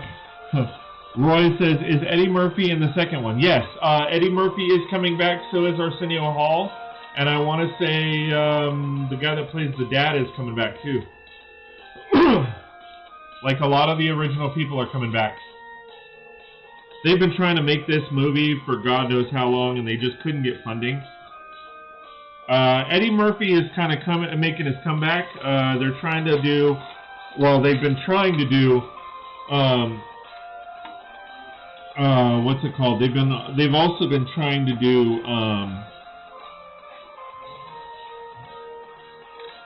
Beverly Hills Cop 4,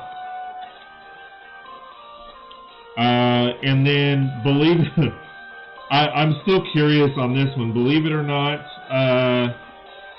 they're making a sequel to Twins, like the Arnold Schwarzenegger, Danny DeVito movie, where James Earl Jones. It's James Earl Jones. Plays Prince Akeem's dad. But believe it or not, yes, they are making a movie called Triplets, and it is the sequel to Twins, where Eddie Murphy plays the third brother of Arnold Schwarzenegger and Danny DeVito. Believe it or not.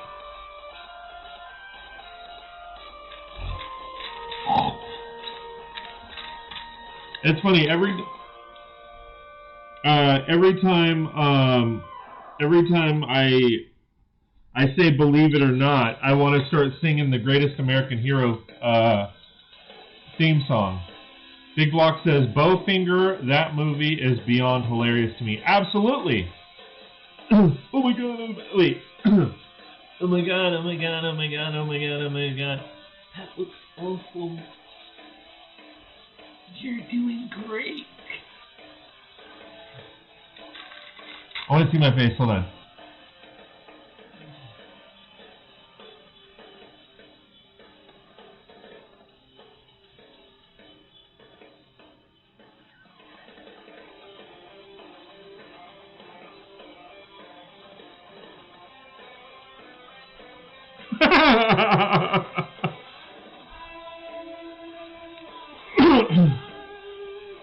Sorry, I had to watch myself real quick. I know you guys have a delay. I know that was probably egotistical, but I'm going to watch myself.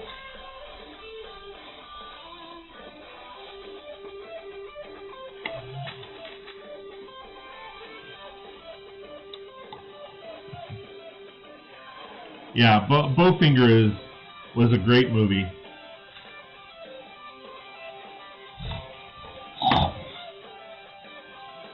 When they put the high heels on the dog in the parking garage, absolutely.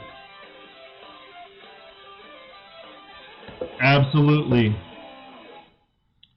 Abso-freaking-lutely.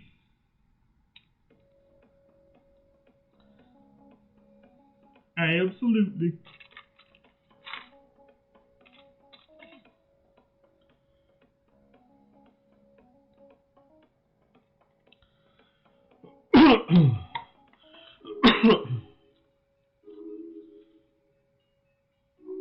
I would say the one wish I had, if they were to ever go back and make Bowfinger again, the one guy that plays the mail carrier or whatever, the black guy that has the ooze coming out of his face, I would love for them to replace that guy.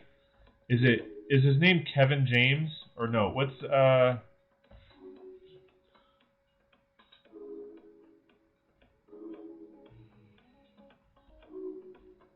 Is it Kevin James, or what's his name?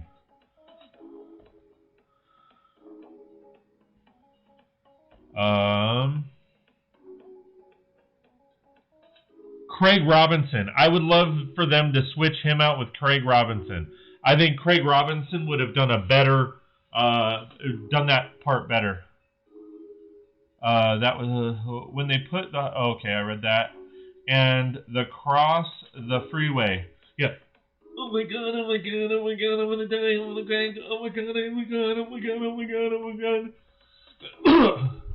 And then he comes back, and they're like, you did great, and he's like, can I get you guys some coffee or something?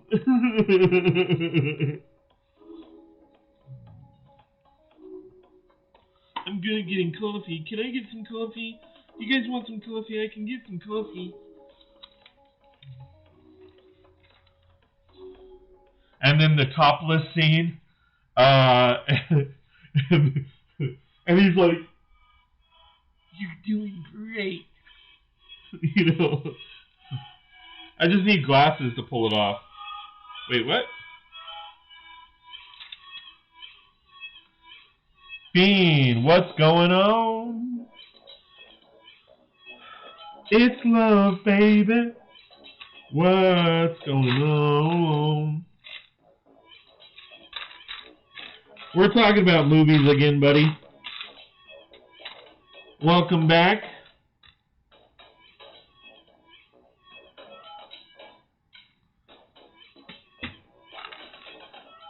You never seen Bowfinger?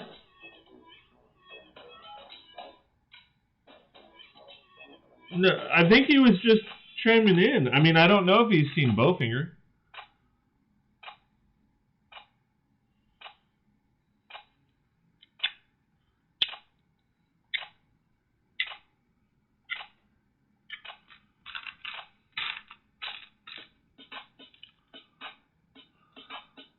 I'm still listening.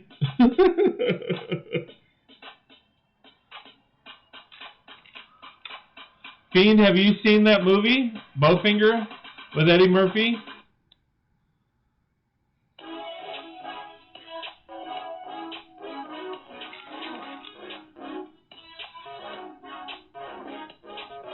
No.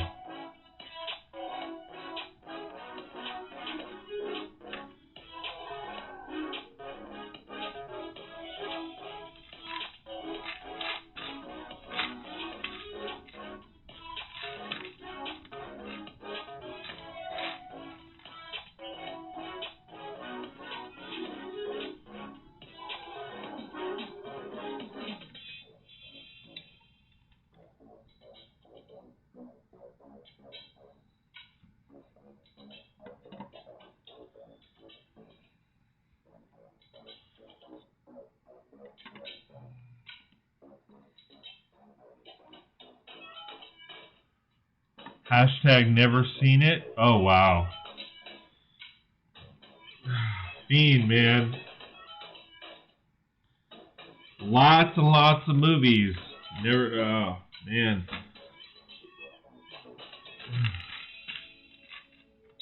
Anyway, nobody actually made a comment.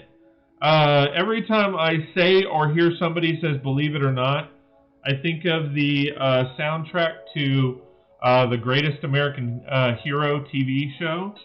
Does anybody remember that show? Believe it or not, I'm walking on air. I finally feel so free. Believe it or not. Wait, believe it or not, I'm walking on air. Finally feel so free. Believe it or not. Believe it or not, it's just me. Something like that. Dion says, I missed that one. You missed that that when I asked about it? Or have you ever heard of it? Sorry, trying to figure out what you're referencing there by saying I missed that one. Like you missed that one as in you've never heard of it, or...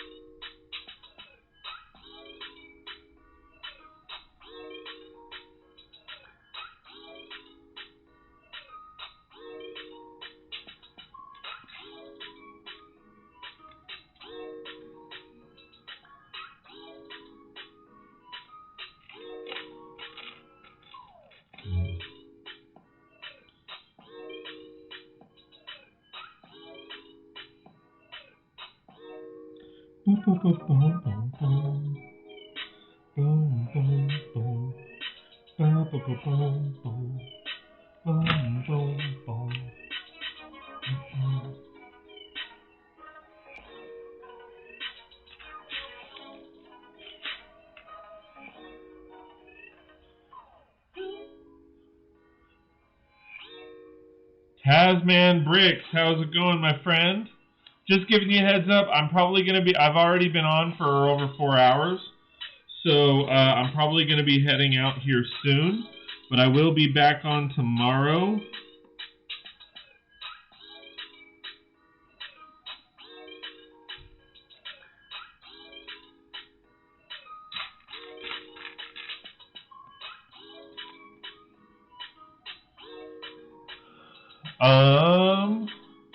But thank you for being here. I appreciate it, my friend.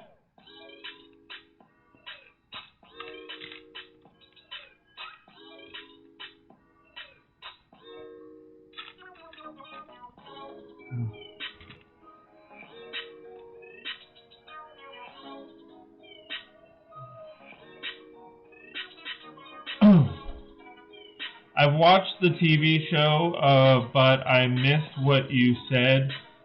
Cleaning the pile of parts on my bed. Are you trying to rhyme? I watched that TV show, but I missed what you said. Cleaning I assume you're saying cleaning up. Cleaning up the piles of the parts on my bed.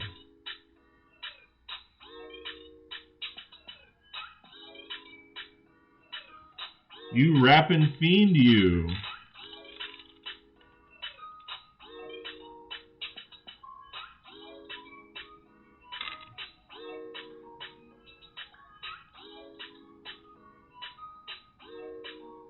Tasman saying, hey to Big Block, how's it going?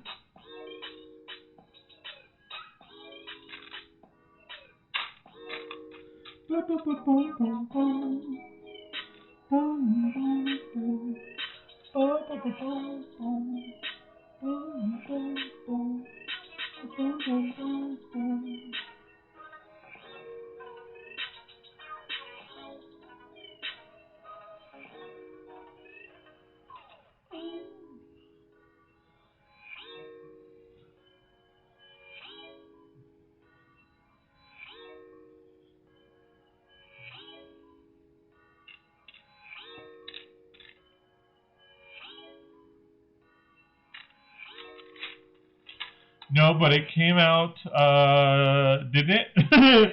Right? I mean, I give you props for it.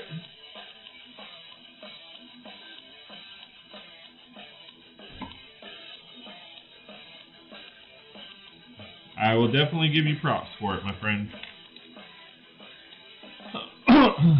Turned out fine. Yeah, no, it did. See, you should have just said, yeah, I planned it. I planned it. Racing cars, do you have this, 60256? Probably not.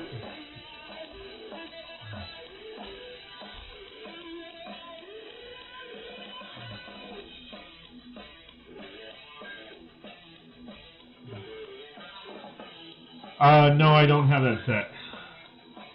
Hold on, my phone just...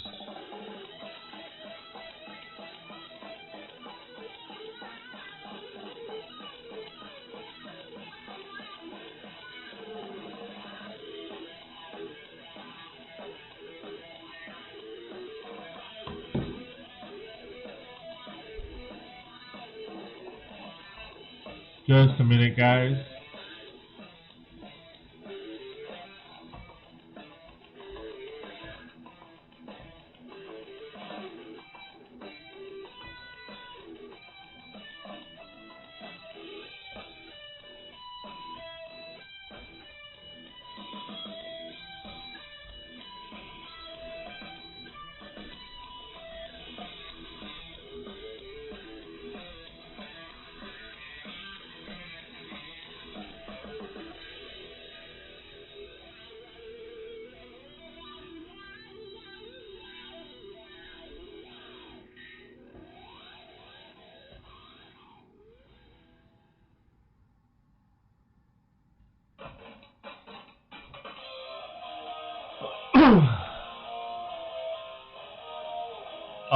No,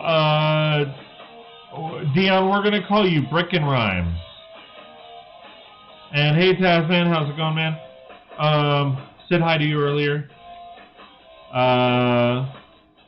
Yeah, you're not busting rhymes. You're Brick and Rhymes. Brick and Rhymes.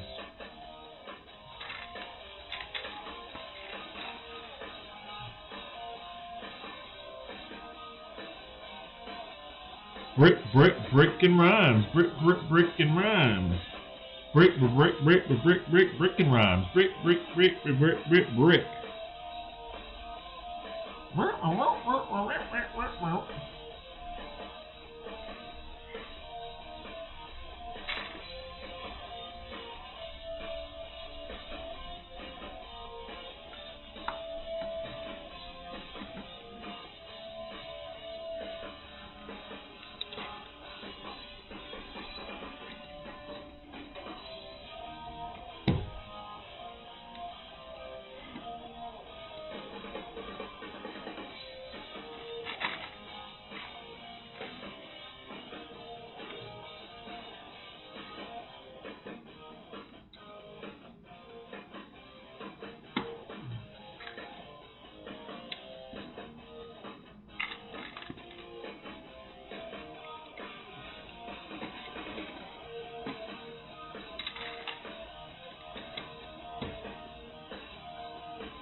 Alright, well, let's see.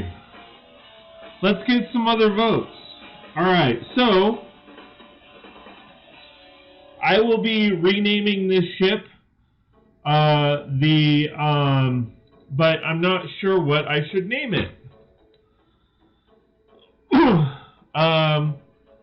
I've selected two names. Should it be the DA Barracuda, DA going for David Andrews Barracuda, or should it be the DSP Barracuda after Death Star Productions Barracuda? So what do you guys think? Should it be DAB or should it be DSPB?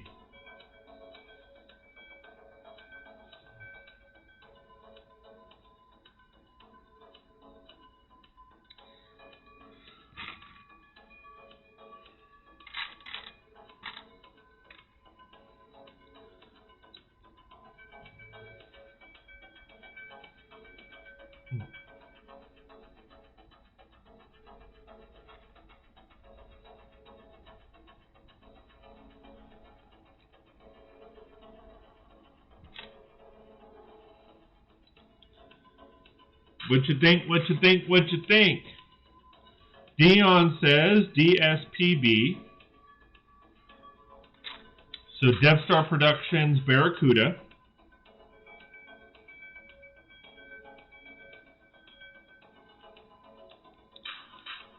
We will erase the votes before because it was 1-1. So, and I believe, Dion, you were one of the votes. So 1 vote for DSP Barracuda.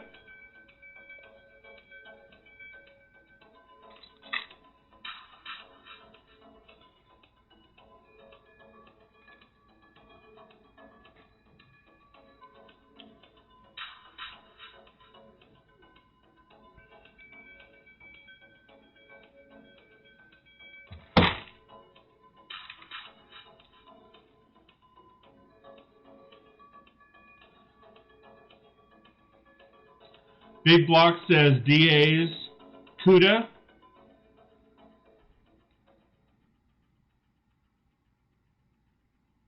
Taz or Fiend or anybody else?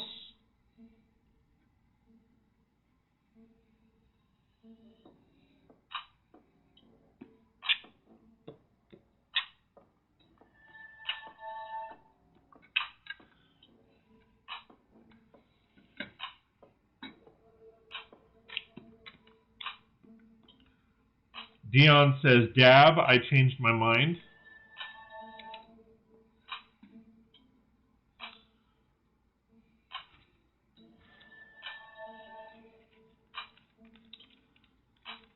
It's also my initials.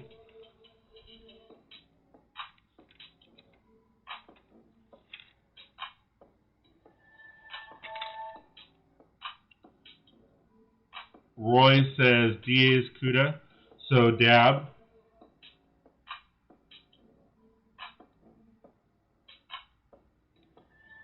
So it looks like we're everybody's basically on board with David Andrews Barracuda, aka Dab.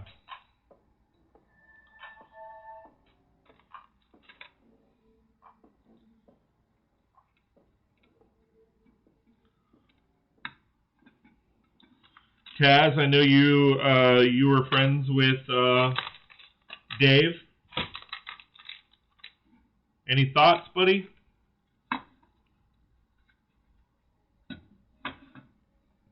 If you're still around. And anybody else? We got 10 people, looks like 10 people watching right now. Which do you prefer? Well, I'm going to hold off for, I would say, until I finish here to decide. I know what I like, but I don't want to influence people. I don't want to say, oh, I like this one, and then you all say, oh, no, I like that. Da, da, da, da. Fiend says, I pick what Dion said. Dab, okay.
Roy says Flintstone? Oh, yeah. I'm like, what the heck? And then I realized Yabba Dabba Doo.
All right.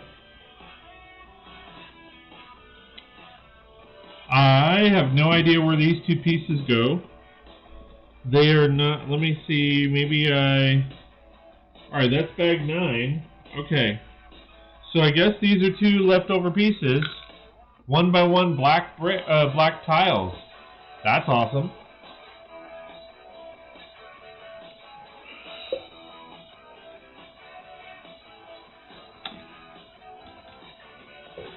I like that. Alright, so bag number 9.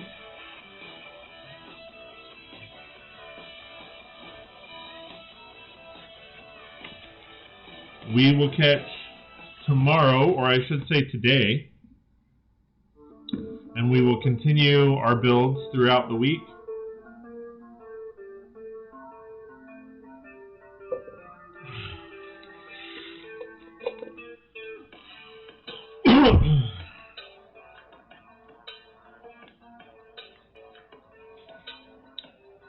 Can't go wrong with extra tiles. Black tiles are always awesome. No, I agree. I was not being sarcastic by any means.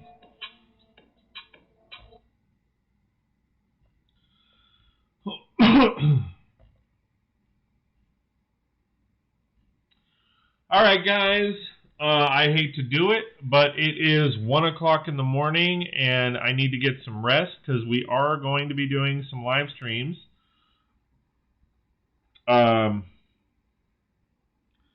In like 8 hours, so I need to get some rest. I also need to upload another short. Thank you guys so much for hanging out with me this evening and yesterday evening to honor our late great friend David Andrews, who unfortunately passed away due to complications with COVID-19. If you haven't already, the link to the video that I have pinned is to the video I created. Unfortunately, Death Star Productions as a whole and all the social media has been taken down already.